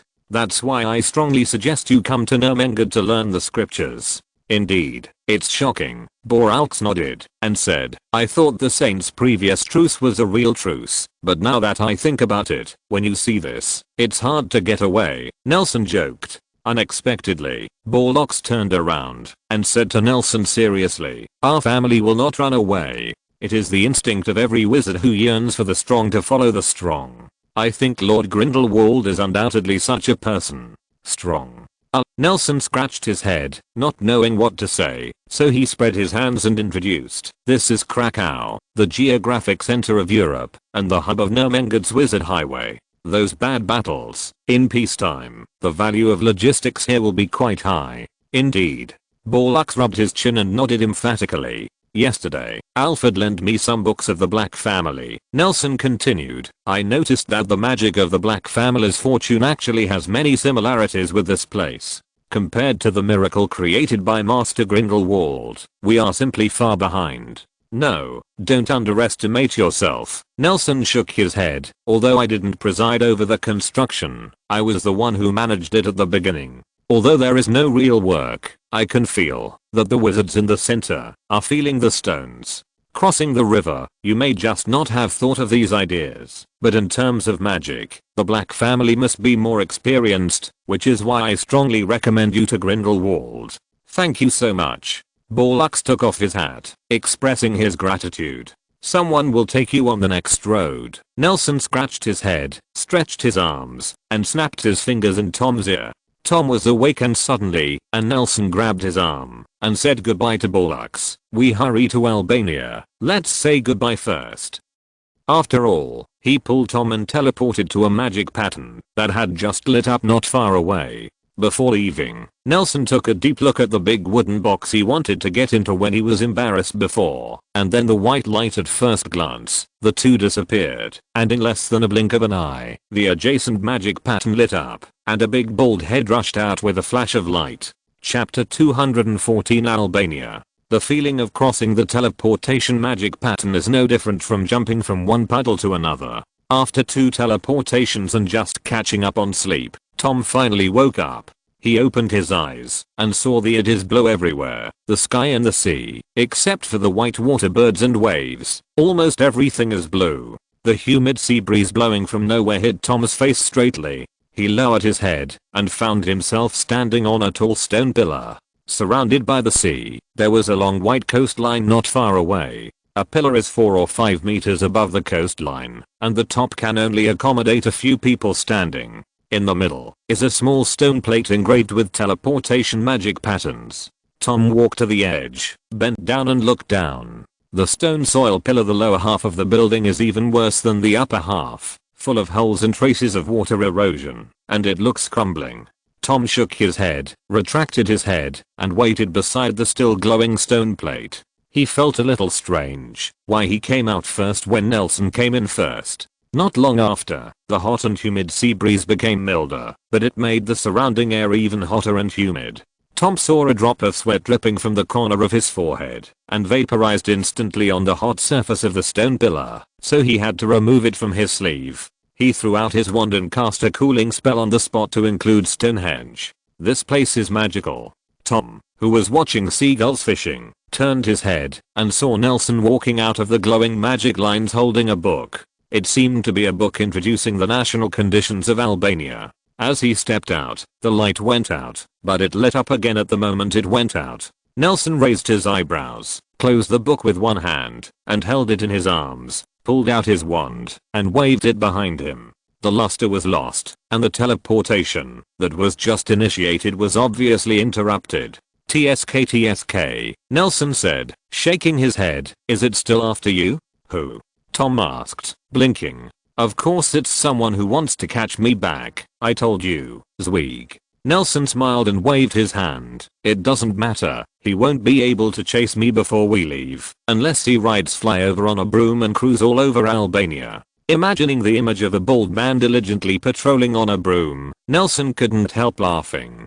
Tom didn't grasp his point of laughter, but pointed to the broken stone plate behind Nelson worriedly and asked, is it really okay if you broke it? It doesn't matter. Nelson shook his head. I can build another one at any time. My cane that can connect to the internet is an important part of the center. After that, he took out the cane from his pocket, held it in his hand, and twirled it around, then raised his hand and threw it into the air. When the cane was about to fall, he raised his wand, pointed lightly, avoid others for me. Oh, there are no other people here. Nelson finally noticed his surroundings, raised his eyebrows, and said to himself, I remember when I was looking for a place, the sea was not so high. Maybe it's the flood season. He shook his head, bent down, and wiped the edge of the stone soil pillar on the ground with his wand. Soon, a ladder seemed to grow from the stone soil pillar and extended towards the white beach. The stick floated in the air. Above their heads, they kept rotating and patrolling, while Nelson led Tom down the newly connected stairs. When they reached the beach and kept their feet on the ground, the stairs behind them were like a castle of sand, blown away by the wind. Where are we? Tom asked. Didn't you say that? Nelson looked at Tom strangely. You miss Albania? I thought we would land in a forest or some other similar place, but I didn't expect it to be a seaside. Tom nodded and continued, it's a little different from what I imagined. You can't treat Albania as a landlocked country just because it has forests. Nelson shook his head with a smile, patted Tom on the shoulder, and walked forward. Although the beach is long, it is not wide. The land covered with trees is not far away. After overturning a boulder, the two of them stepped onto the wet soil. Although there are only some low shrubs around them, the forest is not far away. Nelson stood where he was, panting for breath. Tom said, now you can let Nagini out. This environment should suit her better. Tom nodded, and took out a small silver ball that Nelson had half painted red from his pocket, gently pressed the mechanism on it, and carefully placed it on the ground. After a while, a scale was bigger than the small silver ball. The big black python crawled out easily. Nagini first raised his head, observed the surrounding environment, then crawled towards Tom, wrapping himself around him. Nagini, I want to walk. Tom patted the scales on Nagini's neck helplessly, scraped the gaps in the scales with his knuckles, then looked at Nagini who had untied himself, and asked, should we just walk over there? Walking over? Nelson shook his head. I just came to the shore first. The sea is too hot. I don't know where what you are looking for is. I have caught you in the Albanian forest, and you should lead the way gone. Is this a forest? Tom frowned, looking at the young saplings that were malnourished due to the erosion of seawater, and asked, if you broke that teleportation array, it won't affect Nermengud's ability to stay here side things? No. To be precise, Nermengud has nothing to do here. Nelson shook his head. I said, this place is strange. No, it's amazing. Is it because of nodding? Tom understood. No, it's because everything here has no value. Resources have no value. Wizards have no value. And everything has no value. Nelson shook his head. Germany occupied this place from Italy before, and it doesn't make any sense to occupy it, but they can't withdraw their troops, so that if they win a battle, they lose. Hiss. Tom shook his head, expressing his unimaginability. It doesn't look like a European country along the Mediterranean Sea at all. If you say it was founded by Antarctic penguins, I will believe it, Nelson said, nodding the book in his hand at Tom. I brought some extracurricular readings with me this time. I can lend you this book. So do you know where the place you are looking for is? I can't wait to find a place to build a house. After all, Animagus needs a lot of time. Hearing the Animagus, Nagini, who was swimming in the bushes not far away, also poked his head out, staring at Tom with a pair of green eyes. Okay. Tom shrugged, reached into his bosom to fumble, and quickly took out a delicately shaped women's purse, and said with some embarrassment, this is what Wahlberger lent me. You know, yeah, her stuff is usually not quite right. Understood. Nelson nodded, and asked, so where are you going to find it? Don't worry. Tom unbuttoned the silver buckle on the wallet, reached in and fumbled carefully, and after a while, he held a bronze ring with a sense of age, and raised his hand. When Nelson saw this familiar ring, he suddenly narrowed his eyes. Honestly, I really regret that Hogwarts is missing a major feature. Nelson craned his neck, and took a closer look at the door knocker that had been at the door of the Ravenclaw lounge for 1000 years. Tom lit up the eagle head door knocker with a series of complicated incantations. The door knocker floated horizontally in Tom's palm, and the sharp corner engraved with the eagle's head pointed straight to the northeast. Tom observed the scale on it, raised his head, and said, the direction is determined, but the distance is a bit far away. I think it may take a little effort to walk there. How far? 300. 300 what? A question mark appeared above Nelson's head again. 300 meters?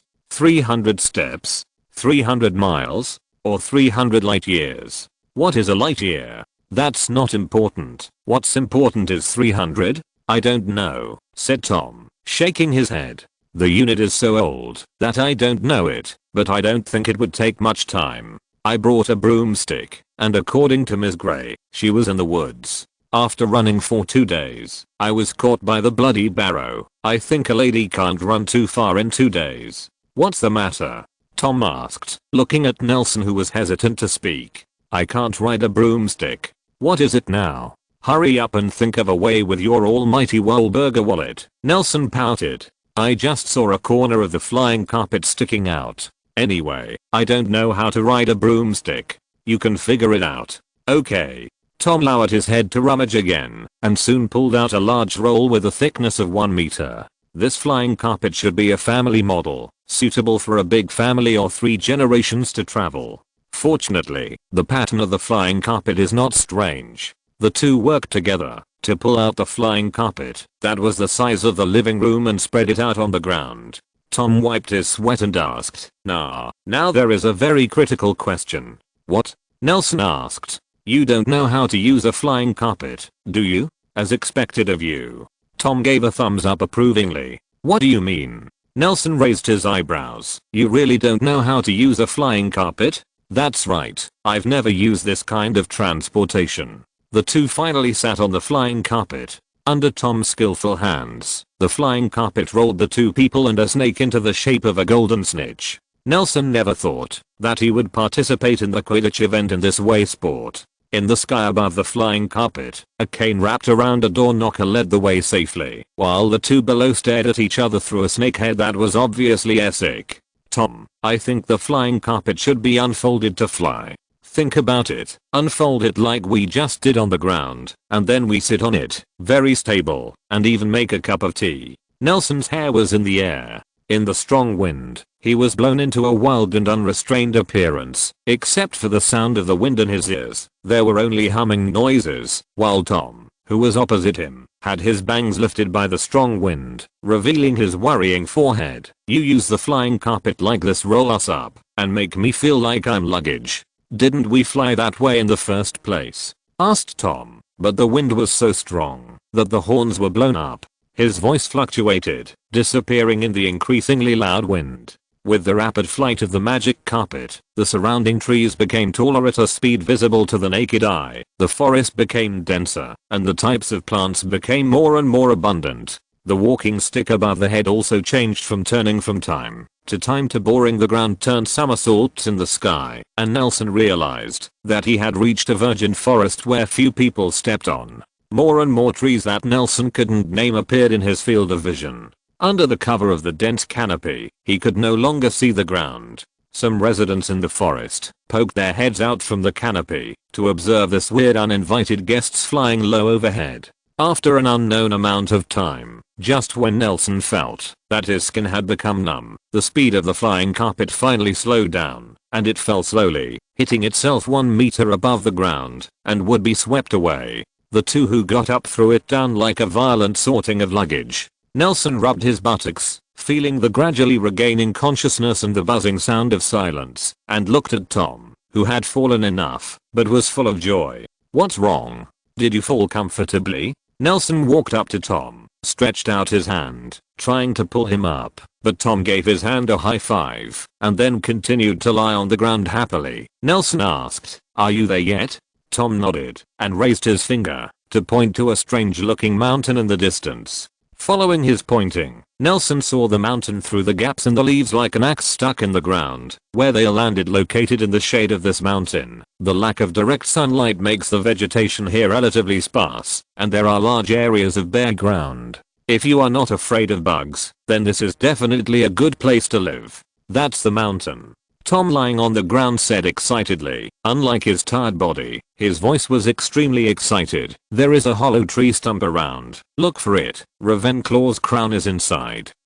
There are too many trees here. Nelson took out a handful of balls from his pocket and cast them into the depths of the forest. As he walked to a large rock beside a small stream, he drew out his wand and began to deform it. Under the influence of magic, this big rock, that may not have changed its appearance for thousands of years, is rapidly changing its appearance, moving closer to the kind of house with a chimney that Nelson likes. While maintaining the transformation, he said, "Let's settle down first, and go out to look for it later." Chapter 215 The Silent Forest. If you ask me, we can just live in a tent. The tent that Wahlburger lent me last time is still here. It even has a tea set in it. Tom held his wand, and like a baboon wielding a stick at random, He chopped off the covered branches one by one, and the branches with the fresh leaves rained down, but fortunately there were no caterpillars or anything on them, nor did it affect the normal construction of Nelson. We are going to stay here for a long time. Nelson was carefully turning the wood cut by Tom into a wooden door, and installing it on the door opening of the stone house. A small alchemist less than centimeters jumped out of his pocket. After a while, the entire open space was filled. Under the leadership of a small alchemist who looked like an exclamation mark, he began to level the surrounding land, and picked up the branches that Tom dropped, tied them into fences, and tied them around the hut. He replied, "You can take out the furniture from the tent, and put it in the house. Of course, if you want, you can also directly set up a tent in the room. Do you think I have such a quirk?" Tom rolled his eyes, looked at the sky above his head that had been trimmed into a standard square, nodded in satisfaction, and turned sideways from Nelson into the hut that had not yet installed doors and windows. Said, "I want that sunny room." "Okay." Nelson nodded. "Remember to install the windows yourself. Can't you help me out?"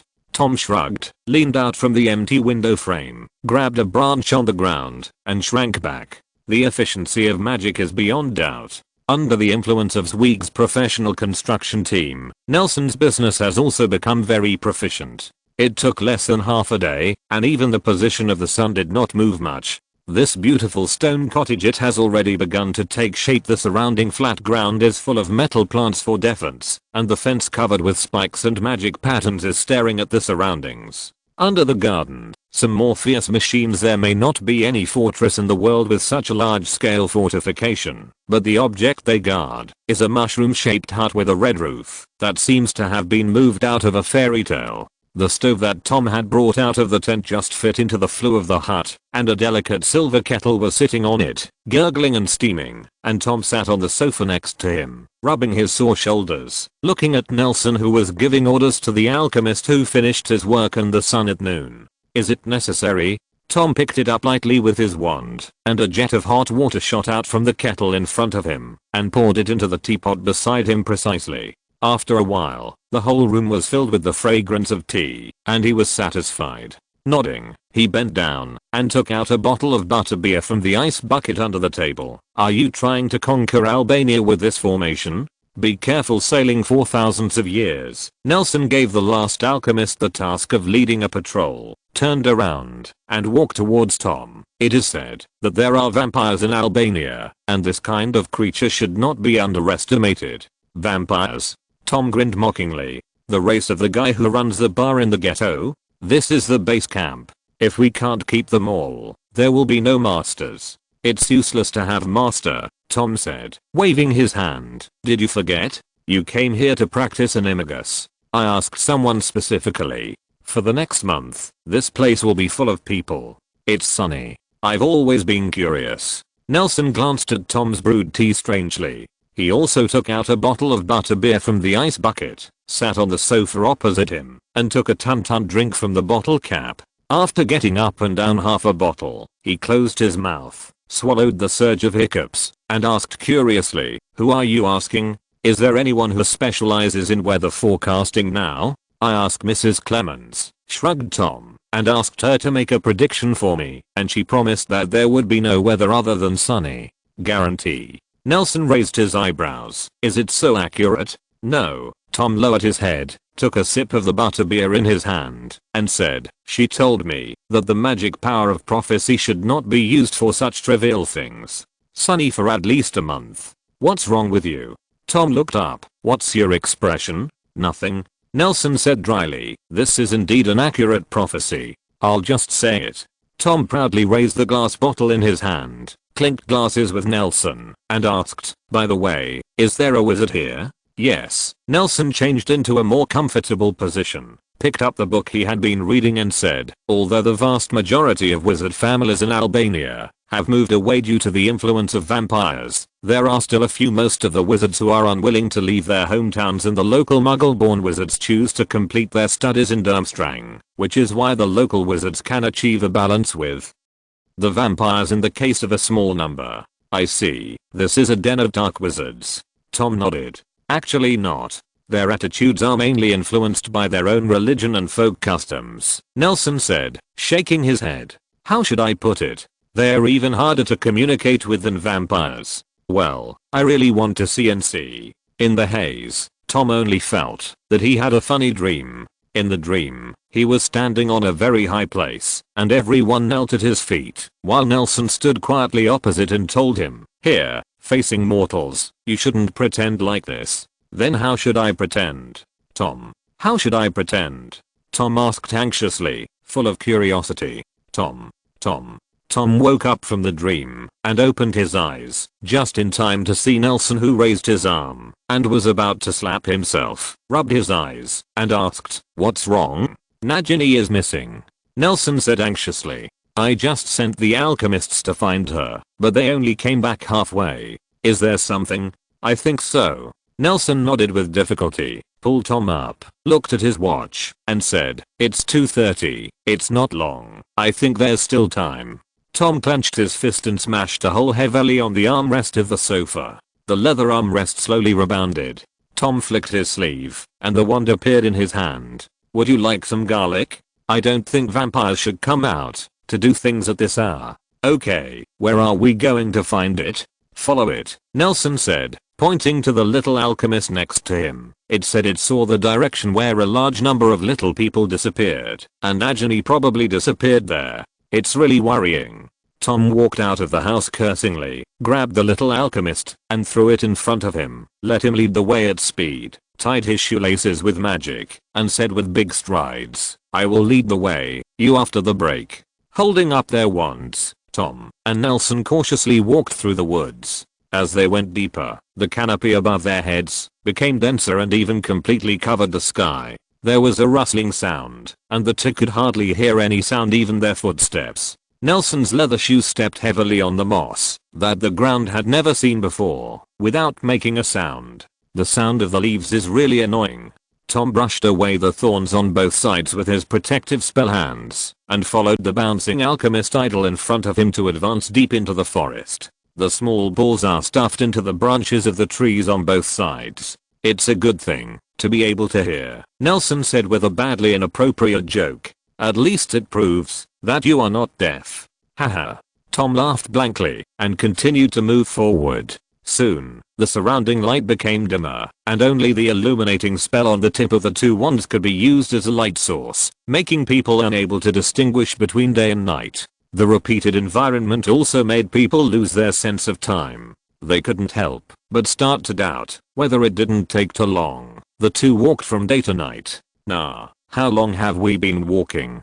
Tom frowned, took out his pocket watch to check the time, and said suspiciously, "It's 3 o'clock in the afternoon here, and it's only half an hour before we set off." "Hush," Nelson signaled Tom to keep quiet, and the two stood still without making a sound. Then Nelson turned his head and asked solemnly, "Did you hear the sound of leaves from the beginning?" "No." Tom listened, then shook his head, and said, "I can't hear anything, not even the wind." Exploring in places like forests, sometimes quietness is even more dangerous than loudness. When you can't hear any sound, or see any animals, it proves that there is either nuclear radiation or a top predator entrenched here, not to mention talk about a scene where you can't even hear the wind. "It's really a good thing to be able to hear the voice now," Nelson said dryly, putting his hands in his pockets, and said, "You stay close to me, and you are ready to reveal yourself at any time." "Yeah." Tom nodded, raised his wand, his eyes glowed red. He looked forward, his body tensed, and he was already in a fighting state. "Shall I go on?" "Come on, I'm behind you." Nelson nodded, and a series of strange devices shining with magic light floated behind him. They fired lasers at each other, and connected in this way, forming a non-physical barrier. These silver devices are slender and beautiful. The slender cylindrical body is held up by two huge transparent elytra wings that flap rapidly, fly to the front, and arrange on Tom's left and right sides to protect him. "What is this?" Tom looked up at the silver figure above his head, then lowered his head and looked forward, not daring to relax at all. "This is a new turret I made. It can fly. It's called Mayfly," Nelson introduced. "Do you like it?" "The name is not very auspicious," Tom commented. "It feels a little short-lived." It's okay. Basically cost nothing. Nelson shrugged. They are as cheap as mayflies, but they are useful. As long as there are enough. Tom stopped his scrambling and stood still. An ant can eat an elephant. Ahead, two trees leaning together blocked the way, and the little alchemist who led the way for Tom jumped to the junction of the two trees, as if observing the road ahead. Tom blinked hard, his eyes, that had become dry due to long-term tension, but when he opened his eyes, the little alchemist in his vision suddenly disappeared. Who? He raised his arm, and a beam of red light shot straight forward. With a boom, the two trees blocking the way separated a little to the two sides, but there was no other damage, as if their ordinary bark was what powerful magic immunity materials are average. Hearing Tom's action, Nelson didn't ask what happened, but just raised his right hand, and the red dots on the following mayflies lit up at the same time, and then, one after another spell beam shot out from the red dots, densely covering the front. What happened? Nelson asked nervously, reaching out his left hand, grabbing Tom's shoulder, ready to lead him away at any time. I don't know. Tom shook his head, gritted his teeth, and stared at the dark bushes ahead. Your little guy disappeared suddenly, and I didn't notice it. Sure enough, there are unusual things in the woods. An unusual thing. Nelson narrowed his eyes, and clenched his fist with his right hand. In the surrounding bushes, in every hidden corner, red lights lit up.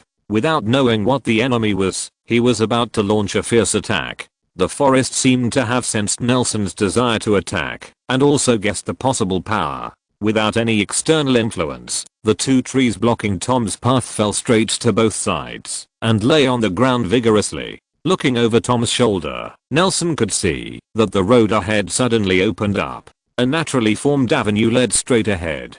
On both sides, the crowns of tall trees falling down towards the center were connected, forming an arch-like structure. The scars painted with annual rings are like eyes, silently staring at the two uninvited guests in the forest. A gust of wind blew by, and Nelson finally heard the long-lost rustle. These thick trees bent forward under the breeze, as if welcoming two visitors. Nelson's pupils tightened, and through the vision, shared by the mayflies, he saw that in the hidden corners behind these trees, some fragments of alchemy dolls and blood-stained vines were hidden. A sharp female voice sounded in front of the two, echoing in the bushes. Are you also here to steal wisdom? Chapter 216. The enemy is the forest. Who are you? Tom gritted his teeth tightly, his eyes glowed a frightening red light, and he raised his hand to accumulate power. Then, a thick black electric light full of destructive power shot forward. An open space was left in between. The exposed soil was dry and cracked and blackened. The tall trees whose leaves were rubbed by the electric light lost all their vitality and turned into a curled coke, and some stones scattered on the ground were due to metal particles. There are faint black electric lights jumping and flickering on it, exuding a dangerous atmosphere. The black thunder cut off the leaves on the top of the head, and the bright skylight poured down from the top of the head, illuminating the land that hadn't seen the sun for a long time. But the soil that hadn't seen the sun for a long time did not show any greed. Yes, on the scale of time, the lifespan of a few trees may be nothing to the earth. A dark wizard who covets wisdom. The female voice whispered softly, and there was no more sound. After showing his strength, Tom raised his head and said viciously, no matter who you are, hand over Najani to me. Rustle. The breeze blew by, and the trees with leaves not far away made neat movements. A wind with a lot of leaves rushed out from the airstrike caused by Tom's curse, covering the two people's vision. Nelson strode forward, put up the barrier. This whined before the words fell. The wind that was almost made up of half of the leaves suddenly accelerated and slammed into Nelson's barrier fiercely. There was a sharp sound like a sword chopping armor, and Nelson was knocked back several times through the iron armor curse step. A few seconds passed, and Nelson felt that the strength was slightly weaker. He just raised his head, but the second wave of attacks came one after another. The leaves blocked by the barrier gathered together, flew high, and then fell heavily. At the moment he couldn't reflect that the barrier is completely shattered. Nelson's eyes widened. This was the first time his iron armor curse was shattered by such a seemingly harmless attack. Even if the barrier was broken, he did not find any trace of magic on the leaves. It seemed that the attacker only with the huge force, brought by speed and quantity, he shot out such a powerful attack. He raised his arms and subconsciously covered his face. Although this unknown enemy is powerful, Nelson is not weak either. He did not issue orders, but the mayflies who had been on the sidelines were mobilized the moment the barrier was broken. When the light was turned on, red high temperature beams shot around without hesitation. The movement of the mayfly woke up more mayflies and other devices hiding in the forest. Countless crackling sounds came from the corners of the woods, from the sky above their heads, and from the ground beneath their feet. All kinds of spells and various projectiles, crossbow arrows, and rope nets rushed out, and in an instant, the forest around them was thrown into chaos, and violent explosions happened one after another. It exploded, and the sound of a huge explosion spread for several kilometers around. Fortunately, there were no human beings living within a few miles. Only the animals that felt the danger and rushed to flee were frantically restless. So troublesome. Nelson's hand was just on his face at this moment. He put down his hand and stared at the gunpowder ahead. The magic in his hand kept building barriers around him. Under his command, mayflies passed through the barrier and flew into the gunpowder smoke. Drill away. What's the matter? Tom came to his senses and began to cast magic around him. This involuntary attack aroused the tyrannical psychology in his heart. For those who are difficult to communicate, the wand is indeed the most effective communication tool. Let me see. Nelson frowned, closed his eyes, and shared the vision detected by the mayfly through magic. However, every time he connected to one, the mayfly would instantly disconnect. In the blink of an eye, they were wiped out by something unknown. What? Nelson's expression became more and more serious. Tom noticed his expression and silently applied 2 more magic spells. As time passed, he still had no idea of the enemy's identity speculation, but this kind of speculation can often push the situation to a more unfavorable situation. Did you see anything? Tom looked at the gunpowder smoke that was gradually thinning in front of his eyes, and he always felt a slight vibration on the ground. He turned sideways, stood in front of Nelson, raised his wand, and was ready for a hand-to-hand combat. Nelson's eyes kept switching between the angles of view of the mayflies he sent out, and they would immediately turn off every time he saw one. He simply waved his hand and sent a group of mayflies to curl up tightly and slowly fly straight ahead. His eyes were always locked on the mayfly in the center. The moment the mayfly left the barrier, a swift and silent attack hit them. Nelson was tense and did not want to miss any information. Finally, when the vision was completely black when Nelson opened his eyes, he gasped heavily. His eyes were wide and bloodshot, and Tom was startled by the sight of them. "What's the matter with you? What happened?" Tom only dared to tilt his head and asked anxiously, "What did you see?" "I'm fine, just a little nervous just now, don't worry." Nelson shook his head lightly, rubbed his temples, raised the corners of his mouth, and looked at the bushes that had become dense again in front of him. I don't know when the trace left by Tom's spell was erased, the forest became dense again, and the tall trees filled the vacancies caused by the destruction, holding their heads high and resisting the endless attacks of Nelson's little silver balls. "Sandstorm. What do you see?" Tom asked softly, taking 2 steps back. "I think." Nelson nodded. "Our enemy should be a dryad." "What? What is dryad?" Tom raised his eyebrows. "Is the humping willow some kind of magical plant? It should be stronger, but at least I know what it is." Nelson closed his eyes, rubbed his temples, and said, "I saw that what attacked them just now was the entire forest. I checked. It shouldn't be transfiguration or some kind of activated control magic. They have a unified consciousness. Will you die?" Tom didn't seem to understand. "Nothing is immortal." Nelson stepped forward and put his hand on Tom's shoulder. "That's fine." Tom grinned excitedly and whispered, "Nagini is still alive, and we need a quick victory in a place far away from here." "I see." Nelson raised his wand, waved his arm, and the smoke in front of him dissipated instantly. He raised his head and looked at the sky, waiting for the other party's next reaction. "Our next battle may cause irreversible damage," Nelson said loudly. "We have no contradictions, and there is no need to provoke meaningless hatred. Let Nagini go, and I can let the past go." Tom said.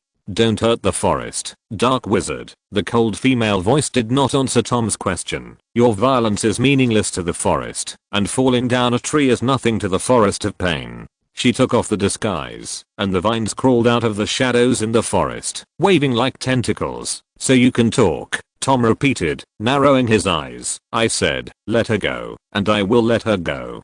Stupid people have a common habit, that is arrogance, said the cold female voice without any emotion. Although her words were extremely rude, Nelson felt that she was not cursing people subjectively. On the contrary, she seemed to really think so. You have just been taught by my children to disarm you. How can you say that you don't blame the past? Your children? Nelson whispered to Tom, reading the words. She does seem to be a dryad. Damn you. I can hear you whispering. The whole forest is my ears. The female voice finally got a little emotion, and she shouted angrily, you will pay for your disrespect, stupid dark wizard. We are not dark wizards. Nelson shook his head and put a little force on Tom's shoulder. Sapling, where is Najani? Madness. She was really angry, and the surrounding vines began to shake violently, and even the big trees were like creeping ghosts in the night, which was terrifying. But Nelson didn't care about these huge looking miscellaneous soldiers. The most common trees in these forests cannot break through his defenses. The ground in the distance began to crack, and a thick ground crack extended to the two of them. Immediately afterwards, the ground arched from the place where the crack first started, like a giant beast moving forward underground, and Nelson felt the ground shaking. Immediately afterwards, the defensive devices he had placed underground were smashed to pieces by the devastating force. It's now, Nelson said hastily. Tom nodded, raised his hand, and the curse that had been accumulated for a long time rushed forward fiercely, only to see a twisted and strange black shadow rushing out of the ground in front of the two of them. A green compound eye with a diameter of about 1 meter was located in the center of the black shadow, just in time to meet the black light emitted by Tom, and the huge impact knocked the black shadow that had just appeared, but couldn't see clearly what it was. Under the leadership of the sharp tip, the tyrannical spell penetrated the compound eyes of the shadow with great force, and the green slime spewed out like a fountain, and fell on Nelson's barrier, making a sizzling corrosion sound, and the barrier the ground was eroded layer by layer. The black light penetrated into the black shadow's body through the scars of the compound eyes. The next moment, the black shadow writhed in pain. It waved its terrifyingly huge body, and swept the surrounding trees to pieces. Only then did Nelson see it clearly, the whole picture. A vine, an emerald green vine about the thickness of 4 or 5 people hugging each other. A vine with compound eyes like a fly growing every 2 or 3 meters. A vine that is bleeding and exudes a strong stench, man. It didn't seem to have a vocal organ, but a scream that hit the soul announced its pain, and the black light that shot into the body was destroying it wantonly inside, and soon every compound eye opened a row of marks, and the dead body that exuded the smell of death black light came out cruelly through the body, announcing its shattering. Nelson can see the strong hatred in every hexagonal eye on its compound eyes. It is like a child who has just been born, but has been beaten. He does not understand what is strong and weak, and does not understand death. I just want to give these two hateful guys a hard blow. It's disgusting. Tom used the simplest language to make the most appropriate evaluation for the vine man, which is more than 10 meters above the ground. He shook his head, raised his hand holding the wand, a black thunder flashed, and Vineman was pushed back into the ground forcefully. Boom. When it was completely lying down, the sound of thunder came from the sky. Honestly, I feel like this might just be one of. Before Tom finished speaking, he felt a hand on his shoulder exert a slight force. The next moment, darkness and oppression came over him. When he opened his eyes again, he was already hundreds of meters above the sky. He lowered his head, looked at the ground, and uttered the second half of the sentence. 1. Spellcasting swing shortened.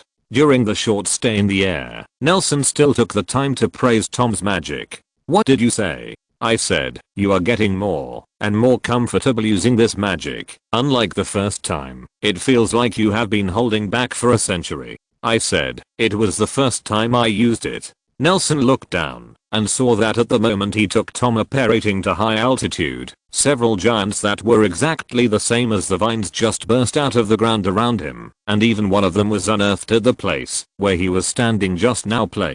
They destroyed everything around them in a frenzied manner. After sweeping the surroundings into ruins, they stared at the companions who fell down by Tom at the beginning, and rushed to stick out their spikes into the compound eyes of the vine man, absorbing its nutrients. The fallen vines quickly withered, and then quickly weathered, and turned into fine sand, leaving no trace of existence.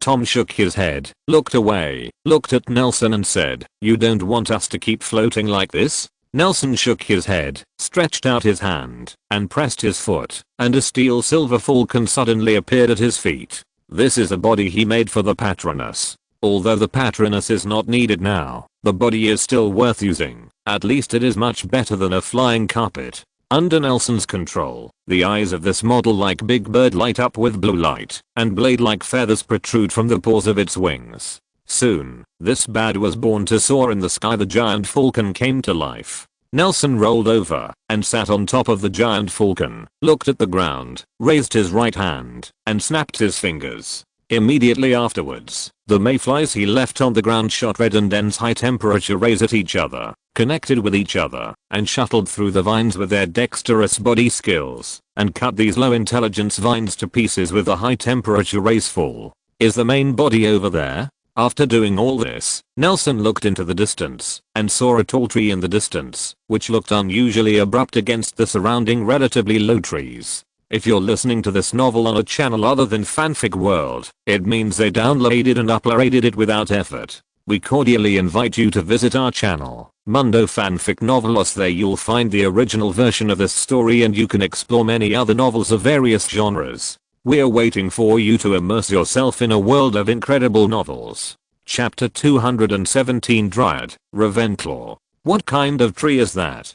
Tom frowned, staring at the towering tree that stood out from the crowd. It looks like a spruce. Nelson asked, looking at it. I don't know why there is a spruce here, but it looks very special. You think the guy who attacked us would be there? Although it looks like an important place, I don't think what we are looking for is there. Tom shook his head, pointing in the opposite direction to the tall tree. Nagini is over there. Following Tom's pointing, Nelson saw endless ordinary trees, no different from any direction in the forest. Even in that direction, the trees were a bit sparse due to the nearby stone mountains. He nodded and didn't ask any more questions. He manipulated the iron falcon under his seat and flew straight towards Tom's finger. You're right, the more conspicuous the place is, the more likely it is a trap, Nelson said loudly as a strong airflow curled Nelson's half-length hair into a beautiful lion.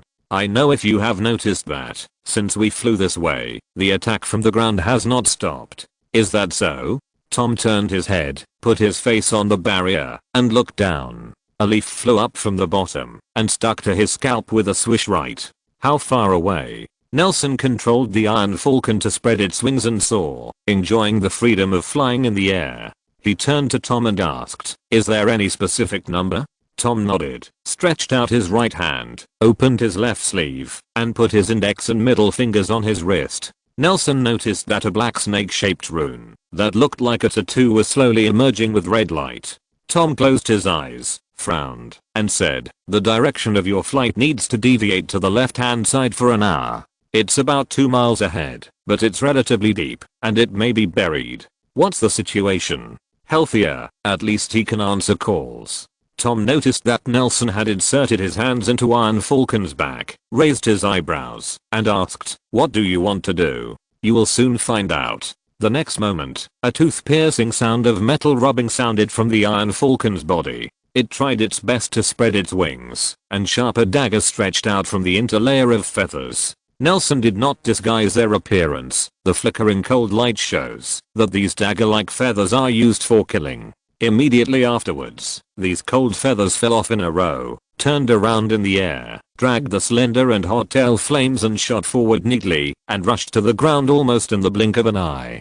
Tom didn't have time to blink, and saw that the forest under his feet had been shot into ruins. Unlike the previous scorched and smoky scene, after the feathers fell to the ground, due to the high temperature melting, the liquid metal quickly covered the land on the surface. Although the ground is not completely covered, this interconnected metal ground is like a forest scar, making it difficult for plants to regenerate in this place in a short time. A simple round of vol is one for the two of them. A wide, level road without trees, not short or long, exactly 2 miles. Under the influence of the high temperature, some dry trees spontaneously ignited. Seeing that a forest fire was about to sweep the surrounding area, However, the forest responded in a timely manner. While dragging their roots, they moved towards the open space created by Nelson in a distorted posture like a human walking, while the rest of the trees that were not on fire shook their canopies, watching off the same kind that were sent to death by the flames. Hiss, that's disgusting.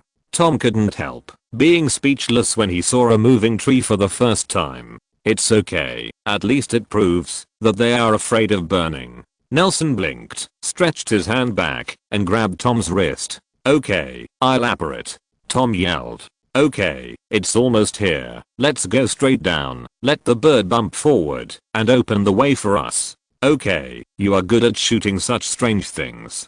Tom nodded and asked, is this bird expensive? Will it cost you too much to hit it? No, for me, as long as it can be transformed, there is no difference between a bird and a lump of iron. If I win, I just need to get the material back later. Nelson shrugged, of course, if I lose now, I don't need to collect materials, that's right now.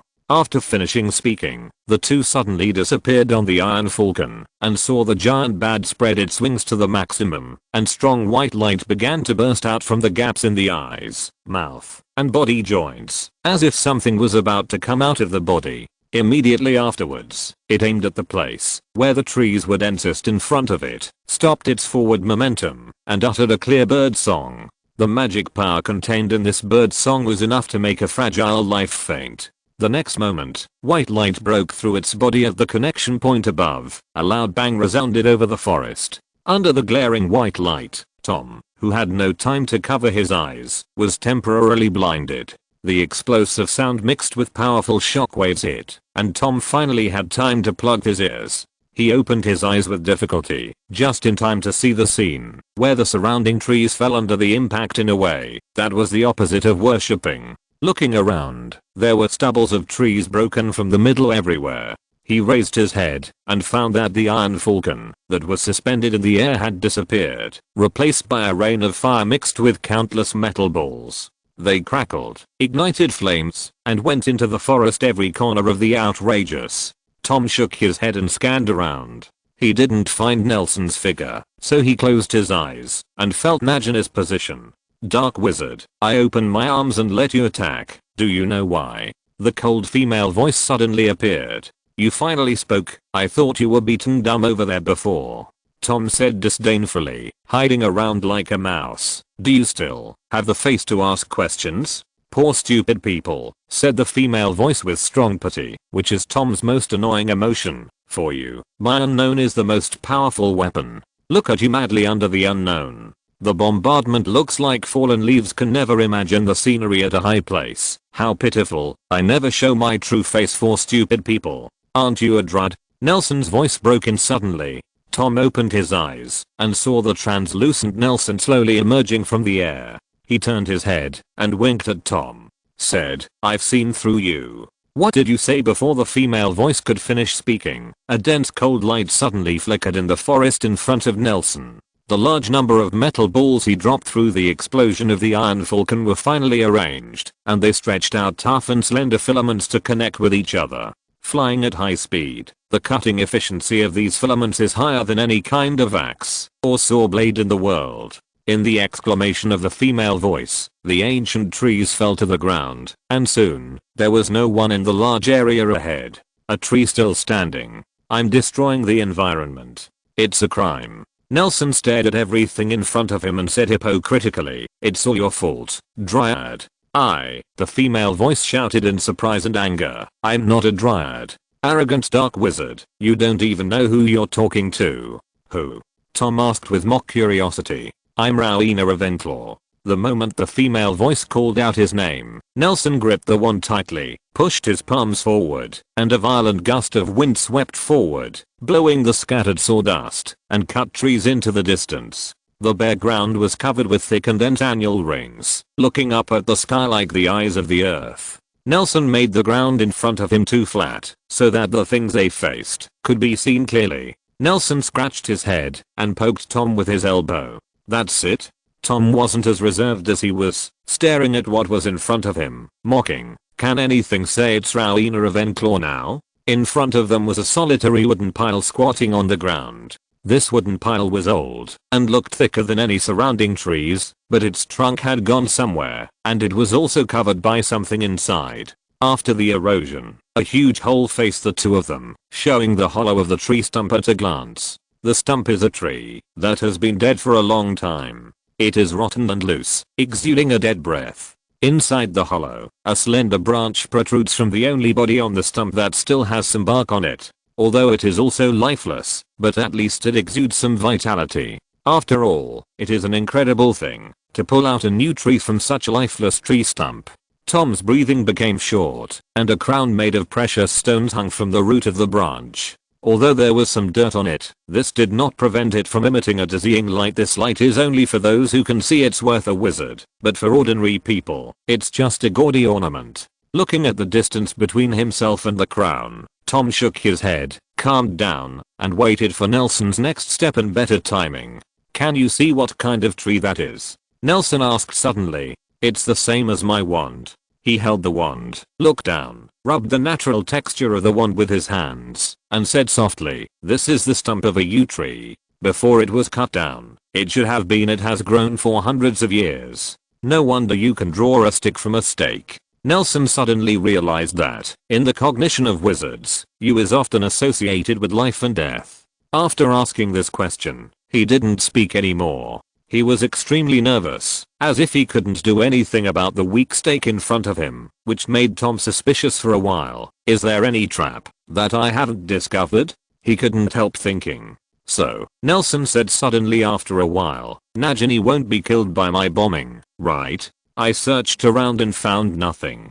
Tom closed his eyes and replied, "She's still where she is. As I said, she's underground, probably swept away by the roots." Nelson nodded and stepped hard on the metal ground under his feet. The metal behind him seemed to come to life. After melting, he squirmed and crawled forward, protecting their feet. When they moved forward, the female voice was strangely no longer anxious, and returned to the coldness at the beginning, and continued to ask, "Dark Wizard, I open my arms and let you attack. Do you know why?"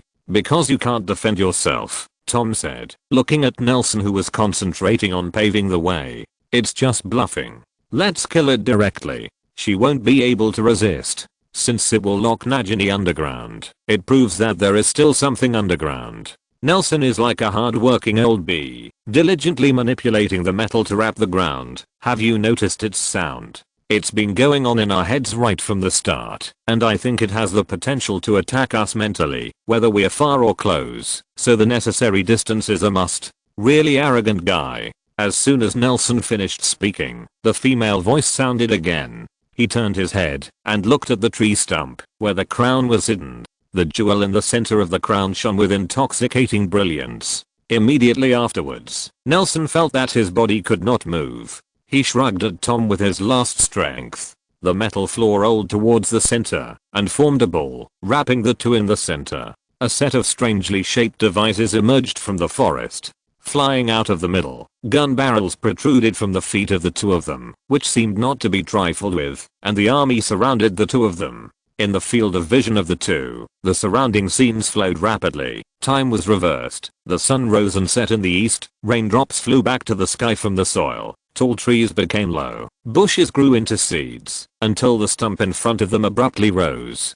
A towering tree grew, almost exactly the same as the towering tree Nelson had seen at the beginning. A woman in a royal blue dress was standing under the tree, gently stroking the thick yew tree trunk. Her long black hair was hanging down casually, and she was wearing the crown that belonged to Ravenclaw on her head. She turned her head and looked at Nelson and Tom, frowning, her owl-like bright yellow eyes shining. She let go, pulled her wand from the cuff of her dress, and walked over.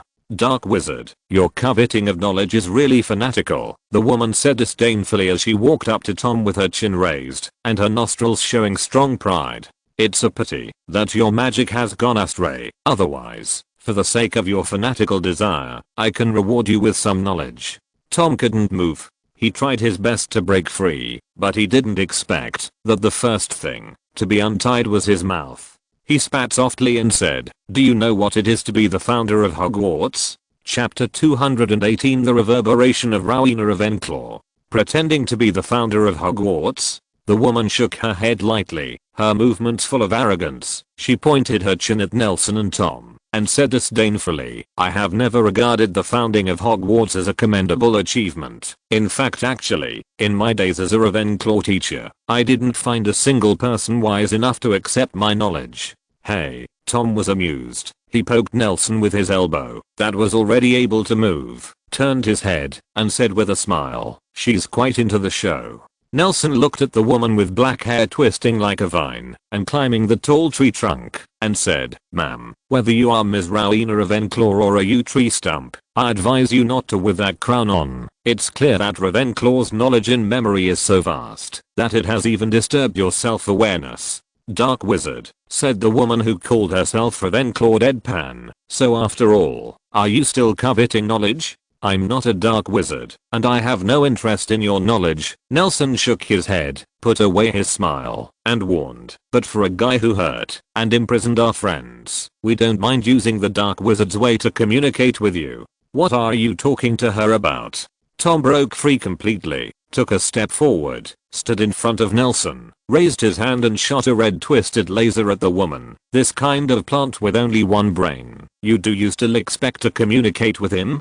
Tom's spell was about to hit her, but she didn't dodge or evade. She didn't even take a defensive stance, but maintained an indifferent and haughty posture, raising her chin and staring at the two in front of her. Suddenly, Tom's spell hit the woman in the chest, but she was as insubstantial as a phantom, and the spell shot back through her without attenuation, hitting the yew tree behind her. After a loud shock, the flames soared into the sky, and the scorching flames made Nelson and Tom take a step back. In the swaying raging fire, the figure of the woman could no longer be seen clearly. Just as Tom raised his wand and wanted to search, when he was facing the enemy, he was horrified to find that, at some point, his body lost control again.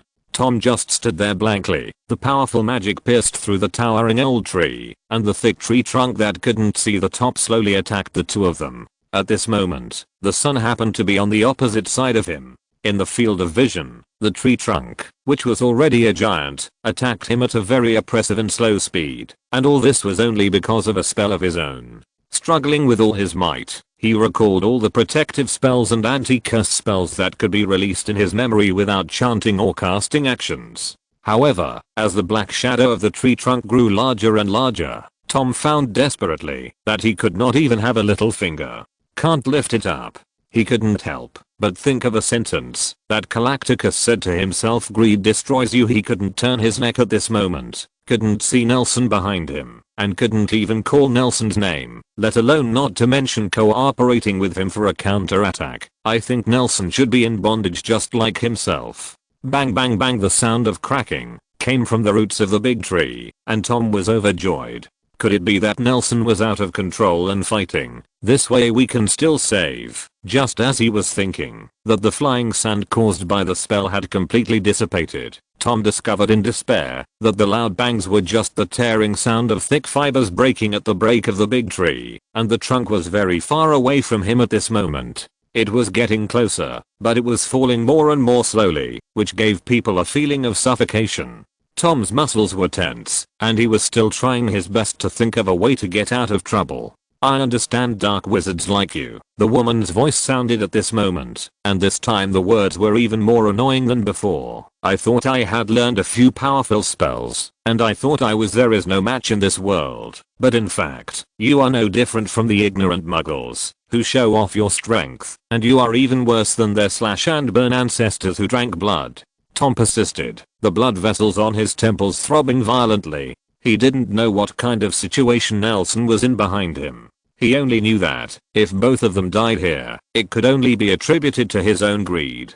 Dark wizards are often invincible in the face of enemies weaker than themselves, which makes you always confused about yourself, and even dare to question me? The woman's voice was mocking. "But you are by no means strong, and you have nothing to lose. The capital to fight against the strong, as long as a strong-willed wizard can easily break through the ghostly tricks of the black wizard. Let me ask you, do you regret coming here?" "I don't regret it." Tom gritted his teeth and squeezed these words out of his mouth. "Then you go to die." The woman's cold words made the final sentence for Tom and the tree trunk that was falling slowly just now was pulled by gravity again, and it slammed on Tom's head. But the words that Tom gritted his teeth became an opportunity for him to break through the control. It is very difficult for anyone to break through the shackles of magic with their own body or will, but Tom raised his palm suddenly when the tree trunk hit the top of his head, pressing it on the trunk. Immediately after, a dead grey thread gushed out from his palm and penetrated into the thick trunk. The big tree covered with leaves shrank strangely and trembled like a heart. The tree trunk was easily lifted by Tom, smashing him into the ground a few centimeters. He raised his head, covered with a shield that was emitting traces of black air. His skin was pale, as if he had been drained of strength. His eyes colored red. The light in his eyes is stronger than ever before. Behind the corners of his slender eyes, black blood vessels show through the pale to almost transparent skin, and the language of snakes is spoken in his mouth.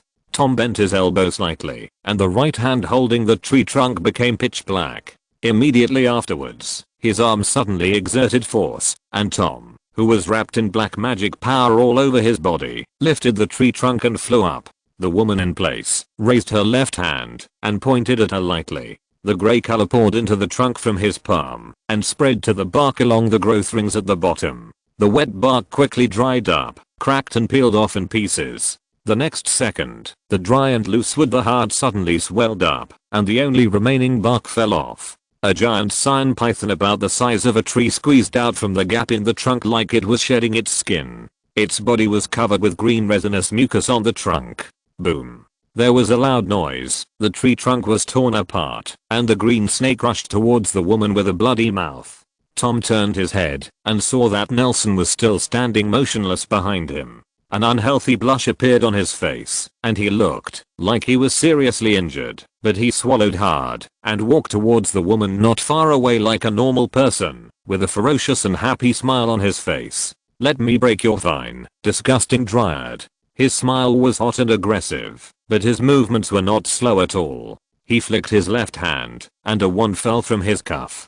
Tom waved his hands, throwing curses at the seemingly calm woman in front of him. The most outrageous thing was that he didn't lose his aim at all. "It's useless." The woman shook her head, and a series of spells shot through her body, shattering her image, as if the connection was unstable, and said intermittently, "This level of black magic can't hit me at all." "Is that so?" Tom smiled indifferently. "I'd love to." Under his deliberate aiming, the place where the woman's hair was connected to the tree stump was covered with black traces of destruction, and under the protection of the giant sky-swallowing python, Tom approached the woman step by step. Small struggles, poor offensive options, it just makes you look stupider. The woman's voice floated hauntingly. Tom continued after all, retaliated. Wizards who use snakes? Stupidity really comes down the same line. How can such a cold-blooded and simple low-level creature hurt people? The woman's voice became complicated. You keep attacking tree stumps because you think there is me. Is it your weakness? You can try it. Tom didn't speak, just beckoned. The giant python born from the huge yew tree covered the sky like a magic arrow shooting at the sun.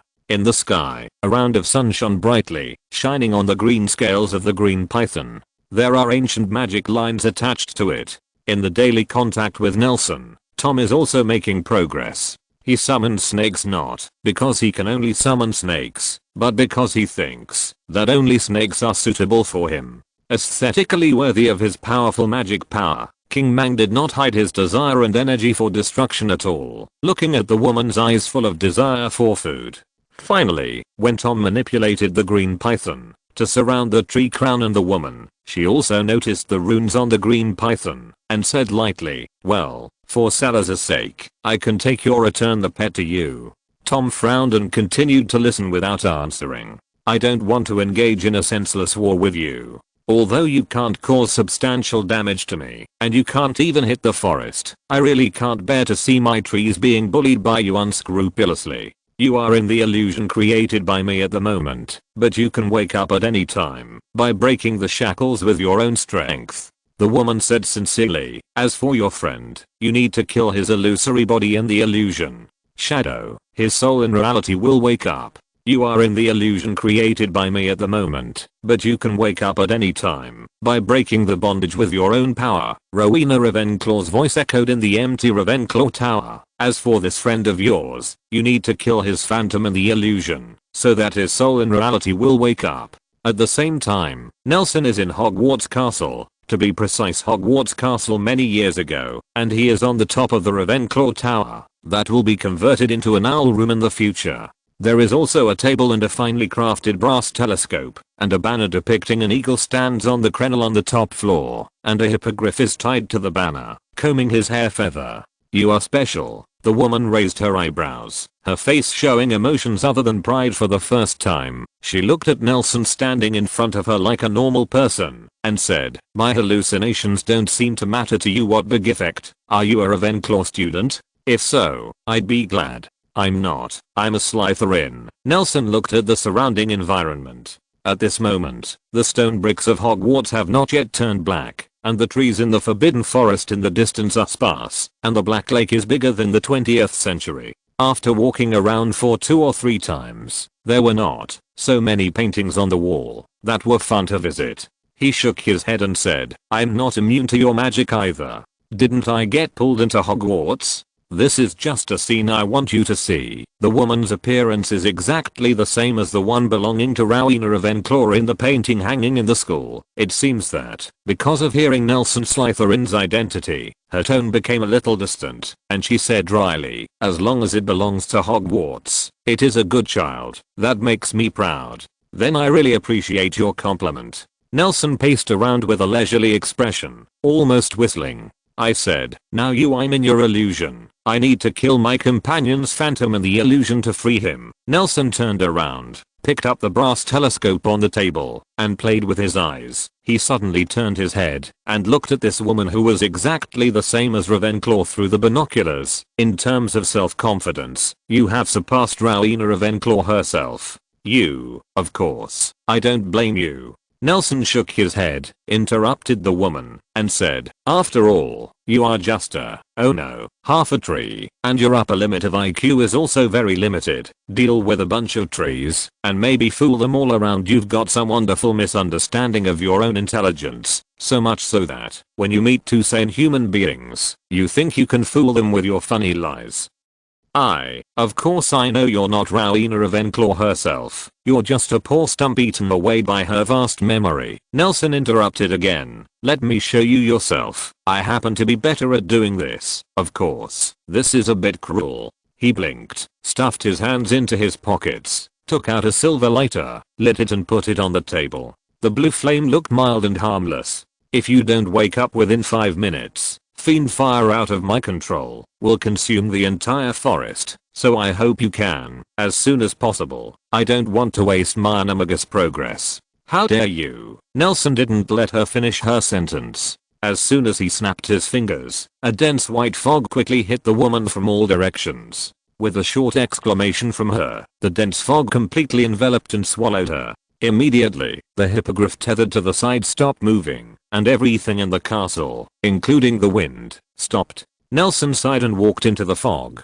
Chapter 219 The Man in the Crown. The lost fog surged and stretched out countless hands, big and small, to drag the woman into it. Nelson followed and watched all this with cold eyes. The lost fog has the effect of eroding memory. Under the erosion of their army, the woman's body, the long skirt she wore, disappeared as if dissolving, revealing a green body underneath that was uneven, but covered with tree textures. Her hypocritical appearance was torn off bit by bit. Her face, eyes, skin, hands, and feet. The human part was crazily devoured by the fog that feeds on memory. Without even a second chance to wail, it instantly turned into a piece of rotten dry wood. It really is a dryad. Nelson shook his head, walked forward, and was about to reach out to touch it, but saw the tree stump in front of him suddenly grow taller, and soon covered the sky, and the left and right sides could not see the end, as if the same face extended infinitely to both sides. Shen's walls surrounded Nelson. He turned his head in amazement, but found that far behind him, a thick and long wooden great wall was silently looking at him. Interesting. Nelson nodded, looking at the scene in front of him with interest. This was the third person he had ever seen who could change the environment in the illusion. Maybe I haven't escaped the illusion of the dryad yet. As soon as he finished speaking, as if in response to him, a light-colored wooden door suddenly appeared in front of him. There was a round door knocker carved with an eagle's head hanging on the wooden door. Besides, it looked like a doorknob. There is nothing like that, just appearing there naked. Nelson took a step forward, grabbed the knocker, and was about to knock the door opened. "Are you one step ahead of me?" Nelson shook his head, with a smile on his face, and stepped into the door. "There are two kinds of people in the world." A dreamlike voice echoed in Nelson's ears.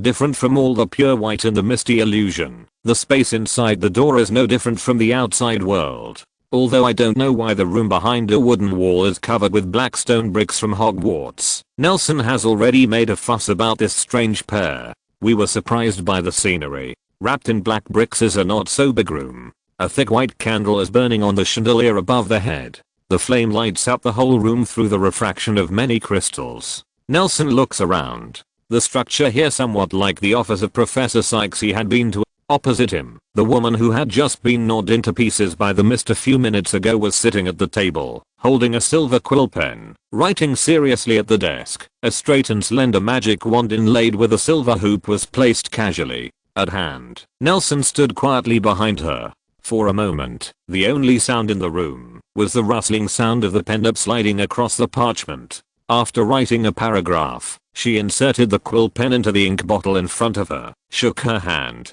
picked up the pen that had just been filled with ink, and continued to write on the parchment. They all have limited knowledge. The first kind of people think they are all-knowing and omnipotent, but in the end they become truly ignorant. The other kind of people know that their knowledge is limited, but they are more actively seeking. She wrote while speaking. The sentence when she entered the door should be what she wrote on the paper before. Nelson Wertling Williams. She picked up the silk scarf on the side, covered the nib to absorb the ink, then carefully inserted the pen into the pen holder in front of her, sat up straight without looking back, asked, "What kind of person do you think you are?" Nelson frowned. He didn't tell the dryad his name. He didn't think anyone could guess his full name, just by calling Nal a few times. "Sit whatever you want. I should have quite a few chairs here." The woman nodded in a casual tone. "If you don't have one, you can change it yourself. I remember that your transfiguration technique should be quite good."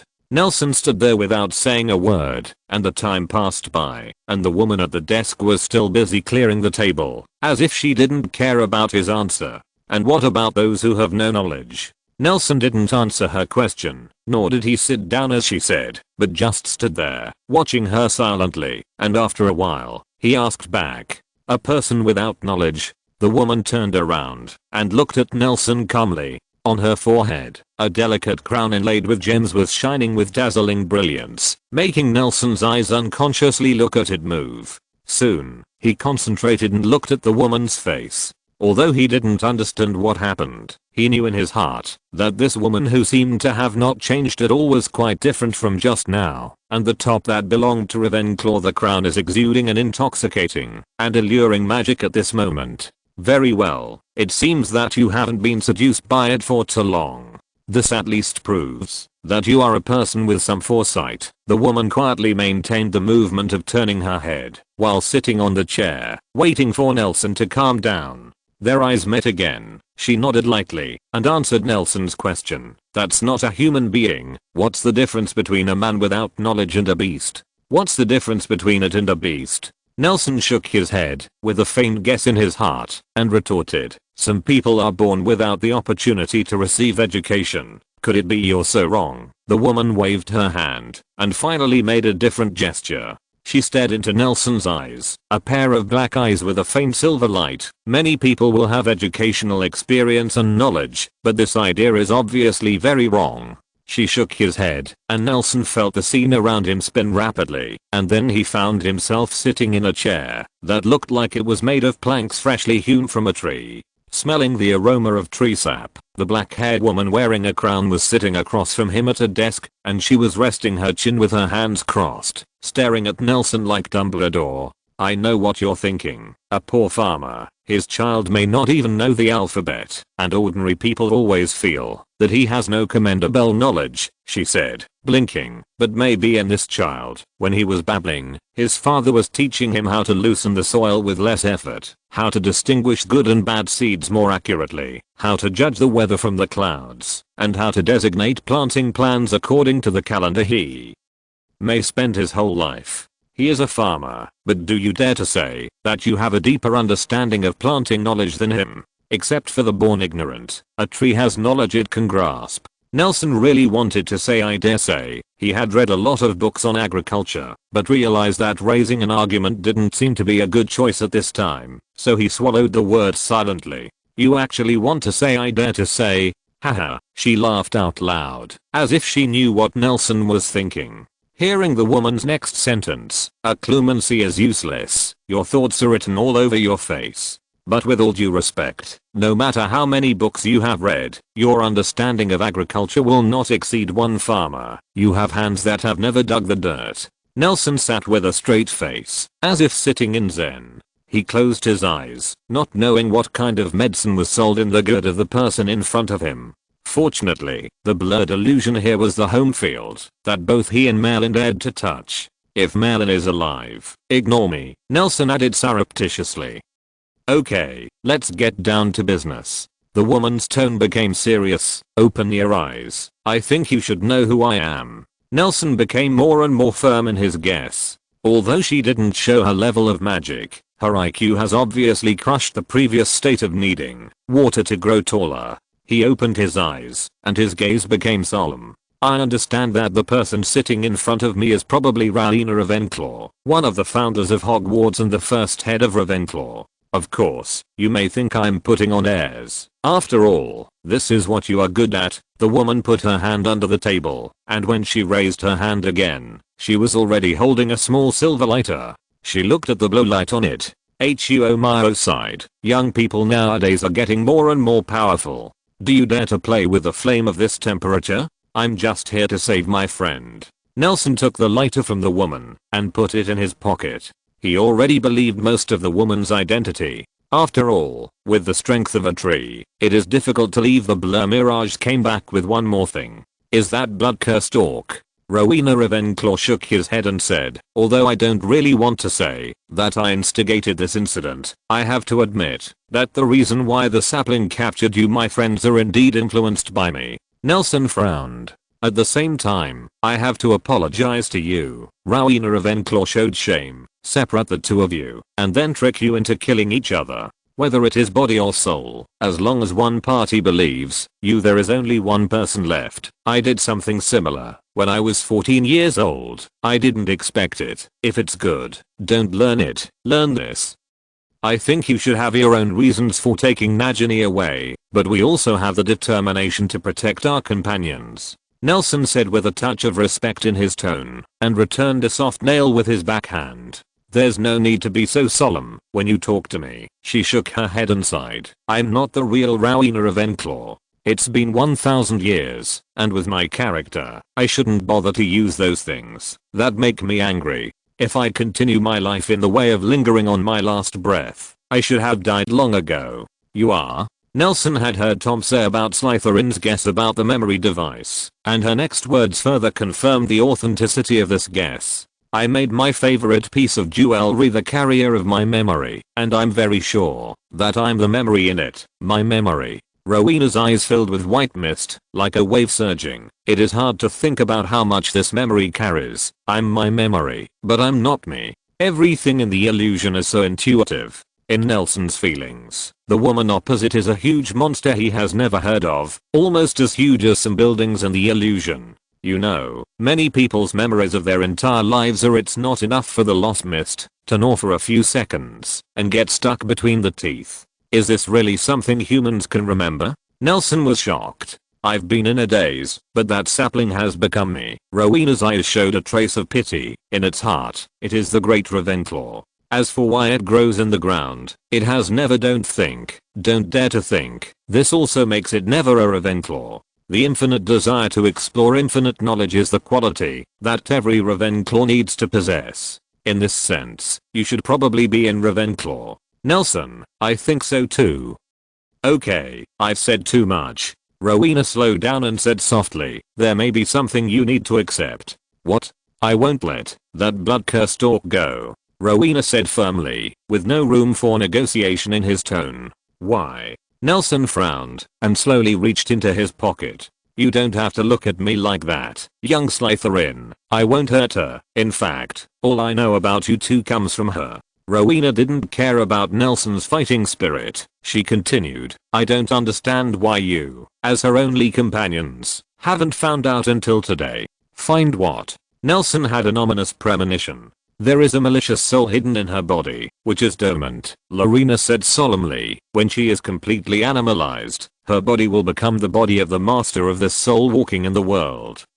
Hey Bo. Nelson narrowed his eyes, couldn't help exhaling the fragrance. Asterisk what? Nothing. Oh, I don't care about your impolite words in the second half. Rowena waved his hand and said, no wonder I can't detect that memory that was parasitized by the soul. It turned out to be the famous, despicable Hayabo. You know him? Nelson's heart was stained with anger. He clenched his wand tightly and had forgotten to bring honorifics when speaking. Of course I do, Rowena nodded. In my day, his insignificant creations made almost all of us confused. The Dementor Rebellion? Nelson asked subconsciously. Oh, you still know this? As expected of someone who likes history. There was a teacher named Burns in the school at that time. If you were born in that era, you would definitely like him. Rowena's face revealed a look of reminiscence. I didn't expect that after 1000 years, I would have the opportunity to fight against him.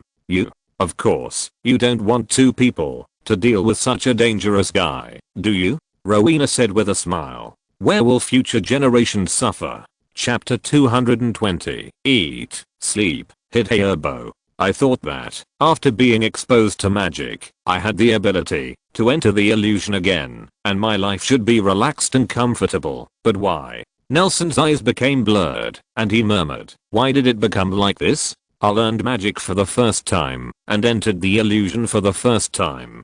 Two happy things overlapped. What are you talking about? Rowena's voice brought Nelson back to reality. He raised his head and met her black eyes that were shining with curiosity. It sounds like a universal sentence, but it always feels like nothing good was said. It's nothing, just vulgar words. Nelson shook his head, twiddled his fingers, and said viciously, I'm old acquaintances with the despicable Hayabo. Although he can't come out, he can't hurt me, but he is like a fly. Same. Always appearing on stage when I don't expect it to disgust me. Old acquaintance? Rowena smiled playfully. She played with the long hair hanging down her chest with her fingers and asked, so, he really achieved immortality by means of that evil black magic that splits the soul? Yes, he is immortal, but not completely immortal. Nelson nodded and said, his soul fragments are weakly wandering in the illusion. It is difficult to return to the world, and he cannot move forward. A coward's way of life. I understand why you were chosen by Salazar. Rowena smiled while covering his mouth. He once said exactly the same thing as you. A coward's way of life. I thought it was Gryffindor who said that, Nelson said with suppressed anger on his face, stretched out his hand to pull his hair back, picked up his wand and tapped it. A bunch of disobedient hair was divided into two strands, braided into a long and thin braid, and stretched to the back of the head to tie the fluffy half-length hair into a knot. He twisted his neck, looked at Rowena, and asked, we went to do it. I have never seen such a disgusting person. Thinking about it carefully, since I entered the illusion, my life has become eating, sleeping, and playing Hayabo.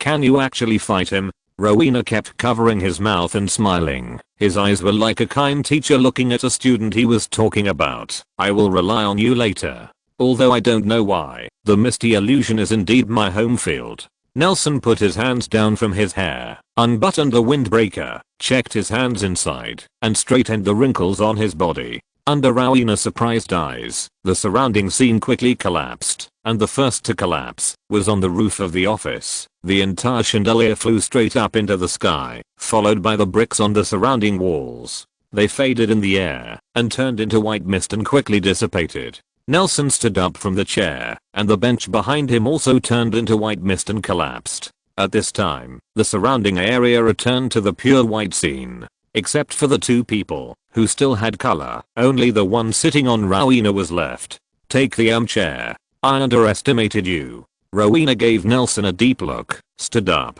and said, now that you think about it, you should still come to my college to study. I was thinking that too, but the hat didn't seem to respect my choice. Nelson turned around, stepped forward, and the surrounding fog retreated rapidly. They surged and howled, full of greed for the huge memory of Rowena Ravenclaw. The fog of disorientation slowly receded, and he returned to the scene of confronting the crown dew tree, the Ravenclaw tower many years ago. The wind continued to flow, the hippogriff flapped its wings again, the brass the telescope reflects the light of the sun. The woman who looked exactly like Rowena Ravenclaw maintained the movement before being swallowed by the mist. The skin on the wooden body continued to extend, and Nelson closed his eyes. When he opened his eyes again, the well-dressed Rowena had quietly stood in front of him, as if nothing had happened. All this is so continuous that even Nelson can't help wondering whether what just happened is a dream suddenly.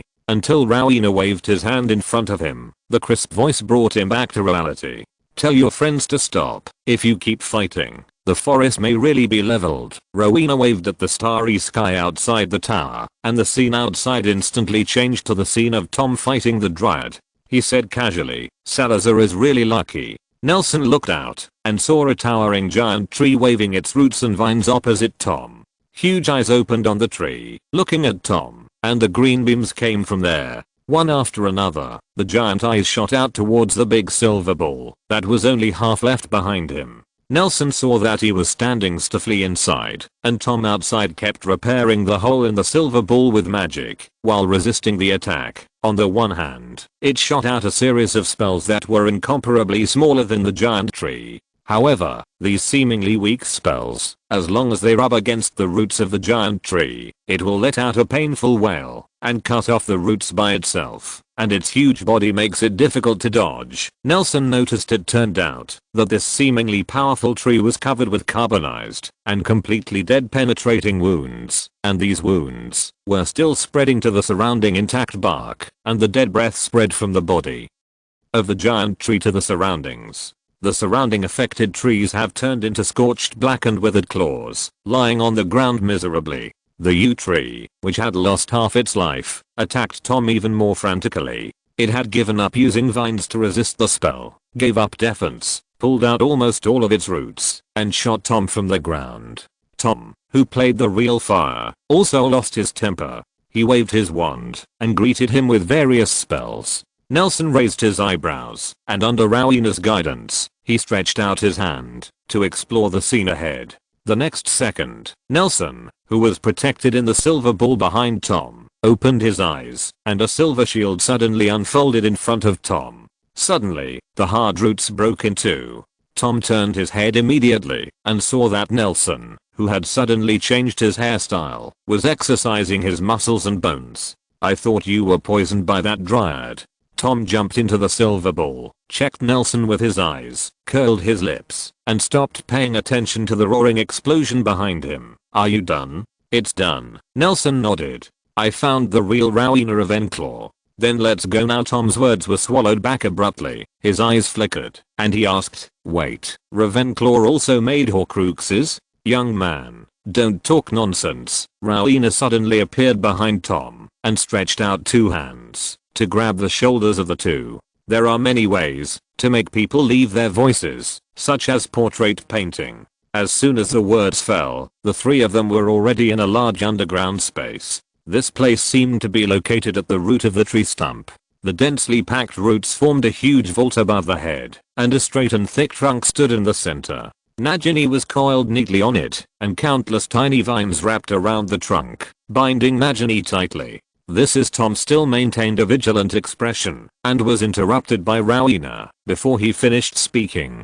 The situation is urgent. We talked as we walked. At least if this blood curse orc is not resolved, it may soon be completely beast-like. The Haerbo soul fragments on her body will become more and more unstable. I can see from her memory you once captured a basilisk in Salazar's chamber. Did you bring its fangs? Rowena finished this sentence in one breath. As a memory, her face was not red, her heart was not beating, and she was not panting. After listening to this sentence, Tom had probably recovered the whole picture of the incident. While Tom was shocked by her considerable lung capacity, he considered what Nelson was doing while he was unconscious. No, is there any use?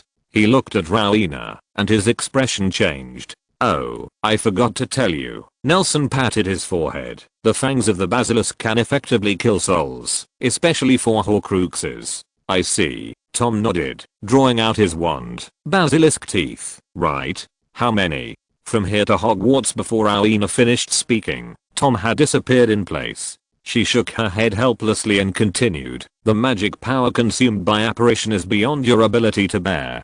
Trust him, Nelson said. What do I need to do? I heard about your bold plan. Rowena looked at Nelson with admiration in his eyes. You are really daring. Is it feasible? Nelson asked nervously. He didn't know the level of Rowena's transfiguration, but as the founder of Ravenclaw, she should be a great wizard who is proficient in magic. I don't know. I've never seen such a crazy transfiguration experiment. Rowena shook his head. After all, an animal with a human mind, or even a human soul, is very rare in itself. But I've seen similar ones, and they all failed. Failed. Nelson quickly recalled the history of magic related to transfiguration that he had seen in his mind, but soon, as if a basin of cold water had been poured on his head, he closed his eyes dejectedly. Some of them were indeed close to success. It was a magical experiment about the Minotaur, which was misrepresented by many people as the product of a failure in transformation. In fact, he was infinitely close to success at that time. Rowena put his hand on Nelson's shoulder. He said, at that time, the subject was captured by a crazy wizard.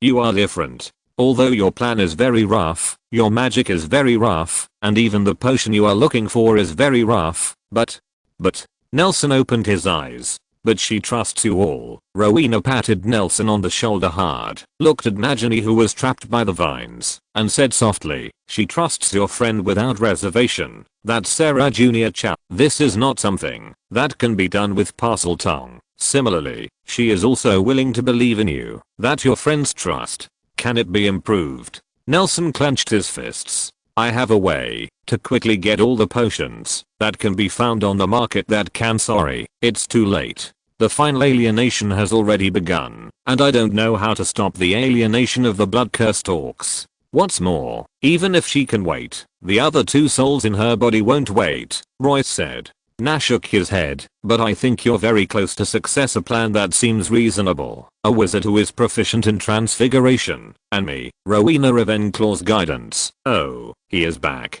Tom. A black shadow suddenly appeared in midair, and a slender vine protruded from the tree trunk, curled up into the air, wrapped itself around the sweating Tom, and gently put him down. I'm back.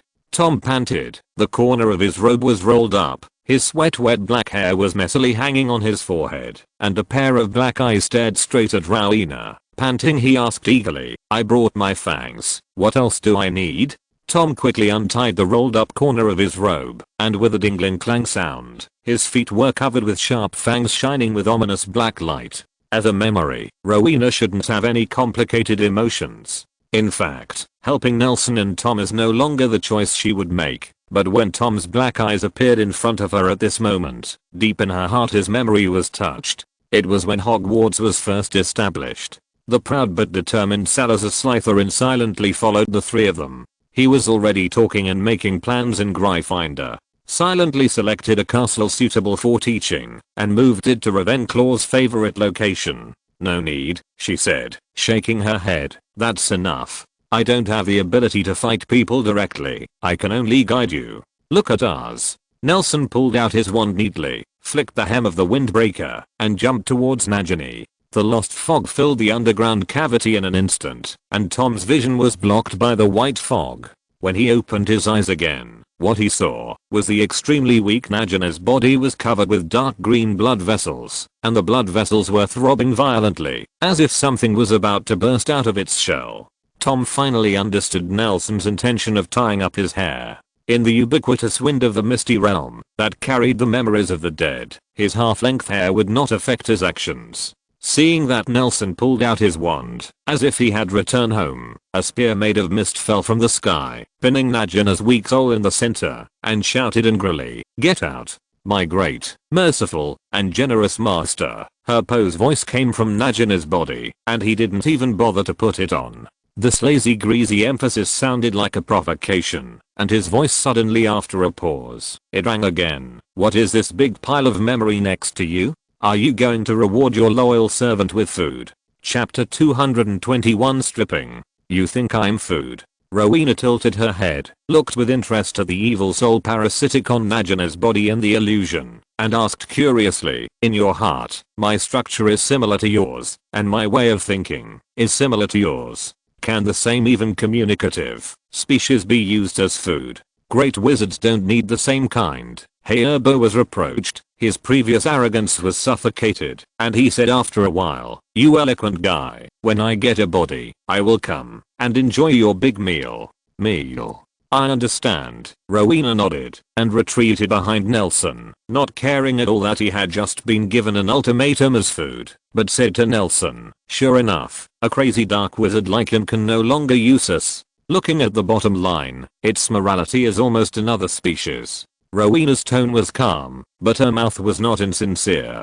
Her words that did not shy away from Hayabu made him furious, but Hayabu, who has no body, and even a soul without shape, can only be helpless and furious. He is determined to ignore these people who make him feel bored, and accelerate the transformation of Nagini. Bang bang. Bang bang bang bang. The heartbeat suddenly sounded in the ears of Nelson and his party. The rhythmic sound became slower and thicker. Nelson even felt that as the heartbeat became louder, his own blood vessels resonated uncontrollably. He forcibly calmed down his mood, watching the movement of Nagina's soul without blinking. In view of the fact that there are very few testable blood curse orcs, and such an orderly inheritance is extremely rare, Rowena made a crazy guess. The person who cast the blood curse on Nagina's ancestors was the despicable Halbo. This curse has been passed down from generation to generation in this family in the form of a giant snake soul, which coincides with the information Nelson has. She even further put forward a point of view. The snake soul fused with Nagina's soul is very likely to be Hayabu's backhand in seeking immortality, and it is inextricably linked with his Horcrux. After Mew inspected Nagina's soul, he even found some unknown soul sleeping in the snake soul and a complicated and unknown magic pattern imprinted in the snake soul. Accordingly, this blood curse family should be very famous, but in fact, this is the first time I've heard about them. Rowena was listening to Nelson tell the story of Nagini a few minutes ago. Finally, he asserted, this blood curse may not only be a curse to them, but also a kind of protection to some extent. Protection? The word confused Nelson. You may not have figured it out a bit, Rowena reminded. Will a family with female relatives who can only live to be 20 years old last long? But how can they be passed down to today? If my guess is true, I hope Najab who is it, that Enai's family can prosper? It's Hayabu. He will definitely not let his well-prepared backhand fail, because of the demise of a small family. Tom suddenly realized, clapped his hands, and said loudly, if I were him, not only would I not deliberately weaken this bloodline, on the contrary, I will protect those who are corroded by the blood curse at critical times. This is just speculation, Rowena reminded. It's better than not knowing anything. Nelson raised his wand. I'm just afraid that I'll hit Nagini too hard later. According to the habit of this type of magic, by the way, does Nagini have any heirs? Rowena asked suddenly. Probably not. She doesn't seem to be very interested in snakes. Tom smacked his lips uncertainly. I mean, when I was a human being. Rowena looked sullen. It must be gone. Nelson shook his head. One of my seniors has been looking for her, and another person who is very important to her, but as far as I know, that guy is a silent person. A silent one? Rowena raised one hand and hugged her shoulders, with pity and sympathy in her eyes. What a poor little girl. So, before Nagini completely loses consciousness, her soul will even be protected. Before the alienation of the blood curse is completely successful, Hayabu can't invade the soul. He slapped his thigh and emphasized, these three things cannot be done at the same time.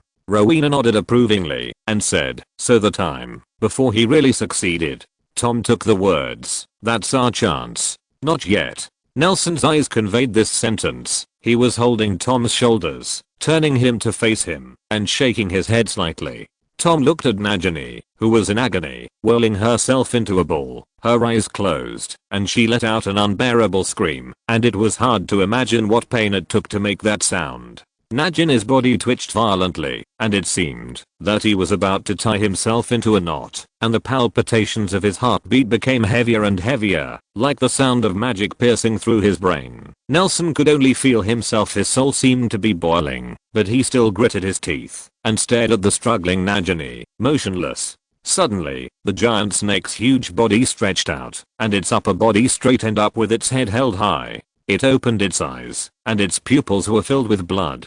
Soon, a faint green appeared in one pupil, which quickly became intense. Soon, the right eye of the giant snake was completely occupied by green, and the color matching like dog shit made the viewers shudder. The huge green pupil seemed to have its own consciousness, and it turned down, staring at the bottom Nelson. A terrifying smile slowly unfolded on the expressionless snake's face. The scream of pain was still heard, but Nelson was having trouble pinpointing where it was coming from. Hiss, hiss. The giant snake lowered its head, looked at Nelson, spat out the letter, and jokingly squeezed out such a sentence from its fangs. Nelson frowned, and continued to listen to Nagini's screams. The giant snake in front of him looked exactly like Nagini, but he knew very well that this was no longer Nagini. Hiss, hiss. Tom stared at the giant snake with red eyes, took a step forward, and yelled in Parseltongue. What did it say? It's scolding you, saying you're not smart enough. Tom turned his head and glanced at Nelson. It's going to use pigs to make you into a blood-cursed orc. You can always seek death. Nelson laughed angrily. I found you. The words were synchronized with the movements of the hands. As soon as the words fell, a light blade flew towards the giant snake's abdomen. Before everyone could react, a huge scar with the height of a person appeared on the soft belly of the giant snake. Tom, who was closest, took a step back, but the bloody scene that spewed out of his imagination did not appear. When he looked back, he saw more spears immobilizing the giant snake. In the traditional yelling and cursing, the snake's stomach bag was exposed through the big wound. This snake does not have an organ such as a stomach. In fact, it does not need to digest its prey, or even eat. It has a more efficient and delicious way to obtain energy. Sharp and slender bone spurs protruded from the spine exposed in the wound, and were deeply inserted into a dark red sarcoid in front. A steady stream of magic power and soul fragments were extracted from this bloody sarcoma, gushing out towards the spine. Nelson raised his hand, and two silver wind blades appeared next to the wound, cutting the skin to pieces, and the internal scene was completely exposed to the air. The so-called sarcoma was actually a person, or thin a fragile woman wrapped in the filth of a giant snake. Her long hair looked greasy and shiny, but upon closer inspection, it turned out to be the stench of coagulated blood hanging on it. The original texture and color of the hair could no longer be seen, and the nose and eyes were the only places that were not covered. As if feeling the breath of the outside world, the wings of his nose expanded slightly, greedily absorbing the air he had never felt before with a tiny amount of strength. Her eyelids trembled, and she struggled to break off the solidified flesh hanging from her eyelashes. Her eyes were wide open, and she looked forward blankly, as if she couldn't even perceive the most basic light. What have you done? Tom asked quietly. Oh. Although the giant snake was controlled by Nelson, he still mocked unscrupulously. As you can see, she is my favorite pet, the food of the family. Tenacity, my baby has never gotten tired of eating for so many years.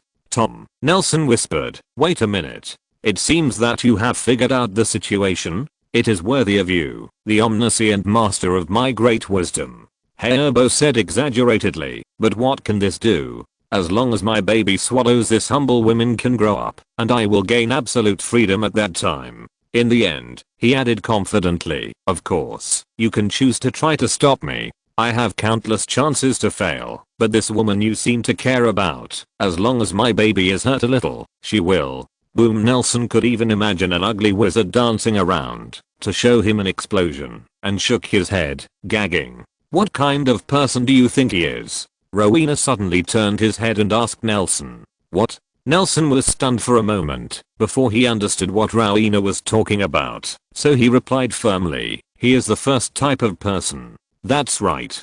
Rowena nodded, whispered in a sleepy voice, and said regretfully, "I thought that a dark wizard who could almost destroy an era with his creation alone would be an unimaginable character. I didn't expect it to be just powerful."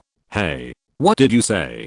Hairbo's voice came from the snake's head. "It's a pity. It's just that you're powerful. I'm still looking forward to fighting you." Rowena sighed, smiled at himself, walked behind Nelson and Tom, and said softly, "Next, he will try to repair the snake. Soul damage in trying to move the girl to another location." Nelson quickly stretched out his hand, and a cluster of silver spears flew out, forming a ribbon, stretching and fixing the giant snake's wound. "You." Hairbo's startled and angry voice came from above his head. At the same time, fresh blood flowed out along the silver spear that Nelson had just inserted into the giant snake, fell to the ground, and quickly condensed into balls of active flesh and blood. "Next, he will threaten you with this girl's life." If Hairbo closed his mouth, he was one step behind Rowena in everything. "But don't worry, I've seen this kind of magic before. The girl is still safe until the transformation is complete." Rowena looked at the giant snake and shook his head disdainfully. "First, Slytherin, use that magic. The spell, it's annihilation. The magic you used to attack that little sapling just now." "Me?"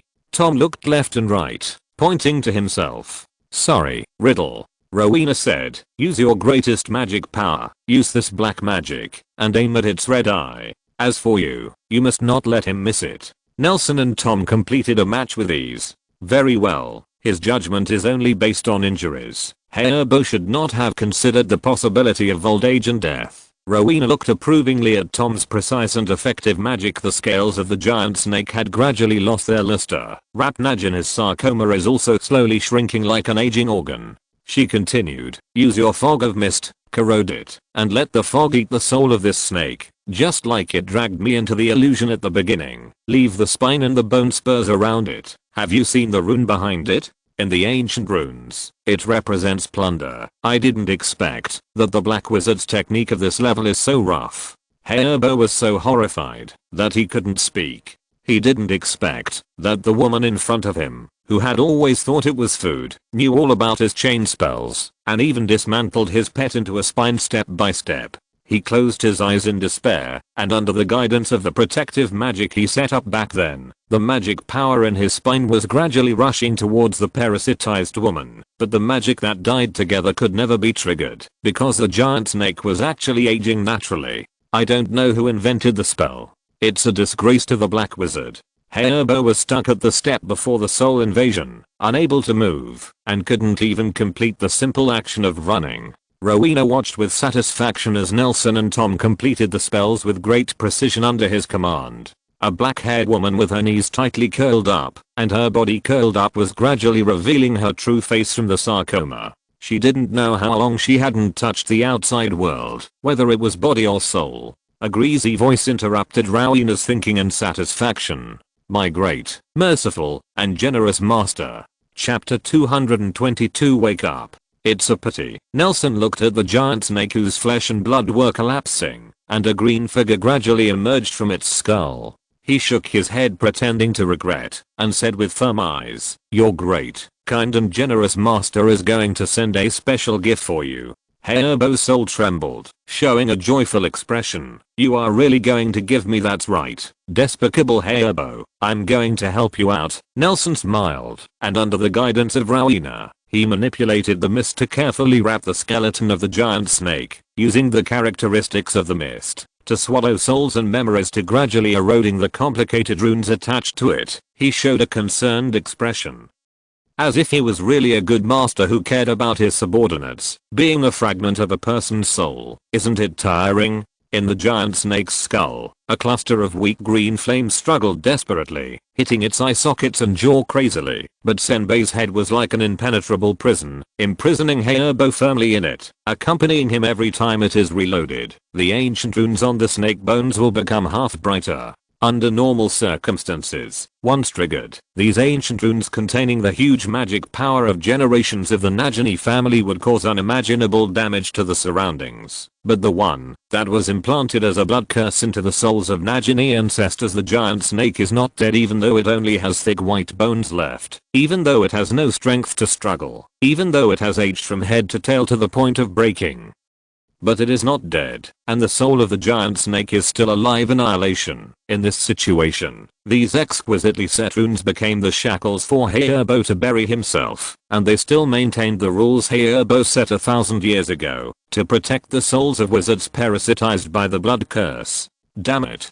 Heerbo gave up on the snake's head. He shattered the flames of his soul, and evenly clung to the upper body of the giant snake. The white bones immediately gave off a green color, although green is often considered to represent the color of life. But for some reason, this green color reminded Nelson of the land eroded by nuclear radiation. Slytherin. Rowena's voice suddenly sounded. Insert the basilisk's teeth into the snake's spine. Count 2 pieces from top to bottom. Hurry up. Wait until that green thing spreads down. You may have to insert it down. Master of Enclaw. Tom curled his lips, took the ball Nelson handed over, pressed it hard, and a silver glove covered his right hand. He bent down and picked up the fangs of the basilisk on the ground for comparison. A few sharp pieces appeared in the upper middle of the basilisk and quickly inserted their fangs into the gap between the two white spine bones. In a flash, they appeared at the beginning and said, "My name is Riddle, Tom Marvalo Riddle."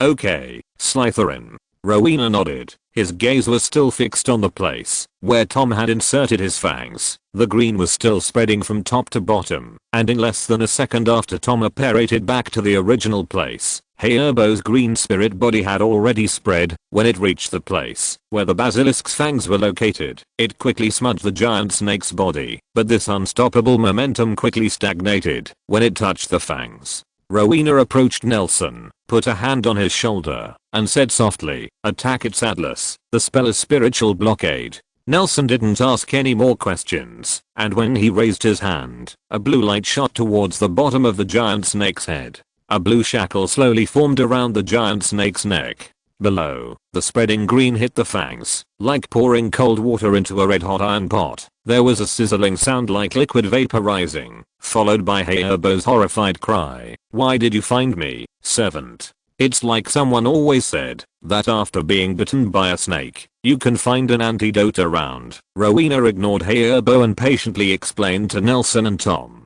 From his hands, such as this Heerbo, it is a Horcrux without support, but it is very difficult to destroy. What is interesting is that the basilisk created by him can cause a devastating blow to this humble soul. Heerbo's composure disappeared, and his greasy voice turned into an old trill. The green on the snake's bones retracted upwards at a speed visible to the naked eye, as if he had completely given up the fight against the giant snake. Not only was the process blocked, Heerbo's return journey also encountered an accident. When green retracted close to the snake's head spine, the momentum of retreat was immediately firmly locked by the suddenly tightened blue shackles. "What is this?" Heerbo's trembling voice sounded under the blue shackles at the giant snake's throat. "Who are you?" "You see, as far as the soul is concerned, as long as it is not completely divided, no matter how far it extends, the consciousness will only exist in one place." Rowena explained carefully to the two of them like a responsible teacher. It is said that Rowena of Enclaw in history has no way of knowing,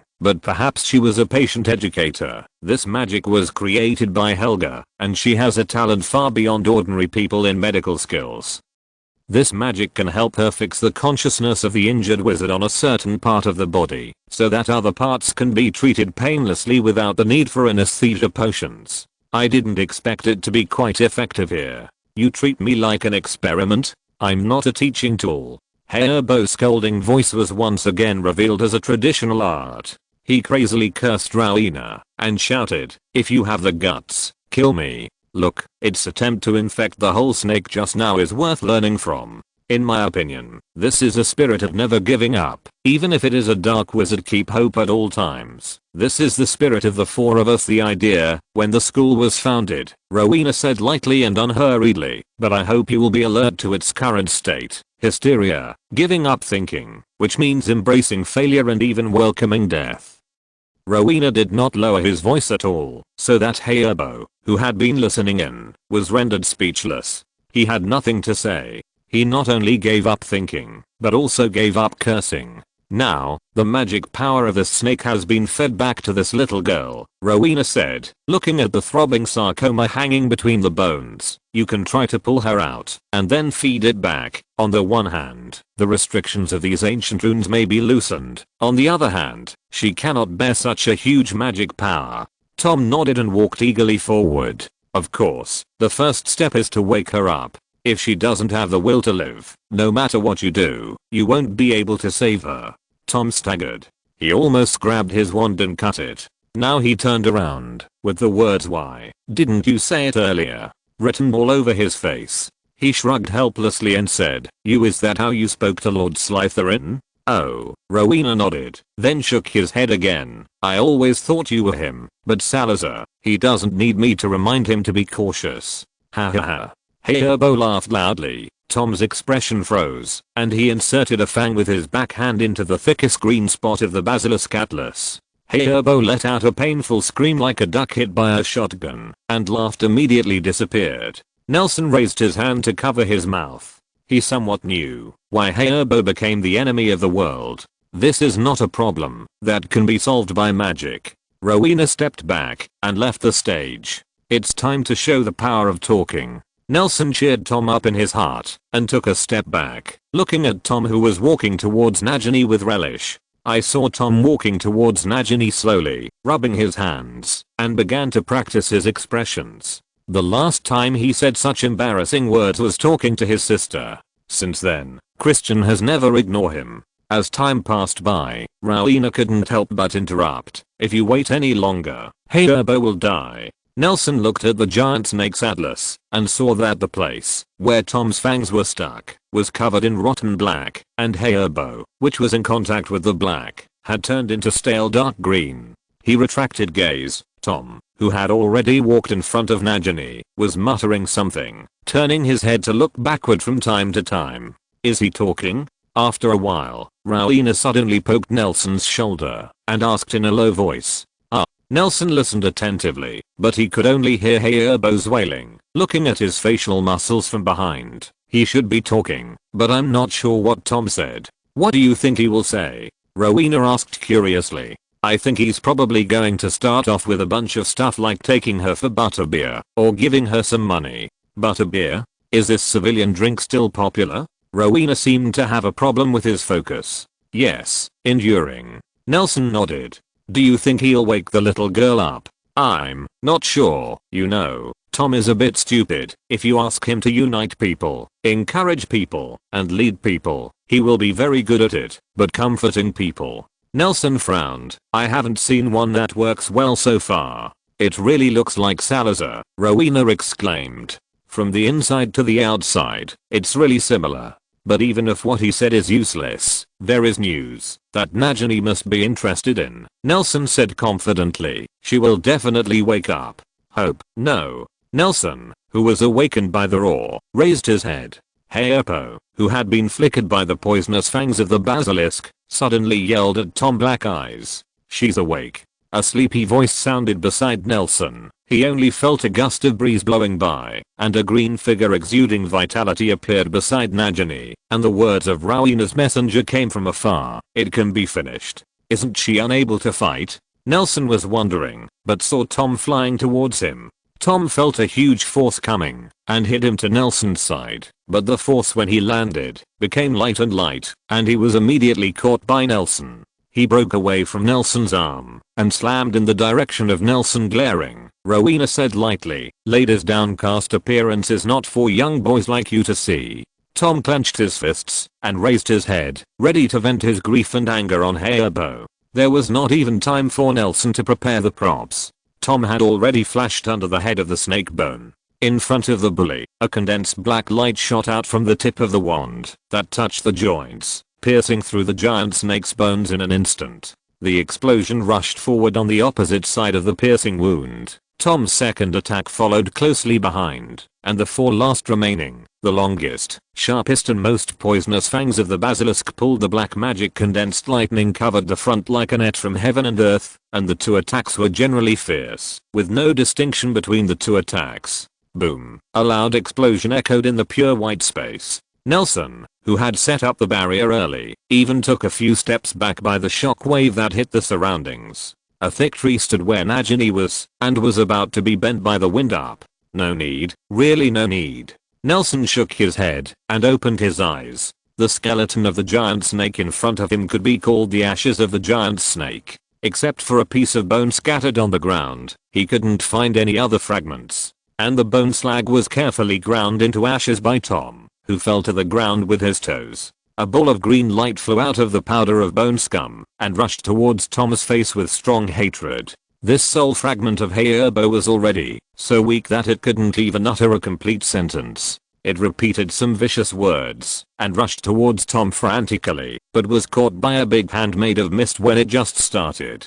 Grab the tail, and carry it to Nelson's side. Under the squeeze of the big hand, the lost fog and Hayabu came into contact with each other more comprehensively, and the frying sound of ZZ came and went one after another. Soon, the approaching Tom could no longer hear a single curse. I don't know if Hayabu's body can feel it. This is the first piece of Hayabu's soul that Nelson actually destroyed. You can ask about his real body, but I still suggest you experiment again. Rowena led a black-haired woman from a short distance away. She was weak and staggered, but she still refused to be supported. Step by step walked towards Tom. Tom blinked hard, and turned his back. After several years, his promise with Nelson finally came true. He quickly calmed down, and whispered to Nelson, I think it's better if you tell her about it. Good. What happened? Nelson was stunned, and asked 3 times in surprise, that thing? You didn't tell her? Then how did she wake up? Chapter 223 Enigmatic's first step, don't talk. We finally meet. Nagini, in a long skirt woven of leaves and rattan, staggered towards Tom, gazing into his eyes. Her face is pale, her lips and eye sockets are thick black, her too-thin eyebrows are sharply raised, and there is a lingering worry between her brows. She has a standard oriental appearance, and one eye is transparent, it is black, but the other one is tightly blocked by a layer of snake-like grey film, revealing a dead silence of decay, as if it has lost the ability to capture light. Didn't you see it often before? Tom scratched his head, and glanced at Nagini's blind eye. At the back of the corner of the eye, several black diamond-shaped scales were neatly arranged and stretched all the way, covered by long black hair in the sideburns. It seems that the separation from the blood curse is not complete. He frowned and cast a puzzled look at Rowena. This is the limit that Lord Ravenclaw can do. Nagini first turned his head, cast a grateful and respectful look at Rowena, and turned to explain to Tom, I am that snake. The entanglement is too deep. It has changed me too much. It's not important, is it? Nelson stepped forward and silently examined Nagini's soul. Although she was weak, she had never been so whole, so self-sufficient, and so free. Nelson nodded with satisfaction, and whispered into Tom's ear, after all, this is the first case in history to successfully break the blood curse. It is already very good to be able to do this. Don't forget, we have to change Nagini's body back to human form. Tom hesitated a little, with deep worry spreading in his eyes. Nara's right. Nagini took a step forward, and got closer to Tom. Her gaze never moved away, but compared to her firm gaze, her words suddenly became murmured. Thank you so much, for doing so much for the guy who stole your owl. She took a step back unconsciously, glanced at Nelson, lowered her head, and said softly, sorry, I didn't mean to eavesdrop on your conversation. Snakes have good hearing. It's okay. Nelson smiled, stretched out his right hand, and said softly, it's the first time I heard you speak. I really didn't understand the hissing before. Ha ha ha. I can teach you slowly. Nagini tilted his head, looked at Nelson from the side, twisted the curly black hair hanging down his chest with one hand, slowly raised the other hand, and put it on with half of his hand. He revealed an unconfident temperament. It's a pleasure to see you like this. Nah. Nelson held Nagini's pale hand. She looked old, but her hands were small, as thin as a skeleton, and she was a miserable person whom Grindelwald could only pity. Nelson felt a cold and hard metal-like touch from the back of her hand. He couldn't help but grab Nagina's hand and looked at it. The faint snake scales were exposed from the back of her hand. Nagini. Tom, who had been quiet for a long time, suddenly said seriously, "You are not a snake, you are a human being." "Yeah, I'm not a snake." Nagini looked a little dazed. His hand that lost his strength slowly slipped from Nelson's hand, and his shoulders shook for a while. Rowena supported her from behind, only to hear Nagini whispering, repeating the same sentence over and over again, "I'm a person." "Don't worry." Rowena nodded to Nelson and said, "The soul is the easiest to reflect the essence and performance of a person. She has lived as a snake for too long, so that it is difficult to accept the fact that she has changed back to a human. That's why she has scales on her body. If she can get used to human life, can it affect the soul?" Nelson asked. "Of course, that's what I want to say." Rowena nodded, and then shouted at Tom, "Slytherin, be gentle with the lady, otherwise I won't trust her to you." "I'm not barking." Tom opened his mouth, then closed it quickly. The corners of his mouth twitched, and he lowered his head, took Nagini from Rowena's help, took out a chair from Nelson's pocket, and put it on the ground. "Put the weak Nagini up. Take good care of her," Rowena ordered. "I have something to do with Nelson." Tom grabbed Nelson, shook his head, and said, "You tell her that first." "Are you in such a hurry?" Rowena frowned and asked, "What is so important?" "It may not be important to others at all, but it is the most important thing to Nagini," Tom said firmly, and stared back into Rowena's eyes. Okay.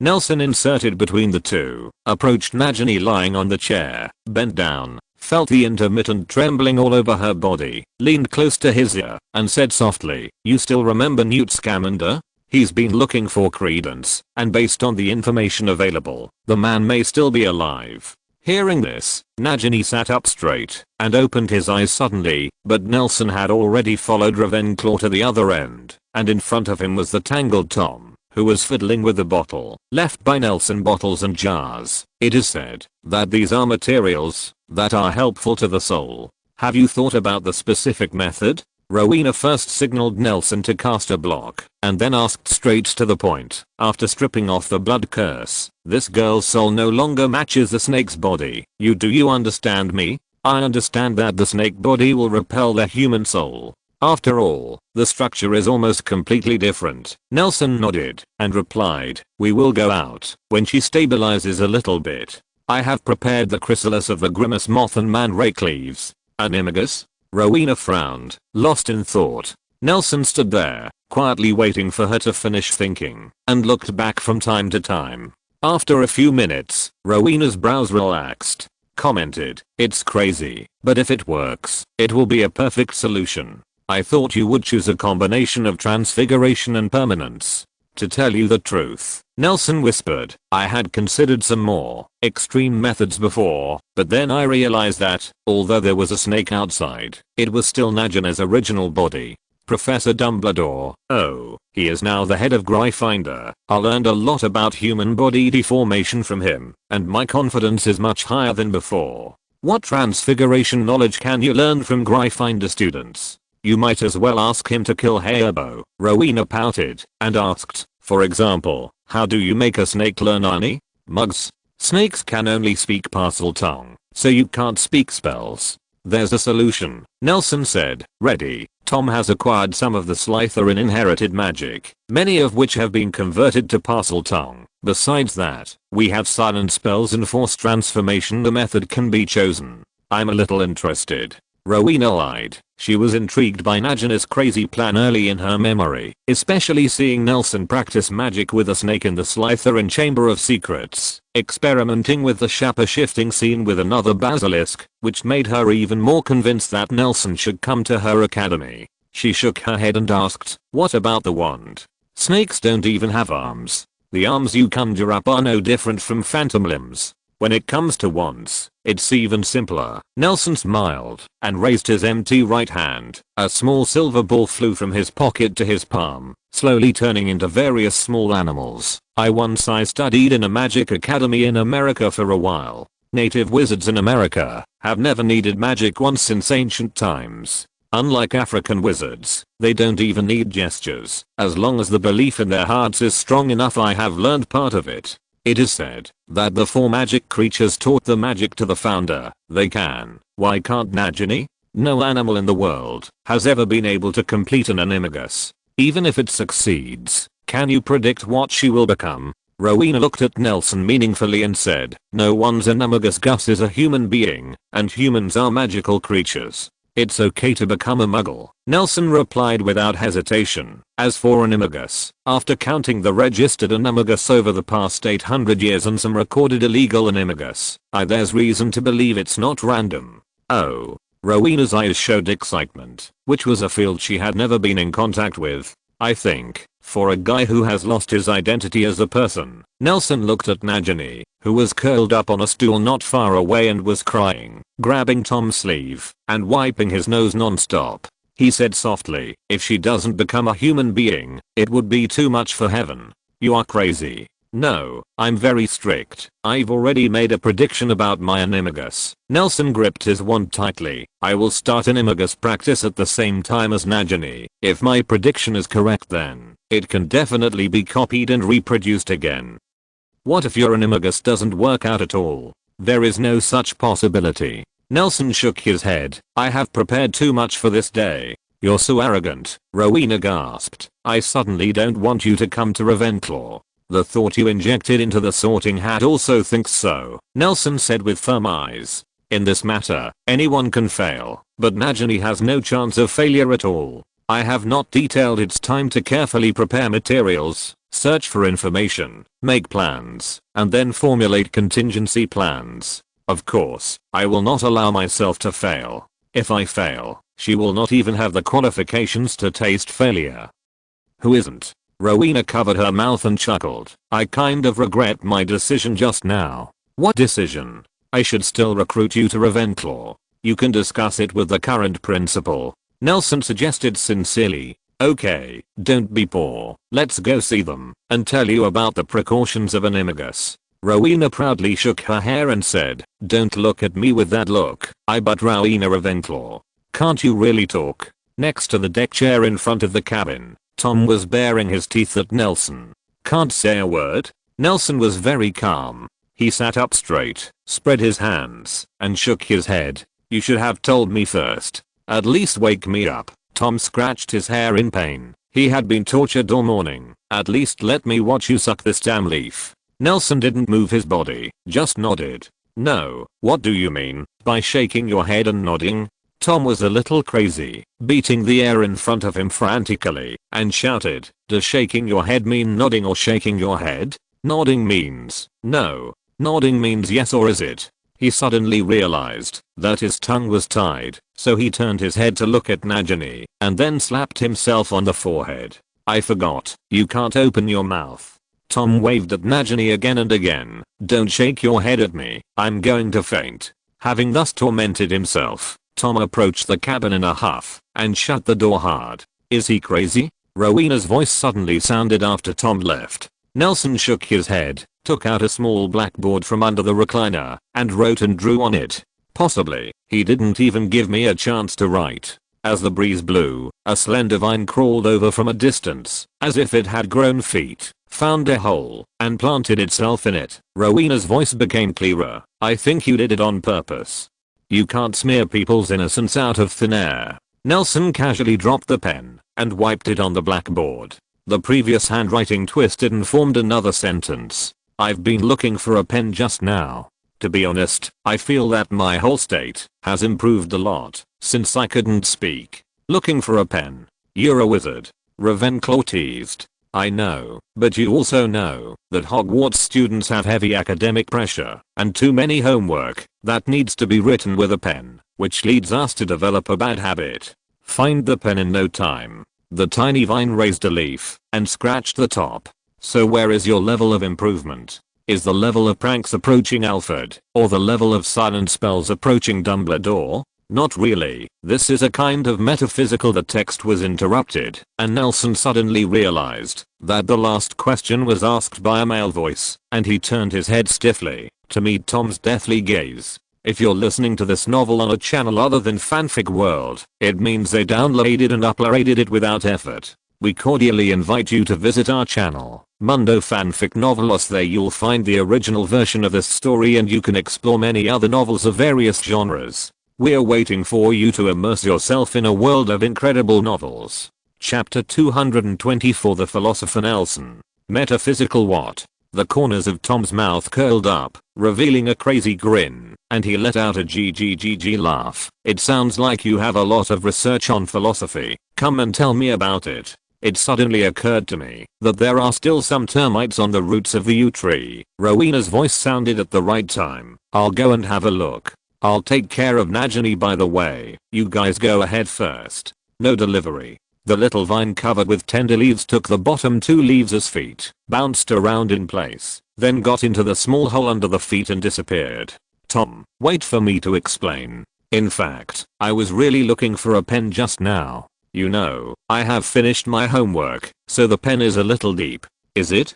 Tom held down the back of the recliner under Nelson with one hand, and swung his wand back and forth with the other, and said in a long voice. Immediately afterwards, another line of text appeared below Nelson's defense. I'm wondering if I should take action on Ravenclaw's crown. Nelson raised his head in surprise, and was about to open his mouth to say something.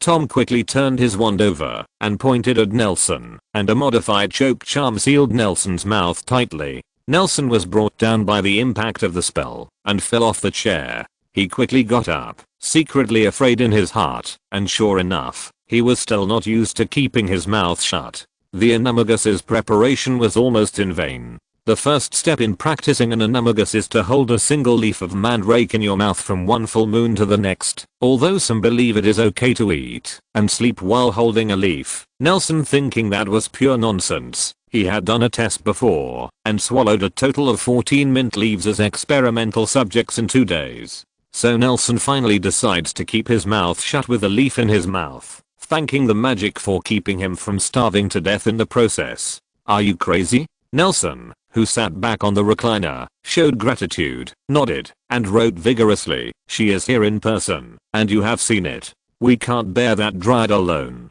I know, but a dryad is a dryad, and she is her. The slender, sharp, upward right sloping text immediately appeared on Nelson's small blackboard. Writing this sentence, Tom pulled up a chair, sat next to Nelson, laughed loudly and cursed. Is this your philosophy? I might as well go to the Pig's Head bar and listen to Aberforth brag about his beating Dumbledore story to me.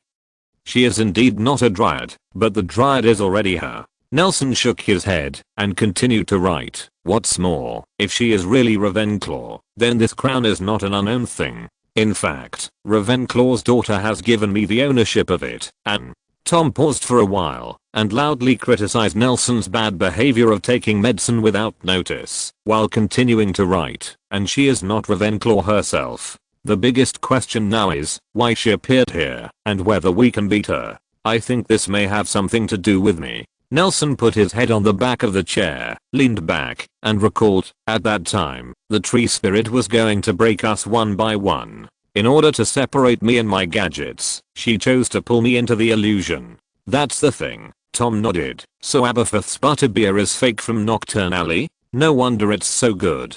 If you really don't know how to make up nonsense, then discuss the course with me. Nelson gave Tom a blank look and continued to write. At that time, I saw through the essence of that dryad's hypocritical soul at a glance, and I didn't expect it to bring me so close to her soul. I had no choice but to go along with the flow and send it into the misty illusion with the mist of mist. As a result, its fragile skin was quickly eaten away by the mist, and what it woke up was Rowena, who thought it was his own and hid in the depths of his soul. Ravenclaw. I don't think it's a fake. Butterbeer is just a drink, not a brand, not to mention it tastes better.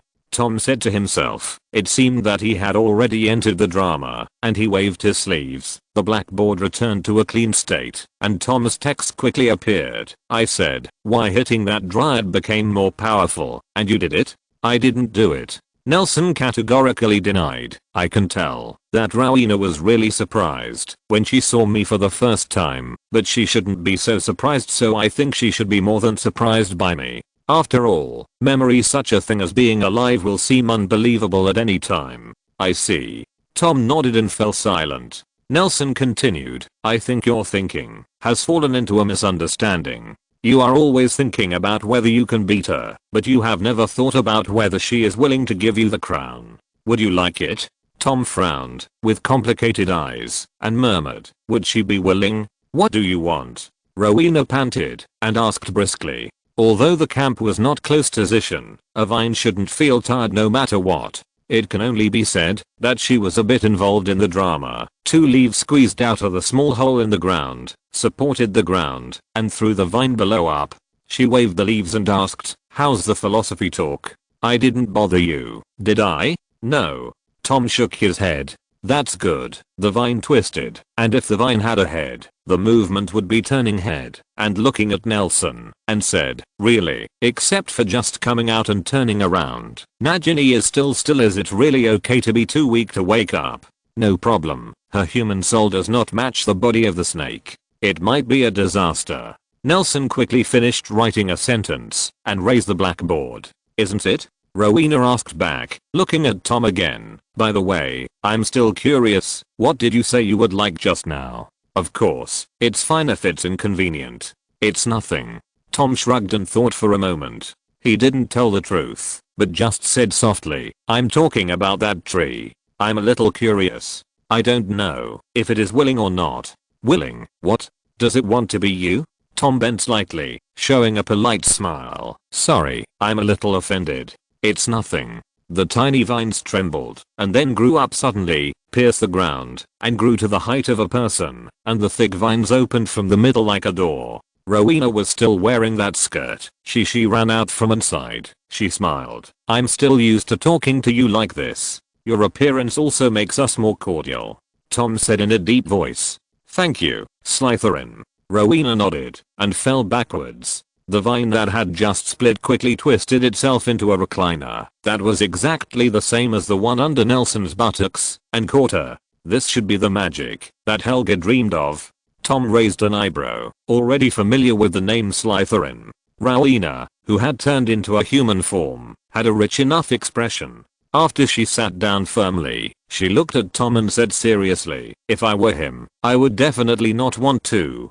Do you think it will? Asked Tom respectfully. This question itself is actually not valid. Rowena gently tapped the still fresh handrail made of rattan with his hand, stroked the tender green leaves on it, and said softly, willing itself needs to be based on choice. Give people the option of willing and not willing. Has she never faced a choice? Nelson raised the blackboard in his hand. Of course. Rowena nodded. By the way, I like the she you used. I think she is more than just a plant. After all, she has your appearance and knowledge. You know that's not what I mean. Rowena shook her head. I never gave her anything. In fact, I didn't really wake up until I met you. Before that, I was just Rowena, a memory left by Ravenclaw. The purple shirt is really a kind of magical tree, especially for wizards. It often represents life and death, and life and death are always the most mysterious magic. Rowena looked at Tom. Slytherin, your the wand is made of you, and you must have understood that.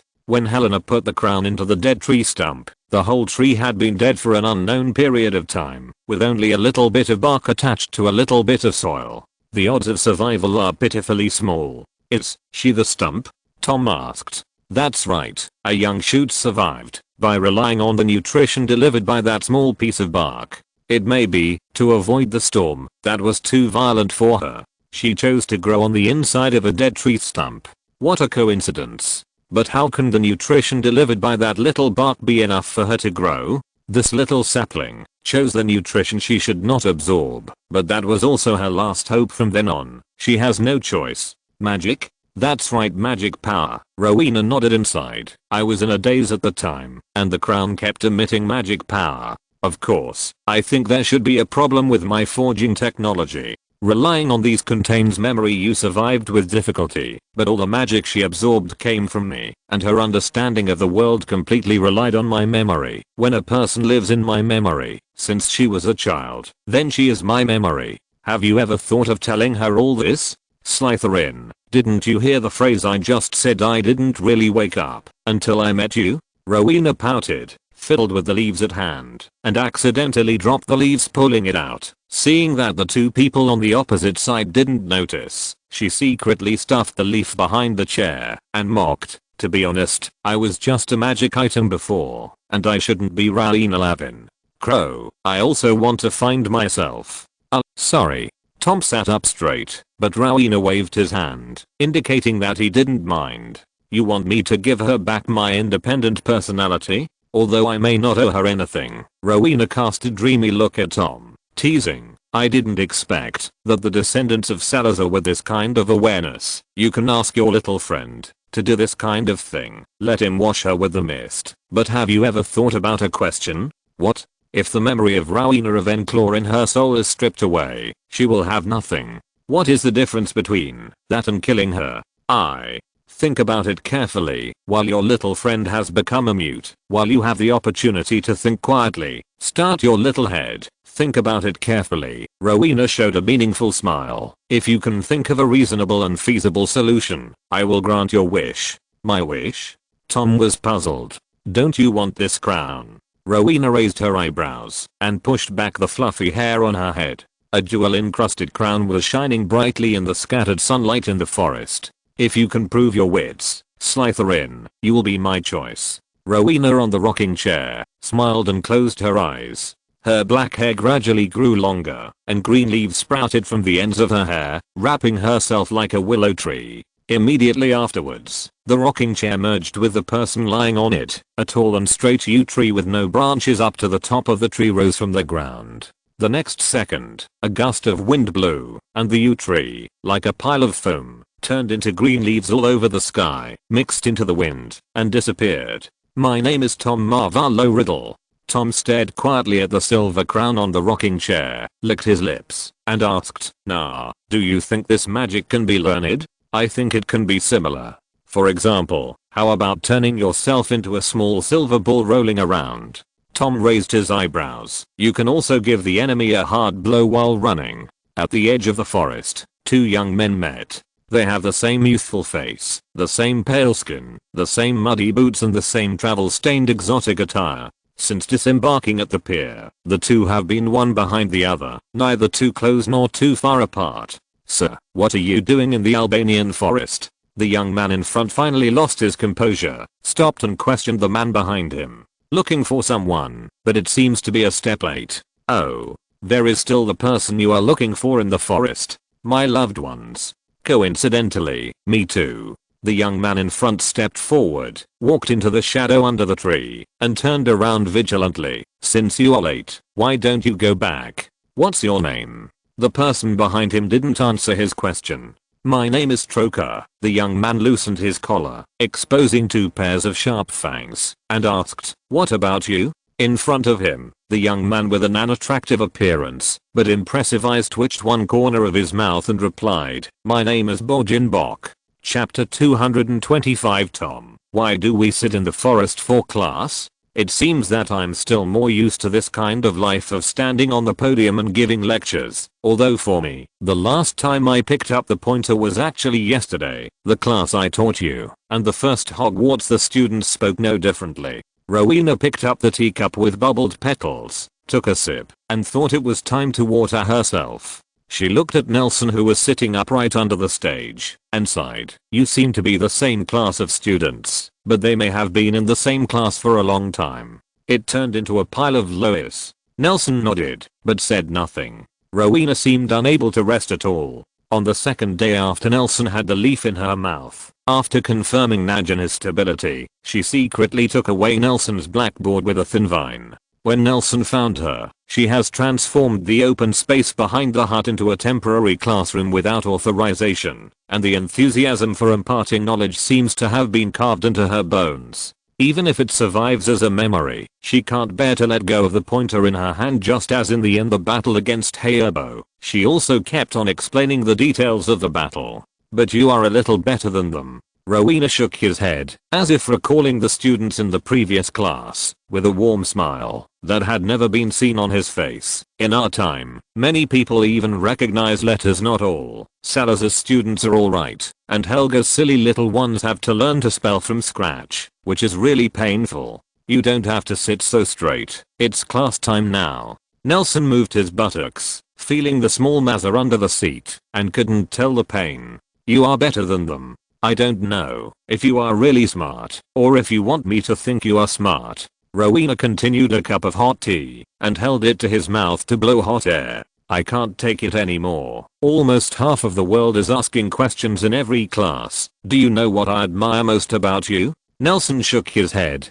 What I like the most is that you never ask questions. You don't ask me what gesture I should use for this spell, and you don't ask me how I should pronounce that spell. Rowena blinked and praised. You are a perfect listener. Nelson didn't know what to say anymore. He stretched out his hand and pointed to the blackboard behind Rowena, indicating that he didn't want to ask questions, but Rowena stuck his head out, as if he couldn't see his movements out the window. Slytherin, hurry up and move a bench over here. When you get back, class is about to begin. A few seconds later a stern-faced Tom came sullenly out the back door, carrying the chair he had taken out of Nelson's pocket, fully dressed and looking as though he was about to leave. How is Nagini? Rowena asked with concern. As usual, it's always in a non-life-threatening state, Tom pouted and replied, but it hasn't improved. She told me that she has phantom limb pain, but I still can't imagine what phantom limb pain feels like. Phantom limb? Rowena frowned, then stretched it out and said, for wizards, the best way is to practice. Are you willing to try? Never mind, ma'am, replied Tom dryly. Even if I cut off one of my own hands, it would do nothing to relieve Nagini's pain. Actually, I think pain is necessary for her now, and a certain degree of physical stimulation can make her mentally clearer. Rowena motioned Tom to sit down and put the teacup in the cup she wove out of vines. On the podium full of flowers, she continued, pain will always remind her that she is a person, not a snake. Nelson rested his head on his hands and leaned against the desk, and the sound of Tom moving the desks and chairs didn't make him move. He didn't raise his head mechanically until Ravenclaw rang the bell next to him. Slytherin, last class we mainly talked about the application of the improvement spell in life. You can ask Nelson after the class. Rowena cleared his throat, and the lazy temperament during the class disappeared in an instant, replaced by it is an imposing manner that is extremely confident. In this lesson we will talk about their role in battle, involving 35 kinds of spells, since you all know their original spells, so I hope you don't talk about them in these waste of time on simple content. Rowena raised one hand to her chest, as if she was holding a non-existent book. A rattan stick emerged from the ground. She rolled up her pen and began to write vigorously on the blackboard. The original intention of the creation of Defense Against the Dark Arts is to create a spell that can cause the same damage as black magic without mobilizing too much emotional energy to resist powerful dark wizards. Rowena stood on the podium and talked eloquently, even for Tom and Nelson. What she said was novel and profound, because the unlimited use of black magic will cause irreversible damage to the soul, and the use of black magic against dark wizards is a joke. It would be better to say it is a civil war for dark wizards. That's why the white wizards in the early years turned their right ears to those commonly used spells, such as the floating spell, the flying spell, and even the life spells such as the automatic socks washing spell. The source of the defense against the dark arts that you are using now may be it's some carrot slicing spell. Plenty of time always passes quickly. Under the teaching of Ravenclaw style duck feeding, half a day passed quickly, and the sun climbed to the top of the three of them. Rowena ordered Nelson and Tom to move closer to the tree. She covered the two of them from the midday sun while she basked in the sun, clapped her hands, and said briskly, okay, today's class is over. If you have any questions, you can ask me anytime. Since you are still on vacation time, we only have 2 classes in the morning every day. Nelson was a little touched. Although it was unreasonable to take classes during the holidays, when Rowena rewarded him with the phrase only 2 classes in the morning every day, he even felt that Rowena was kind. It is indeed the Big Four of Hogwarts. After saying that, Rowena's figure shattered into a pile of leaves, scattered into the wind and disappeared, leaving Tom standing by the podium to ponder the principle of this magic. Nelson sat under the stage and sorted out his notes. He was surprised to find that, although this morning was extremely tiring, it was extremely efficient at the same time. At Hogwarts, there are only 2 classes of spells a week, because they need taking care of everyone's progress. The process of learning a spell is roughly like this. In the first week, Professor Sykes will spend 1 class time explaining the theory of spells, teaching the students the spells and spellcasting movements, and leaving another class time for students to practice. In the second week, she will spend a class testing the results of each student in the class, will be corrected in 1 class, tutoring for students who are behind in progress, and a paper will be assigned after class. In the third week, Professor Sykes will comment on some typical assignments, and make a review of these. I will make a final addition to the precautions for Deo charms, which will take about 2 classes. From this point of view, Hogwarts may not learn a few spells in 1 semester, but Hogwarts is also very generous to those who are thirsty for knowledge. As long as it is not some strange time, the doors of the library and the professor's office are closed, always open for everyone, and Rowena's class today is to make this self-study time more systematic and efficient for Nelson and Tom. Take today's 35 spells as an example. Most of them are familiar to them, and the rest are also interrelated, and easy to understand by analogy. Rowena just introduced their spells and effects, and these are for Nelson and Tom. Words are enough. In fact, Rowena did not expect that she would speak so fast. In addition to the reason that she has the physical strength of a tree, it may also be because there is an Nelson who can't speak, and a Tom who is too lazy to ask questions. Bah. Seriously, nah, don't you think it's strange? After confirming Rowena's departure, Tom approached Nelson and whispered, "Although Ms. Ravenclaw's class is really great, but we are on vacation. Now it's holiday time. Why are we sitting in a big forest full of wild mushrooms and all kinds of wild game in a sunny day?" Nelson looked up from his thick notes, thought for a moment, and shook his head. "Well, I mean, I always thought that the holidays were a time of rest for students,"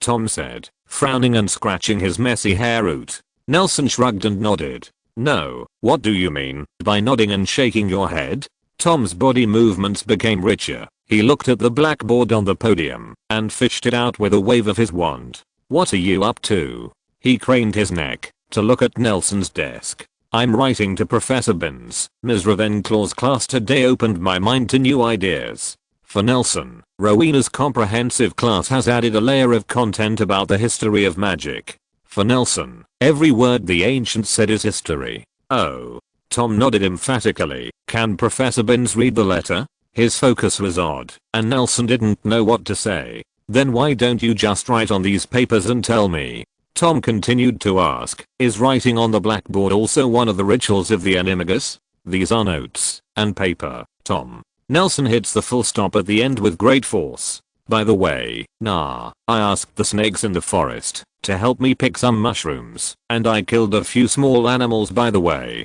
Tom waited for Nelson to write his signature on the letter paper, picked up the blackboard, and walked out. Half stood still suddenly and asked, "Have you brought the owl?" I saw Nelson took out his cane from his pocket, poked it on the bound letter paper, and it turned into a white light and disappeared. "I asked someone to send the letter for me. By the way, are you sure the mushrooms picked by the snake are not poisonous?" "Of course not. In fact, last time you said that Sprout was proficient in herbal medicine. I also read some books on herbal medicine."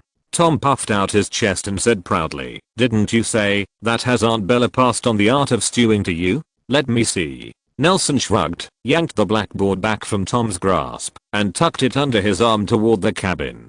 After a while, cooking smoke came out of the chimney of the hut. In this unshaded primeval forest, few hunters even set foot. The smell of this kind of food is very strange to the animals in the forest. Some bold animals came out of the bushes one after another. They approached the hut, but they were quickly chased away by the surrounding snakes. "Ms. Ravenclaw talked about so many spells today, and I think your best one is the automatic carrot slicing spell." In the house, Tom sat by the fireplace, looking at the cauldron they used to cook the soup. With his chin propped on his upper arm, he looked at the pot with blurred eyes. Nelson rummaged in his pocket for the bread box and wrote on the blackboard, "I suddenly remembered, I can't eat this month. Well, let me cook." He turned his head and saw Tom, who seemed to be in a deep sleep, silently erasing the writing on the blackboard and replaced it with a sentence. When you wake up, bring Najani here. She also needs activities today. After writing, Nelson walked back to the counter with the bread he found. Suddenly, Tom was awakened by a violent shaking from under his feet. He looked left and right and shouted, "Nah, is there an earthquake?" Immediately afterwards, he picked up Nelson's small blackboard, picked up the pot on the fire, and ran out of the house. As soon as he ran out of the house, Tom saw Nelson apparating to him with the cutting board full of bread. "Is there an earthquake?" Nelson nodded, then shook his head again. Although the ground was vibrating, the feeling was very different from the earthquake in the book. It felt like something big broke the ground under his feet, and the earth was blown out of the ground, drilled past. Tom put the pot down hastily, raised his hand and blew. Seeing this, Nelson rummaged in his pocket and threw a small bottle. Tom caught it and saw that it was a bottle of white fresh food. He raised his head and looked at the axe-shaped mountain not far away. There was nothing unusual about the mountain, which was completely different from the earthquake. At this time, Rowena pushed open the wooden door of the fence and walked in. "I seem to smell someone cooking," she asked, raising an eyebrow. "What is it? Cream of mushroom bisque with roast chicken? Ms. Ravenclaw, what happened?" Tom asked hastily. "Did there be an earthquake just now?" "It's nothing. Two strange guys came outside the forest, and they were fighting hard." Rowena shrugged. "I drove them away." "Who?" Tom gritted his teeth while applying white cream to his hands. "A fool," Rowena said after thinking for a moment, "and a dumb." End of this chapter. Thank you very much for reaching the end. Don't forget to like. Looking for more exclusive content and immediate access? Subscribe to our Patreon. Remember, every like, subscription, or donation encourages us to continue. Thanks to everyone. See you in the next video.